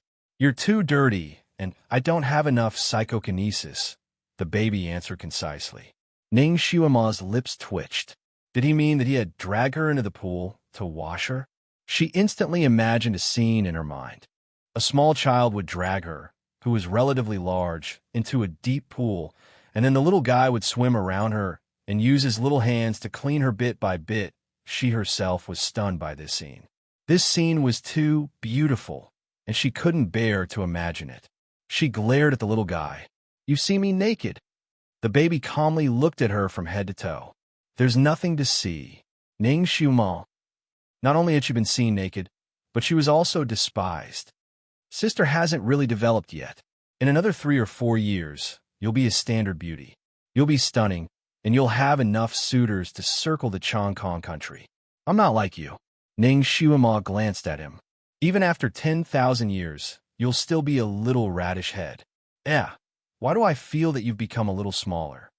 Chapter 193. Was it an illusion? She actually felt that the little guy was a little shorter and his face was a little more tender. Previously, he looked like he was about 2 years old, but now he looked like he was 1.5 years old. She could not help but pick him up. You're a few kilograms lighter. She held him in her arms and looked into his eyes. She was guessing, could it be that you're going back to your childhood and you're getting smaller and smaller every day? The baby was speechless. He reached out his little hand to caress her little face, and the corners of his lips curled up slightly. This was the first time he had spoken so much. Little girl, because you're too stupid, you've implicated my main body, which is why it has become smaller. His little hand was smoother than her face, but his temperature was a little cold. Ning Xiaoma felt like her face was covered with a piece of ice jade, which was cool and smooth. Her heart skipped a beat. It seemed that the little guy had used up his vitality to make the last move. Look, his little hand was still cold. The child could have escaped by himself, but he chose to stay and share her happiness and suffering. It seemed that his promise was true. Thinking of how she had tied him up, Ning Xiaoma felt a little guilty. She looked at his little hand first. Not bad. As expected of a ginseng baby, his recovery ability was super strong. After being tied up for more than 2 hours, there was not even a red mark on his hand. It was still as white and tender as if it was carved from suet jade. Little guy, give me a pair of pants. She was still naked under the robe. There's nothing suitable for you. The baby shook his head. Even if there was nothing suitable for her, she had to make something suitable. It was better to sew underwear than to be naked. She suddenly thought of his doo-doo. Can you give me your doo-doo? Let me cut it. The boy glanced at her and said in an indifferent voice, no. He had given her such a good robe, but the doo-doo was not suitable. Was the doo-doo some kind of treasure? Then do you have any other clothes? It doesn't matter if it's big or small. I can sew it myself. She did not ask for much. She just wanted to get a pair of underwear. Otherwise, she would definitely be exposed when she climbed up the stairs later. The baby pondered for a while and reached into his sleeve. A moment later, he took out a piece of cloth and handed it to her. There's only this. Ning Xiaoma looked at the piece of cloth. It was a snow-white material with an irregular shape. It looked like half of a pair of trousers. Ning Xiaoma glanced at him and felt a little puzzled. She thought that he would take out his spare pants, but she didn't expect him to take out a piece of cloth. She was not in the mood to pay attention to the child's strange behavior. She immediately cut the cloth with a knife. She had plenty of needles and thread on her, so she sewed a pair of underwear in a short while. She walked behind the big rock and put it on. The boy had been watching her work and had also stared at the underwear she had sewn. He had never seen such a style before. What a strange little girl. Her hands and feet were unusually nimble. Now that Ning Xuema had clothes, she felt a lot more confident. The material of the underwear was really good, and it was very comfortable to wear. With a smile on her face, she held the child's hand and asked, "Where did you get such good material? If you stay here any longer, you will become food for the magic beasts." The child was probably not used to being so close to people. He pulled out his little hand and did not answer her question. He looked up at the mountain peak not far away. The golden-eyed eagle is coming down. Chapter 194. Ning Xuema raised her head in shock and saw two golden-eyed falcons swooping down like little gliders. She had suffered a great loss under the claws of these falcons last night. If it weren't for these beasts, number 2 wouldn't have died, and she wouldn't have had to come here. The image of number 2's bloody baby face flashed across her mind. Her eyes flashed coldly, and she pursed her lips. "Little baby, let's destroy these two things, okay?" The little baby looked at her thoughtfully. "Do you hate them? My friend died under their claws. I want revenge. This is a world where the strong prey on the weak. If you're not as strong as others, you can't complain even if you die. If you want revenge, you have to be strong enough. Blindly fighting them is the behavior of a reckless man." The little baby sounded like a master lecturing his disciple. Ning Xuema was speechless. She was being lectured by a little baby. Actually, she understood all these principles. However, she felt indignant when she saw these vengeful birds. In her previous life, her martial arts were peerless, and she dominated both the black and white sides. She would repay kindness with kindness and revenge with revenge. If she suffered a loss, she would immediately beat the other party up and get back at them. She had always been very protective of her subordinates. She protected them with her own strength and led them. She couldn't bear to see her subordinates being bullied. If her subordinates died in the hands of the other party, she would do everything in her power to avenge her subordinates. She had never let anyone go. This time, number 2 died for her, but she couldn't even protect his body. She could only watch as he was taken away by those stupid birds and turned into bird food. These birds were not afraid of poison and were invulnerable. With her current strength, she would be overestimating herself if she wanted to kill them. She pursed her lips. Revenge was a dish best served cold. Sooner or later, she would come back and destroy these birds' nest. For now, she had to think of a way to get down from the peak. "You're right. Let's go." Ning Xuema pulled the little baby and was about to run away. The two golden-eyed falcons were rushing towards the strange dragon's body. They hadn't found the two people behind the big rock yet. They still had time to leave quietly. "It's not impossible for you to take revenge now. I can teach you a move." The child spoke again. Ning Xuema's eyes lit up. "Good. What move?" She didn't know if it was too late for her to apply what she had just learned. The golden-eyed eagle's weak point is 3 inches below its left wing. It's good at freezing spells and belongs to the water element. "You can use an earth elemental weapon to break it," the baby said casually. The veins on Ning Xuema's forehead throbbed. Although she knew the golden-eyed eagle's weak point now, it was still under its wings. It was not easy to attack. Also, all the weapons she had were of the metal attribute. Where was she going to find an earth attribute weapon? She looked around and saw that she was surrounded by cracked rocks. He held a piece in his hand and looked at the child. What's the next step? He would probably teach her some kind of spell, right? The child answered straightforwardly. The next step is up to you. Damn! Ning Xuema was speechless. The child looked at her expression and said slowly, "You're too weak now. You can choose to give up first and come back when you've mastered your skills. No one will laugh at you if you back out now." Ning Xuema looked down and smiled. "The word back out doesn't exist in my dictionary." She patted the child's shoulder. "Hide yourself well. I might not be able to take care of you later." Chapter 195. She leaped up and rushed towards one of the golden-eyed eagles. The two golden-eyed eagles were eating the corpse of the strange dragon. They stood on both sides of the dragon's corpse and ate without even lifting their heads. Ning Shuima almost rushed to the feet of the golden-eyed eagle before it noticed her. The golden-eyed eagle was a standard foodie. It hated to be disturbed when it was eating. When it saw Ning Shuima coming like the wind, it instinctively pecked at her. It didn't even bother to use its freezing spell. Obviously, it didn't think much of the small human. Ning Shuima's left foot moved and her right foot dodged. She used a special footwork to brush past the eagle's beak. She was very fast, and her footwork was strange. Although the eagle was not slow, it didn't even manage to grab a corner of her clothes. The eagle was furious and pecked again and again. It pecked 7 or 8 times like a chick pecking at rice. Ning Shuima used her strange footwork to avoid it. While Ning Shuima was dodging, she could feel that her inner force had advanced to the next level. With the advancement of her inner force, naturally, her Qinggong had also advanced to the next level. Her body was light, and her movements were as fast as lightning. She darted around under the golden-eyed eagle. The eagle was angry and finally used its magic weapon. It opened its mouth and breathed out bone-chilling white air, trying to freeze Ning Shuima. Ning Shuima's body was slippery like a loach. She moved left and right, and the eagle's cold air couldn't touch her at all. The stone under her feet was as slippery as a skating rink. Normally, animals would fall when their feet were frozen. Even the spiritual apes were no exception. However, Ning Shuima was an exception. She had learned ice skating and even figure skating. Even the world champion might not be able to catch up to her in terms of ice skating. Now that the ground was slippery, she was like a fish in water. Her speed was even faster than before.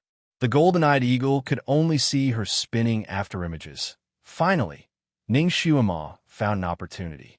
She jumped up and hugged the eagle's left leg. The eagle was both angry and shocked. At this time, it no longer dared to breathe out the icy white gas, so as to avoid freezing its own claws. It roared angrily, flapped its wings, and flew straight up. Then he used his right claw to scratch Ning Shuima on his left leg. Ning Shuima dodged left and right on its left leg, as if she was dancing around a pillar. The eagle could not catch her at all. Instead, it caught a few of its own feathers. The other golden-eyed eagle was obviously its partner. It also sensed that something was wrong and raised its head in surprise. The eagle's eyes were sharp, and it naturally saw Ning Shuima jumping on its partner's leg. The petite Ning Shuima was like a ping-pong ball lying on a basketball. Not worth mentioning. Ning Shuima attacked a female eagle. The other male eagle was a standard foodie. It had a piece of strange dragon meat in its mouth. It glanced at the female eagle, paused for a moment, hesitated for a moment, and then continued to eat. They usually did not dare to provoke strange dragons. Now that there was a rare opportunity to eat this kind of meat, it did not want to give it up. It felt that its partner could deal with this flea-like human on its own. There was no need for it to go up and help. The child sat behind the big rock and looked up at the female eagle that had already flown into the sky. He watched as the eagle danced in the air like a pendulum, sometimes flying straight, sometimes flying diagonally, and sometimes swooping down. It was obvious that the eagle wanted to throw Ning Shuima to her death. Its flight was more fancy than an airplane performance. After all, Ning Shuima had such an experience. Her martial arts had improved compared to before. At this moment, she was like a super strong dog skin plaster. Chapter 196. After all, Ning Shuima already had this kind of experience. Her martial arts had also improved compared to before. At this moment, she was like a super strong dog skin plaster.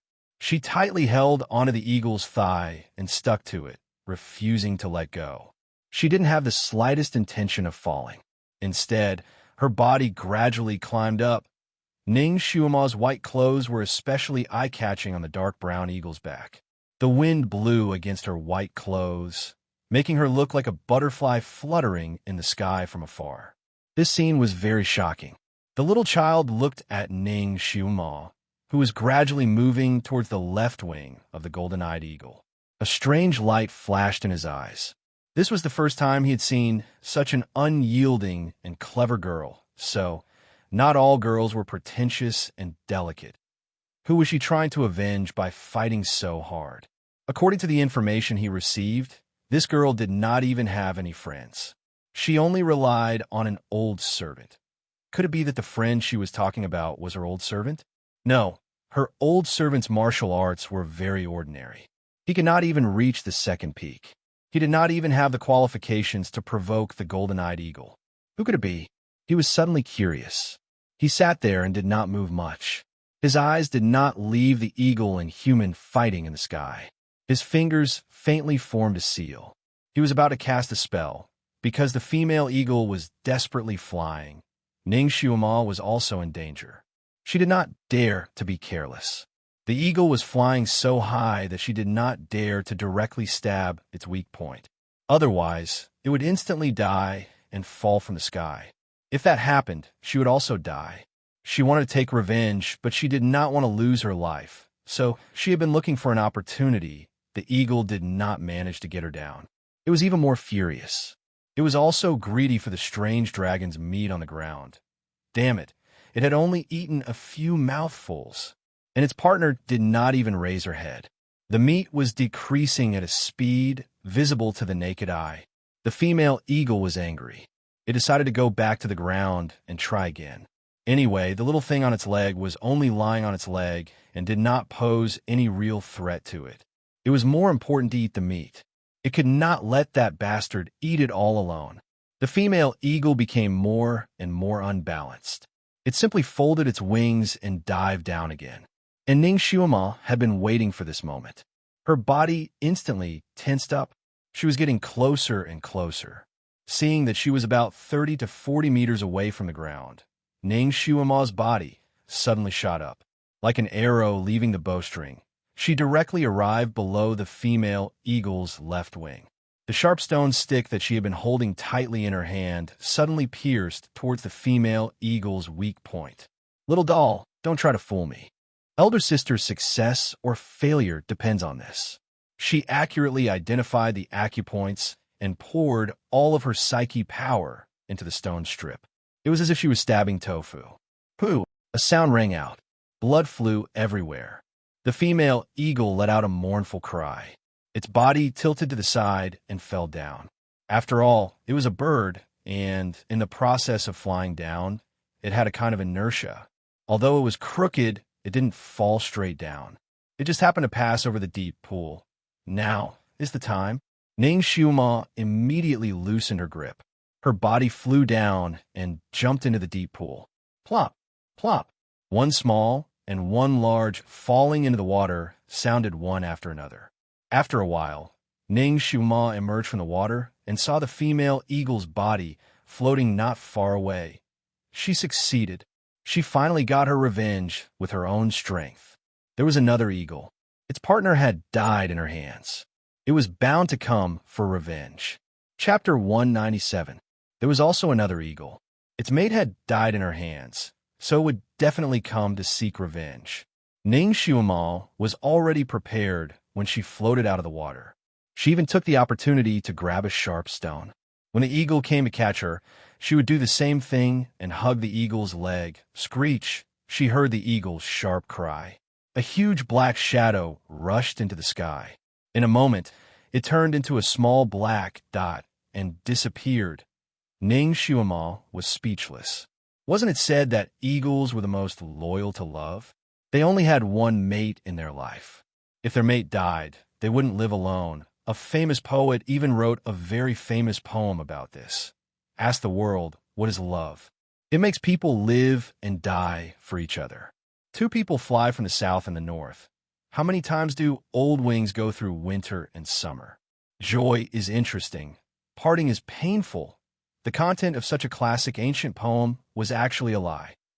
Did it have to be so deceitful? Even if it didn't die for its mate, it should at least avenge her. Why did it flap its wings and run away? Ning Xiaoma felt that her worldview had cracked. Come up. You've jumped into the lake 3 times in just a few hours. A cold voice came from above her head. It was the little child's voice. Ning Xiaoma jumped onto the shore. Then, she realized that her clothes were special. They didn't get wet when she jumped into the water. After she jumped onto the shore, her clothes were still fluttering in the wind. They looked very beautiful. Moreover, there wasn't a single bloodstain on them. The little guy was very generous. He actually gave her a set of treasured clothes. She smiled and picked up the little guy from a stone. She smacked a kiss on his little mouth and said, "Moi, my dear." The little child was speechless. He calmly raised his hand and wiped his lips. He had known her for less than a day, but he had been kissed by her 3 times. What was shameful was that he was actually a little used to it. He didn't feel as disgusted by her sudden attack as the previous 2 times. Anyway, she didn't know his identity. So what if she kissed him? "Moi, does it mean kiss?" he asked. "Yeah." Ning Shuima answered and excitedly put him down. Her eyes were fixed on the big bird floating in the water. "This is the first monster I've killed from the 9th peak. I'm going to dig out the crystal from its body." The baby pulled her back as she was rolling up her sleeves. "It's too late. If you don't want to be surrounded by beasts, then leave quickly." Ning Shuima knew that he had a lot of experience on this mountain. She didn't have time to ask him why. She raised her hand and wanted to hug him. "I'll take you and run." Although the little fellow was quite capable, she was still small and her legs were short. If she really ran, she would definitely not be able to catch up with her. The boy dodged slightly and said, "It's not convenient to carry me. Carry me on your back." He jumped onto her back without another word. "Where's the fastest way down the mountain?" Ning Shuima asked. "To the east." The child was obviously very familiar with it. Ning Shuima immediately turned around and dashed towards the east. As soon as she ran out of the valley, she heard a few roars of beasts coming from behind. The invisible, murderous aura made the ground under her feet tremble slightly. Judging from the sounds, there was more than one beast that entered the valley, and none of them were chasing after her. Ning Shuima heaved a sigh of relief. Fortunately, she ran fast enough. Otherwise, her small body wouldn't be enough for the beast to take a bite out of her. To the east, there was no road, only a fan-shaped cliff. The cliff was extremely steep, but fortunately, there were many trees growing on top of it. Ning Shuima's qigong was good, so climbing up the cliff was not too strenuous. Chapter 198. The little baby was also very obedient. He laid on her back and hugged Ning Shuima's neck loosely. His breathing was very light, and Ning Shuima almost could not feel his breath. Moreover, his weight was obviously lighter than other babies of the same size as him. He was only about 10 kilograms. Therefore, although Ning Shuima carried him on her back, she did not feel tired at all. Climbing the cliff was still very easy. The two of them also encountered a few magical beasts along the way. The little baby was especially strong today. Before Ning Shuima could react, he had already made his move. A few spells were cast, and before the magical beasts could reach them, they fell to the ground and died. Ning Shuima discovered that he used different hand seals to deal with different magic beasts. There were yellow, white, green, and blue rays of light. Every hand seal was the nemesis of the magic beast, making it so that the magic beast didn't even have the strength to retaliate and was killed by him in a few moves. "What is your element?" Ning Shuima was puzzled. Didn't they say that the geniuses of this continent have only one element and occasionally 2? She knew a few of them who were like this. For example, Ji Yunhao was of the metal element, Ji Yunhuang was of the wood and fire element, and number 2 was of the water element. However, this little baby's spells were of all 5 elements, and they were all very smooth. "I'm not an ordinary person," the little baby coolly replied her. That's right, he was not a human. He was a ginseng baby who had cultivated for 10,000 years. "Little baby, come, give sister another ginseng. Sister is hungry." "Little girl, I am much older than you. Even if you call me grandpa, I may not accept you. Don't call me sister this and that." The little baby's voice was cold, and he spoke like an old man. "Hee, I know. You're 10,000 years old. But who asked you to look like a baby? If you have the ability to grow up and become an adult, then I will call you grandpa." Ning Shuima smiled. The little baby pursed his lips. He did not want to lower himself to the same level as a little girl, so he slightly closed his eyes. He knew that there would be a time when she would call him Grandpa. By the way, we've been through life and death together. We've known each other for so long, but I still don't know your name. Speaking of which, your ginseng has a name, right? The child paused for a moment before saying faintly, "You could just call me Jiuzun." 9 Supremes? This name was quite grand. The Emperor of the human world is called the Emperor of the 9 and 5. If the old Emperor heard you, he would probably punish you for your disrespect. He can't control me. The child's voice was indifferent. That was true. This ginseng baby was an immortal of the 9 peaks. The Emperor of the human world didn't know of his existence at all. Naturally, he couldn't control him. Ning Shuima thought for a moment. Then I'll just call you Xiao Jiu or Xiao Zun. I feel that little 9 is easier to say. Call me Jiuzun. The child refused to budge on this point. Fine, Jiuzun is then. Ning Shuima was too lazy to argue with him over such a trivial matter. Little Jiuzun, are you the 9th child in your family? Could it be that there were actually 9 ginseng children? The veins on the child's forehead throbbed as he said faintly, "I don't have any siblings." Did you come up with this name yourself? I guess so. No wonder. It seemed that this little fellow was quite ambitious and had been heavily influenced by the culture of the human world. He even had the intention to call himself an emperor. This name was grand, but it didn't really sound like a human name. However, he was a ginseng child. It wouldn't be strange, no matter what kind of weird name he came up with. Chapter 199. As the two of them spoke, another horned lizard was eliminated. The lizard's attack speed was extremely fast, and the fireballs it spat out were not weak either. Even the rocks around it were instantly melted. If Ning Shuima were to face it alone, she probably wouldn't even be able to last a single round. However, he had this little ginseng child with him. She was in charge of dodging, while he was in charge of attacking with spells. In just 2 or 3 rounds, the horned lizard was finished. Ning Shuima originally didn't have much hope of walking out of the 9th peak, but now her confidence was greatly boosted. With this little fellow by her side, it was as if she had a cheat code. Fighting felt so good. She had to think of a way to keep him by her side. Little Jiuzun, what are your plans for the future? Remove the word little. Did this little girl have to add a word? All right, Jiuzun, you don't want to stay in this mountain forever, do you? I won't. Jiuzun was very straightforward. That's good. It seemed like this little child wanted to enter the world. That's right, he knew some things about the outside world, and it seemed like he often left the mountain. Jiuzun, you've seen my body? Ning Shuima's words came from the sky. There's nothing to see. Jiuzun's most pertinent comment. Ning Shuima resisted the urge to throw him out and reason with him. Even if there's nothing to see, you've seen it all. You know that if a girl's body is seen naked in this world, it's equivalent to losing her virginity.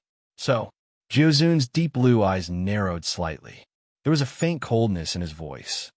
So you have to take responsibility for me. Ning Shuima replied confidently. Take responsibility for you? Marry you? Jiuzun's voice sounded like he was laughing, and it was impossible to tell if he was happy or angry. There's no need for that. Ning Shuima shook her finger. You're still so small after all this time. By the time you grow into a man, I'll already be in the ground. Maybe even my bones will rot away. I can't wait that long. She was beating around the bush so that he wouldn't marry her. She didn't care about that. Jiuzun's eyes flashed slightly, but he didn't change his expression. Then what do you want? Before I leave the Heavenly Book Mountains, you will always be by my side. I can carry you on my back all the time. Ning Shuima stated her condition. Usually, she could carry a backpack that weighed 30 to 40 kilograms, as if it was just a game. This fellow was so light that she didn't feel tired carrying him. Moreover, he was like a big umbrella. It was worth it. This sovereign agrees to protect you for 1 day, only 1 day. Jiuzun spoke, his tone unquestionable. This was his bottom line. He had already broken his vow several times for her. TSK, TSK. This little fellow was really arrogant. She had just called him Jiuzun a few times, and he was already calling himself the Supreme One. All right, 1 day it was. 1 day was enough for her to run out of the 99,876th peak. For the next few peaks, she could rely on her own ability to get out. At this moment, The two of them were about to reach the peak of the mountain, but the sun was only a pole high in the sky. The day had just begun, so she still had plenty of time. All right, one day it is. One day, an entire day, 24 hours, 24 hours. You can only leave me tomorrow at this time. Jiuzun's brows furrowed slightly. One day. He had other things to do at night, so he definitely couldn't bring her along. Hey, one day is only equivalent to half a day. One day. Jiuzun couldn't be bothered to reason with her. Forget it. Ning Shuma also knew that although this little fellow was young, he was a man of his word. Since he had already made up his mind, she wouldn't easily make him change his mind. If she ran a little faster, one day would be enough. As they spoke, they finally reached the peak of the mountain. This peak wasn't very big. Ning Shuma went around a large rock and saw the scenery on the other side. Then, she was beautifully embarrassed. Happy face. Chapter 200. The other side of the mountain, which was the side that truly descended the ninth peak, was actually straight up and down. It could be said to be at a right angle of 90 degrees. It was at least a few hundred feet high. The bottom was covered in clouds and mist, making it impossible to see the bottom. What was even more infuriating was that the entire cliff was smooth like a mirror. There wasn't even a single weed on it, much less a tree that could be used as leverage. She had seen many famous mountains and rivers, but this was the first time she had seen such a smooth cliff. Her qigong was indeed unprecedentedly good, but she didn't dare to just jump off this mirror-like cliff. Are you messing with me? Ning Shuama's tone was unfriendly as she glanced at the little guy beside her, wishing she could kick him down. This is indeed the closest place to descend the mountain. Jiuzun's face was nonchalant. Yes, it was indeed close. She could just jump down and reach the bottom in less than a minute. Of course, that was if she didn't turn into a meat patty. Ning Shuma inwardly sucked in a breath of air and glared at him. She found a large rock and sat down. She stretched out her hand towards him. Give me another 100-year-old ginseng. She needed to replenish her strength before going to the other peaks. Do you think 100-year-old ginseng is a carrot? Who cares if you're full or not? Jiuzun sat opposite her. You're the king of ginseng. Isn't it easy to get ginseng? You can't eat any more without ginseng. He answered simply. It seemed like this little girl had already fixed his identity. He couldn't be bothered to correct her. After all, they were just strangers who met by chance, a fate thinner than dew. There was no need to tell her his true identity, in case he scared her. Besides, he didn't want anyone to know his childish appearance.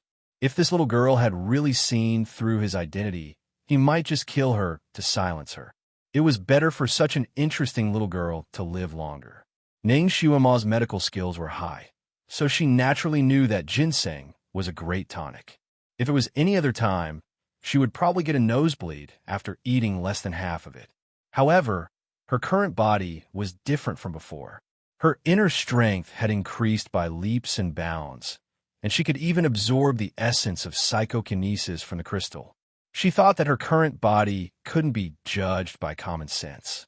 It turned out that it was impossible to chew on a tonic like sugarcane, but she was so hungry now. He couldn't help but glance at Jiuzun again. Then what else do you have to eat? Ning Shuama was born with a pair of watery eyes. At this moment, because of hunger, her eyes were even more watery. Most people would not be able to resist her gaze and would obediently hand over the items. However, Jiuzun was clearly no ordinary person. He completely ignored her expression and only said, "Cloud tiger meat is edible." They had indeed killed a cloud tiger just now, and that cloud tiger was still lying on the ground not far away. Ning Shuama was speechless. It seemed that this ginseng baby was quite poor. He only had one ginseng in his pocket. The bonfire was lit again. The cloud tiger meat was cut into pieces and roasted on the tree branches. Ning Shuama's other skills were excellent, but her skills at barbecuing in the wild were ordinary. She had used the same amount of seasoning, but the taste was terrible. Using her former subordinate's evaluation of her, it was so terrible that it made one's hair stand on end. Actually, the meat of the cloud tiger was quite tender and tasted better than beef. However, after Ning Shuma roasted a few pieces, the meat was either not cooked on the outside or was directly roasted into a piece of dried meat. Chapter 201. Ning Xuema was actually a picky eater. She naturally lost her appetite when she saw the finished product, but her stomach was growling with hunger. If she didn't eat, she would definitely run out of energy. Helpless, she could only gnaw on a piece of dried meat. As she ate the meat, she naturally thought of number two. It was a pity that she would never be able to eat his delicious barbecued meat again. Her heart sank, and the barbecued meat in her hands became even harder to swallow. Jiuzun had started meditating when she was busy, obviously not wanting to eat the food she barbecued. Later, he probably smelled the unbearable smell of the barbecued meat. His eyebrows twitched as he opened his eyes. Just then, he saw Ning Xuema's neck stiffen as she tragically swallowed a piece of meat. Jiuzun looked at the meat in her hands in disbelief. It was as if he couldn't believe that someone as smart as her could have such amazing skills. He paused, unable to watch any longer. He walked over and tore the dried meat from her hands, tossing it aside. Dogs won't eat this even if you feed it to them. Let me do it. The little ginseng baby knew how to barbecue meat. Ning Xuema was skeptical, but she still let him take her place. After a while, Ning Xuema's eyes shone as she looked at Jiuzun. This little fellow actually had good skills. The meat he barbecued was fatty but not greasy and tasted delicious. It was even better than the barbecued meat from her own era. Of course, it also surpassed number two's skills. Ning Xuema hadn't eaten yet, but she was already drooling just from smelling it. Watching him barbecue meat was also a form of enjoyment. Whether it was cutting or barbecuing, his movements were exceptionally smooth. With a flick of his wrist, a piece of delicious meat was cooked. Could it be that this ginseng baby also ate meat? Jiuzun, you barbecued meat often too, right? It's really delicious. I thought you relied on photosynthesis to survive by absorbing the essence of the sun and moon. So you eat human food often too. Ning Xuema praised him as she ate heartily. Jiuzun was slightly stunned. He looked down at his hands, as if he hadn't expected himself to be so skilled at this. He was silent for a moment. Then he took out a handkerchief from somewhere and wiped his hands clean. He said faintly, "Let's eat." Once again, he went back to meditate on the big rock. Obviously, he had no intention of eating it. He roasted a lot of meat, so Ning Xuema ate to her heart's content. The thought of abducting him back home was overwhelming. Little Nine Supremes, are you bored in the mountains by yourself? Not bad. Look, you don't even have a friend here. I'm afraid you don't even have someone to talk to, right? Why don't you come back to the Marquis estate with me? I have a lot of people there and a strange beast. If you're bored, you can play with it. I'm not going. I can take you somewhere else to play. Look at you. You've made yourself look like a fool in the mountains. You're just a kid. You should be full of vigor, but now you're acting like a little adult, learning to act cool like the Emperor. You're the Nine Supremes, not the Emperor. He's an old man, but you're not. Don't learn from him. Old man? Jiuzun's forehead twitched again. He glanced at her lightly. Don't judge some things for granted. Sometimes, you'll find that you're very wrong. This time, he was finally more talkative. Are you saying that I was wrong in my evaluation of the Emperor? He's not an old man. He can't be a child, right? Ning Xuema was very sensitive. Jiuzun was speechless. Chapter 202. Jiuzun was speechless. After Ning Xuema finished speaking, her heart skipped a beat. Could it be that the child in front of her wasn't a ginseng child, but the ancestor's nascent soul? He was in Chong Kong Country's imperial palace, but his nascent soul came here to cultivate? No, people in this era cultivated psychokinesis, not Tao techniques. Only Taoists had nascent souls. If he really wanted to leave his body with his nascent soul, he had to find an absolutely quiet and safe place where no one could disturb him. He should have chosen a secluded, quiet room, not Chong Kong Country's imperial palace. Not to mention, not only did he keep some servants and maids by his side, he even left Ji Yin Huang there.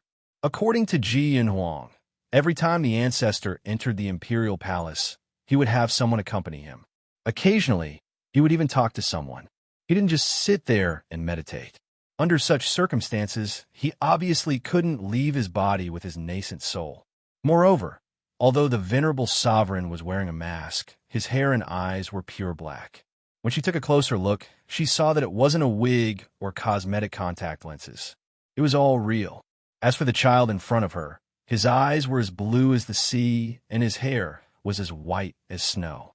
They weren't fake either. They shouldn't be the same person. Perhaps this child had really seen the ancestor? They had both lived for more than 1,000 years, so it wasn't strange for them to know each other. Jiuzun, have you really seen the ancestor's true face? What did he look like? People were like this. They would always be curious when they saw a person wearing a mask. They wanted to peel off the mask to take a closer look. So, curious? Jiuzun looked at her with a smile that wasn't a smile.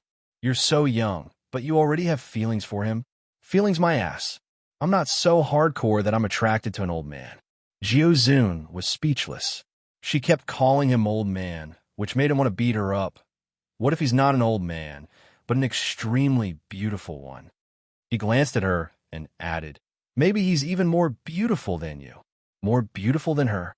Although her petite body hadn't fully grown yet, she was already a standard beauty. More beautiful than her. There is only one word to describe this kind of man. Ning Xiuma said, I'm even less interested in a transvestite. Transvestite? What does that mean? Jiuzun was silent for a moment before he asked shamelessly. The word was so new to him that he did not understand it. Transvestite is a kind of profession. Ning Xiuma wanted to give him an encyclopedia, but on second thought, there would be more new terms to explain. It would be too troublesome to explain them one by one, so she just said it directly. It's a sissy, a fake woman. Now, Jiuzun understood. His expression was about to crack. Who told you that he's a sissy? Ning Xiuma took another bite of the barbecued meat. Oh, it's you. Didn't you say that he's more beautiful than a beautiful woman? Don't worry. I've never been interested in men who are too beautiful. Therefore, no matter how devastatingly beautiful Dizun is, I won't like him. She still preferred those men with strong lines, who were as steady as a mountain. For example, her idol in the modern world was the tough guy Stallone, not those pretty little fresh meats. Jiuzun, I hope you'll always remember what you said. He replied faintly. This topic was too stifling, so he decided to change the topic. You're a young miss of a marquis foo. Why didn't you stay in a manor, but came to the deep mountains for? He thought for a moment. What are you running away from? Chapter 203. This little fellow was quite sharp. He also knew quite a bit. It seemed like he often walked around the world. Ning Xiuma took a bite of the meat. Do you know Luhinti? How's your relationship with him? I know him, but we don't have any relationship. Why? Is it related to him that you came here? No matter how much of a ginseng child entered the world, it was impossible for him to become friends with the emperor. After all, his tender flesh was the immortality pill that the emperor yearned for day and night. It was said that Luhinti often celebrated with the people on the city gate tower, so there were quite a few people who recognized him. The little ginseng child might have seen him hidden in the crowd. So he wasn't wrong when he said, I know him, but we don't have any relationship. Ning Xiuma's thoughts moved quickly, and she quickly analyzed the situation. She smiled. Yes, it has a lot to do with him. He actually took a fancy to me and sent a lot of betrothal gifts. Jiuzun looked her up and down. Didn't you break off the engagement with the sixth prince? Why? Lucian didn't agree? You even want the sixth prince to accept you? Oh, you know quite a lot about me. You even know about this? Ning Xiuma looked at him suspiciously. Didn't this little child know too much? I went to your vast sky, Empire's capital, about 10 days ago. Jiuzun explained simply. Looking at her oily little mouth and hands, he threw a handkerchief over. Wipe them first. The handkerchief was snow white, and it was obvious that it was made of high-quality silk. Ning Xiuma looked at it without batting an eyelid. This handkerchief was made of the best materials. However, it wasn't the same as the one used by the ancestor. The patterns and texture were different as well. It seemed like they weren't the same person. That sixth prince really isn't worthy of you. Since you made a bet with the sixth prince that day, and the ancestor child is the witness, this marriage should be annulled. Luhinti actually dared to disagree. You misunderstood. He didn't send the betrothal gifts to propose to his sixth son. He wanted to make me a concubine, and some beast concubine. Thinking about this title, Ning Xuemo was a bit angry. Beast his sister, Jiuzun. He looked at her again. I see. Why did you run away from the marriage? Isn't it the dream of many women to marry the emperor and enter his harem? Please, I'm only 13 years old this year, but he's in his 40s. He's old enough to be my father. I'm not going to marry a half-buried old man. Ning Xuemo clapped her hands and stood up. All right, the gossip is over. Let's hurry up. Jiuzun slowly stood up. So, in her eyes, 40-plus meant he was an old coffin. Then let's go. Ning Xuemo skillfully carried him on her back and turned around to walk north in large strides. She had to find another way since this route didn't work. Where are you going? To the North Peak. That stupid bird brought me up from that direction. She had been riding on the golden-eyed eagle's head. Although it had been dangerous, she had still seen the terrain clearly. Although the path down the mountain was very steep, there were many trees, so it wasn't difficult for her to go down. The North Peak is too far. Let's go this way. Jiuzun obviously didn't want to take the long route. Dear, there's not even a strand of hair growing on this cliff. How am I going to go down? Grow a pair of wings and fly me down? Ning Xuemo didn't even look back as she continued walking forward. Suddenly, she tripped as if her legs were bound by something. Jiuzun's voice sounded behind her. We can only go this way. You'll think of a way. Ning Xuemo. Needless to say, it was this little thing's doing that her legs were bound. Chapter 204. Ning Xuemo was speechless. Needless to say, it was this little thing's doing that caused her legs to be bound. Hey, little brat, let go of me. I don't have time to joke with you. Ning Xuemo's voice turned cold. She didn't like this feeling of being trapped. Besides, she really didn't have much time. Do as the Supreme One says. Jiuzun had no intention of backing down. His fingertips glowed with a faint white light as he pointed at Ning Xuemo's feet. Ning Xuemo felt her legs heat up, and she started walking towards the edge of the cliff. Ning Xuemo's expression changed slightly. She wanted to control her footsteps, but it was to no avail. The edge of the cliff was only a few feet away. Let go of me. No matter how calm Ning Xuemo was, she could no longer remain calm. She loosened her arms and tried to throw the little doll on her back away. However, the doll seemed to be a part of her body. She couldn't move it, and her feet continued to move forward uncontrollably. Was this little bastard trying to kill her? Why? Wasn't everything fine just now? Ning Xuemo couldn't understand, but she didn't have time to think about it in this life and death situation. Her eyes turned cold as the dagger in her hand flashed. Little thing, if you prank me again, I'll kill you immediately. We'll talk about it when you have the ability, Jiuzun replied casually. He didn't stop controlling Ning Xuemo's footwork. Ning Xuemo didn't hesitate anymore. Her body trembled as the dagger in her hand pierced backwards like lightning. Although her legs were controlled, her upper body wasn't.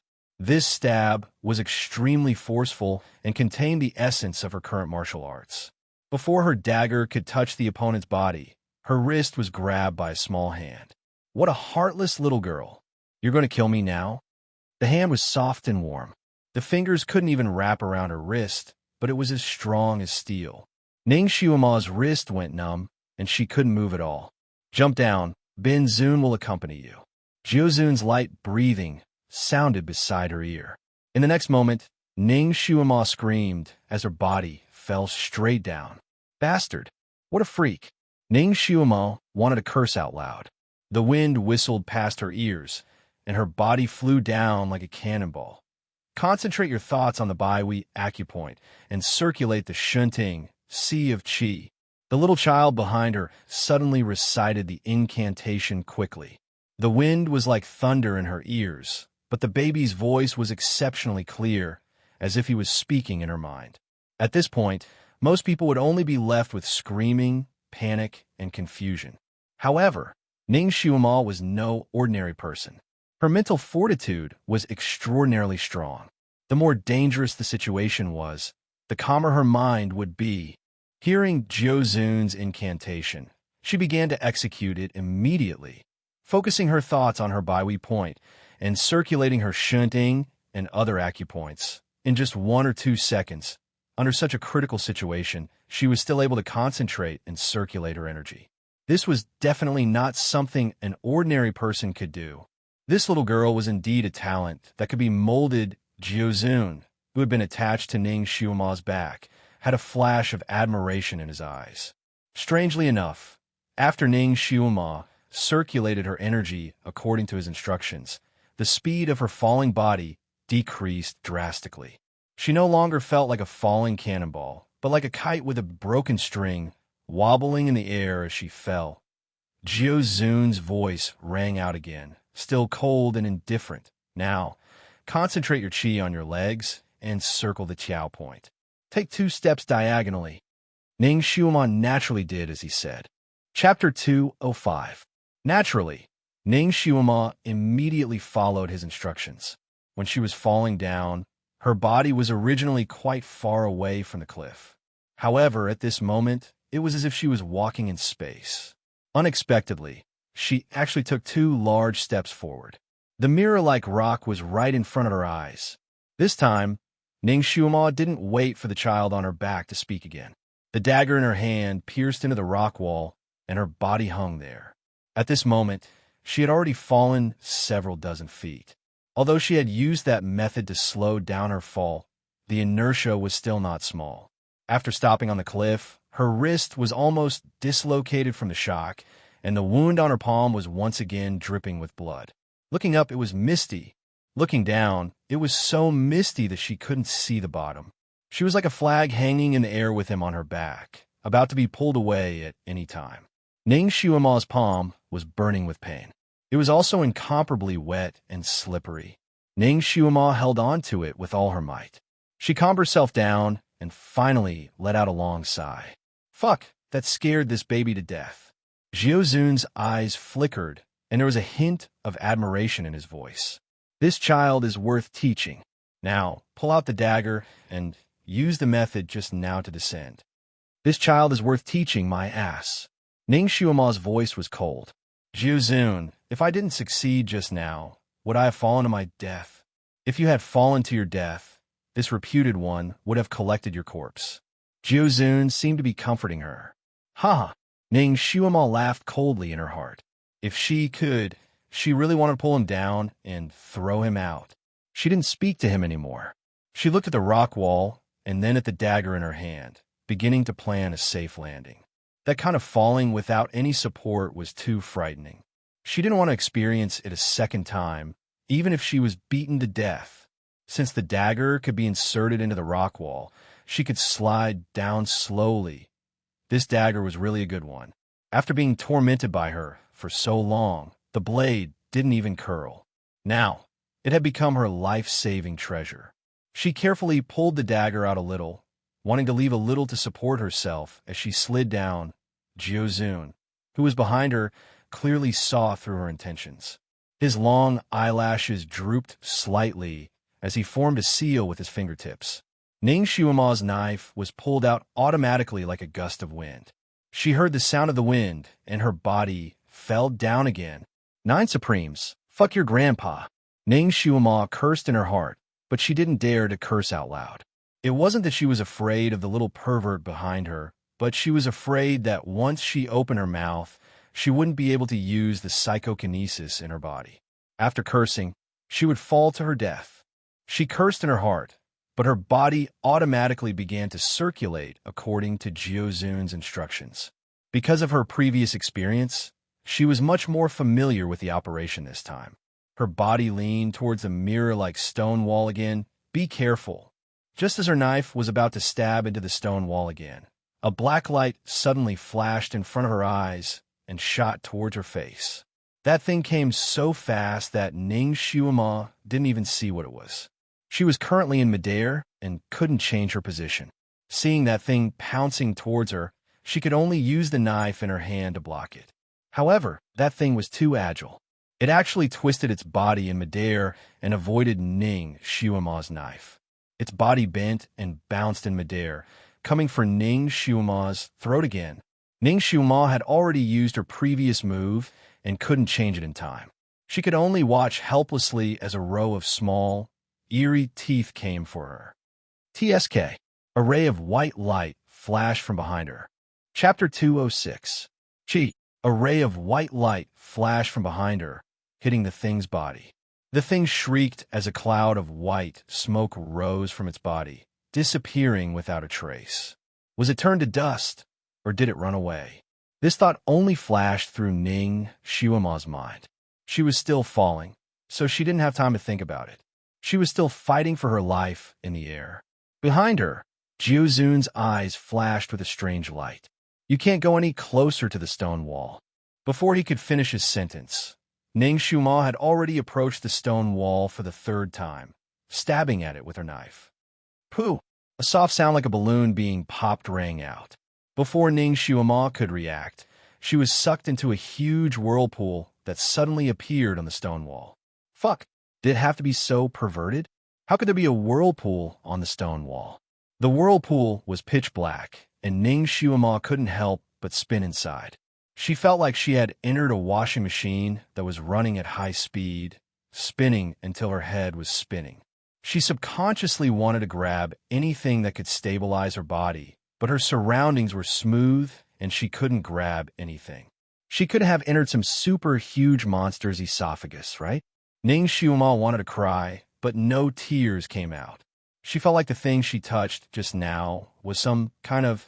If that was really the case, how could she survive? She would be digested if she entered the monster's stomach. Forget it. She'd stab it first. Maybe it would cough her out when it was in pain. Ning Xiuma was a woman of action. When she thought of this, she immediately made her move. Although she was rolling on the ground, her blade was still very nimble. No! Before she could stab, her wrist was grabbed by someone, and Jiuzun's voice rang in her ears. Let nature take its course. Ning Xiuma finally noticed him. She was rolling at such a high speed, but he was still on her back, hugging her more tightly than an octopus. His small hand gripped her wrist, making her lose the strength to resist. Ning Xiuma didn't even have the strength to curse, so she just closed her eyes. All right, I'll let nature take its course. Together, we'll become feces in a monster's stomach. With a splash, the two of them fell into the water. Ning Xiuma struggled for a bit in the water. She felt as if she was trapped in a loose and tight cage. She had clearly fallen into the water and was surrounded by water, but when she stretched out her hand, she could not feel the presence of water. Pa! A soft sound came from beside her ear, as if some kind of protective membrane had been broken. The water from all sides surged over in an instant, drowning her. Ning Xiuma, was there a protective layer around her just now?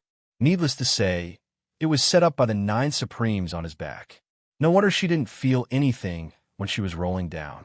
What was he trying to do? Just now, he had forced her to jump off the cliff, but now he was teaching her martial arts in a life-and-death situation. It felt like a joke in the legends. When an eagle wanted its baby eagle to fly, it would usually kick the baby eagle off the cliff. If it didn't die from the fall, it meant that it could fly. The old eagle would at least wait until the young eagle's feathers were fully grown before doing so. But she wasn't prepared at all. She was even MF trash, and he had just kicked her off the cliff. Not dying from the fall wasn't because she was lucky, but because her mental fortitude was strong enough and her reflexes were superb. Ning Xiuma felt that Jiuzun wasn't doing this to train her, but to do a perverted limit experiment, using her as a test subject. Chapter 207. Pervert. Her heart burned with anger as she used both her hands and legs to quickly emerge from the water. She looked around, but it was pitch black, and she could not see anything. Ning Xiuma initially thought that she had fallen into a monster's stomach, and that the water beneath her was its gastric juices. However, the smell around her did not seem like it. No matter what animal it was, its gastric juices were sour, and the smell was unpleasant. However, the smell here was pleasant. She could faintly smell herbs and flowers, cool and fragrant. There was no light at all. Everything around her was pitch black. What was this place? Ning Xiuma tried to swim forward. She could hear the sound of water splashing around her ears. That was the sound she made herself. She couldn't hear anything else.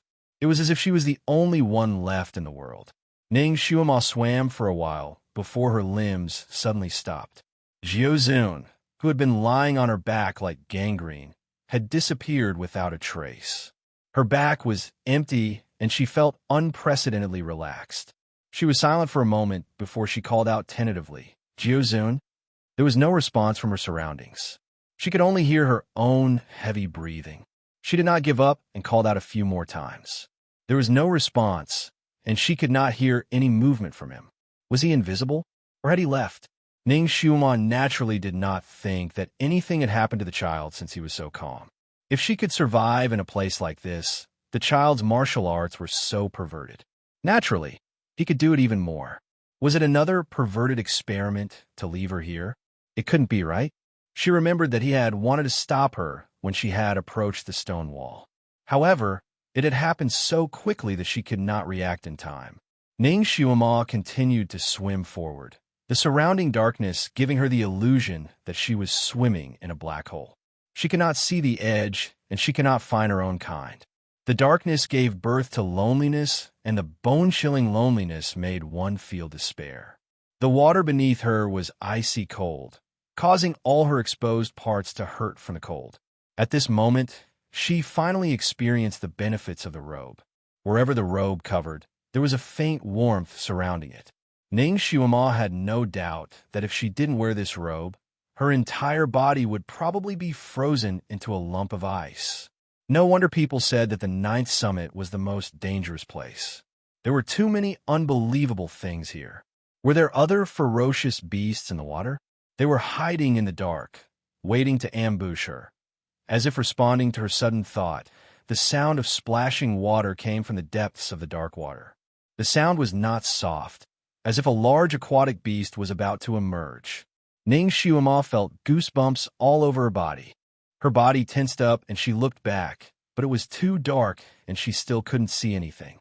However, there was a ferocious aura pressing down on her from the depths of the darkness, causing her to feel cold all over and almost unable to breathe. Splash, splash. The sound of water splashing was getting louder and louder. A great danger was approaching in the dark. Ning Xiuman's hands and feet were cold. The water around her surged forward in waves, rolling up and down like the tide. Judging by the sound and the posture, it couldn't be some prehistoric aquatic beast, could it? For example, a sea monster like a long-necked dragon. Before she could finish her thought, two green lanterns suddenly lit up in the depths of the darkness in such absolute darkness. A little light was quite glaring. Ning Xiuman instinctively closed her eyes and quickly opened them again. She turned back to look at the two lanterns. Chapter 208. In such absolute darkness, even a little bit of light was quite glaring. Ning Xiuman subconsciously closed her eyes and quickly opened them again. She turned around and looked at the two lanterns. The two lanterns were the size of common palace lanterns. They were slanted in the shape of a date seed, shining with a cold light. The green color was frightening. Ning Xiuman's head buzzed. How were these lanterns? They were clearly the monster's eyes. If its eyes were already so big, then how big would its body be? Ning Xiuman did not even think about it. She turned around and swam forward. She was not on the same level as the monster. She did not even have the chance to fight it. She was not even worth a bite of its snack. However, just as she swam a few feet away, the wind behind her was fierce. The water below her suddenly churned up a few feet high wave, rolling Ning Xiuman up to the top of the wave. Then a bloody mouth that was as big as a blue whale's closed in on her on the top of the wave. This scene was like the most terrifying nightmare. Ning Xiuman was frozen on the top of the wave. She could not dodge at all. Was she going to die here, silently? She had been struggling in this world for so long. No, she was not willing. There must be another way. Even if she died, she would fight with this thing. Perhaps this thing was only big in size and looked good on the outside, but was useless. She suddenly felt hot in her sea of qi. Her body that was about to freeze suddenly could move. She immediately turned around and swam past the giant water monster's mouth, diving into the water. She knew that she would not be able to outrun this monster if she simply ran away. The only thing she could do now was to fight with her life. The sound of splashing water was louder than the sound of the stormy sea. Ning Xuema's body was being swept up by the waves, causing her body to sway from side to side. This thing's body was so huge that there must be a big part of it in the water. She wanted to try stabbing it. She determined the monster's location based on the direction of the water flow. Then, she swam over with all her strength. She finally touched the smooth and sticky scales. She quickly touched it and was shocked again. This thing's scales were as big as a dustpan. Compared to it, the knife in her hand was like an embroidery needle. How could it hurt it? Ning Xuema had her suspicions, but it was still a chance for her to survive. Therefore, Ning Xuema fiercely stabbed into the gap between the scales. A long whistle that was even more ear-piercing than the whistle of a train rang out in the darkness. Before Ning Xuema could dodge her attack, she was sent flying by a powerful force. It flew in an unpredictable direction. Ning Xuema finally understood that she had stabbed the monster's tail with her knife. That had angered the monster, so it had sent her flying with its tail. Ning Xuema almost fainted from the whipping of its tail. Her body flew into the depths of the darkness like a shooting star, and there was nothing she could do. If there were rocks in the water, she was afraid that she would bump into thousands of peach blossoms. Ning Xuema felt that she was a jinx today. Whatever she thought of would come true. Just as this thought flashed through her mind, she immediately saw a dense mountain of rocks pressing down on her. Just like in many melodramatic movies, the rock had sharp edges. Once she bumped into it, she would be skewered by it and become a barbecue for the sea monster. At this time, she had no choice but to close her eyes. A thought flashed through her mind. Usually, at this time, a hero would come to save the damsel in distress. From then on, he would have a passionate love affair with the female lead. Chapter 209. Would there also be some valiant warrior descending from the sky and taking her into his arms? Bang! She bumped into something hard and soft. She quickly opened her eyes and was stunned. It can't be. There really was a hero who came to save her. At that moment, she really fell into someone's arms. What was even more strange was that this man actually had Stallone's face. In front of Ning Xuema's widened eyes, the man who resembled Stallone carried her and floated to the shore. Not bad. It was the shore. Her feet finally touched the ground. What happened next made Ning Xuema feel like she was in a dream. The chivalrous man placed her on the ground. Then, he pulled out a machine gun out of nowhere and fired at the monster that was chasing after them. The sound of gunshots rang out like a dense rain. Ning Xuema stood there with her hand on her forehead. She felt that her worldview was a mess. God, could it be that her idol Stallone had also transmigrated? It was too unbelievable. He actually transmigrated with a gun. He was also a foreigner, but he was much more fortunate than Tom. Her chest was still in great pain from the monster's tail. Her blood was surging crazily, and there was a metallic taste in her throat. She forced herself not to vomit blood. It was so painful. Her ribs wouldn't be broken, right? She subconsciously reached out and touched her chest. Sure enough, she felt that a large part of her chest had caved in, and 3 of her ribs were broken. The monsters on the mountain basically had scales that couldn't be penetrated by guns. This monster in the water was so big. Its scales wouldn't be so easy to penetrate, right? Although Stallone's heroic shooting skills were like Shao Li's flying dagger, it was useless if it couldn't penetrate the monster's scales. Ning Xuema raised her head worriedly. Sure enough, she saw Stallone's machine gun spitting out a long tongue of fire. It swept across the black monster's body, creating countless sparks. The countless bullets seemed to have hit steel, making clanging sounds and bouncing off in all directions. It really didn't work. The monster was obviously enraged. It swam toward the shore while withstanding the countless bullets. Its head was raised like a small island in the sea, and its mouth was full of fangs that gleamed coldly. Ning Xuema's heart was beating wildly. She turned her head to look for a weapon by the shore, but there were only rocks on the shore. If only she had an armor-piercing bullet right now. It would definitely be able to pierce through its thick armor. She took a step back and seemed to have stepped on something. She looked down, and her heart started to beat wildly. The heavens had finally opened their eyes. She was actually stepping on a handheld rocket launcher. She was overjoyed. She was a special agent, and she was very familiar with firearms in her previous life. Her marksmanship was also top-notch. But ever since she came to this world, she had never touched this thing again. Now that she saw it, it was as if she had seen her closest relative in the world. She picked up the rocket launcher and carried it on her shoulder. With this thing, why would she be afraid of any monster? She immediately aimed at the black monster that was rolling toward her like a gust of wind. She pulled the trigger, and the shell shot out with a flash of fire. Her marksmanship was still extremely accurate, and the bullet hit the monster's neck. The monster roared angrily, and a huge bullet hole appeared on its neck. Blood rained down like a waterfall. Success! Ning Shuima's lips curled up slightly. No matter how powerful a monster was, it would still be defeated when it encountered a modern weapon. However, the monsters in this world were quite abnormal, especially the monsters in the Ninth Peak. They were all at level 7 or 8 psychokinesis. Perhaps they were like aliens that couldn't be killed and had super strong self-healing abilities. Chapter 2:10. As if to verify her words, the monster did not die after being hit by the bullet. It only let out a long roar, and the wound on its neck quickly healed. In a short while, it was as good as new. Ning Shuima was speechless. Let's go. My gun is out of bullets. The young version of the hero, Stallone, ran towards her, pulled her hand, and ran. Ning Shuima also realized that her rocket launcher only had one shell. She had no choice but to run.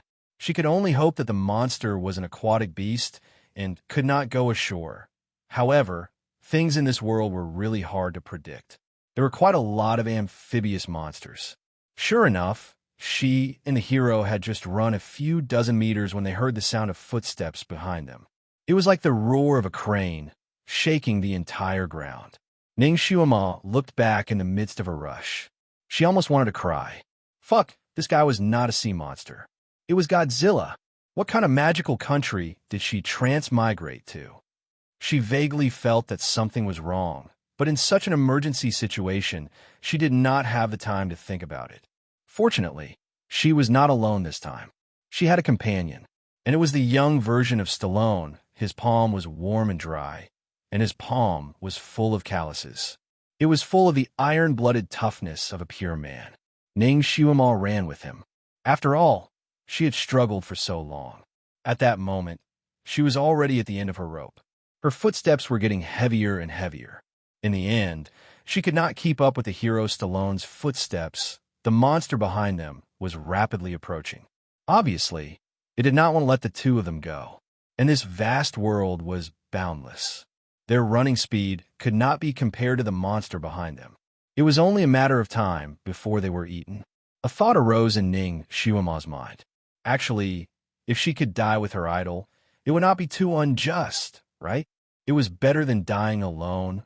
With this thought, she felt her footsteps become heavier. Even her hero's steps slowed down.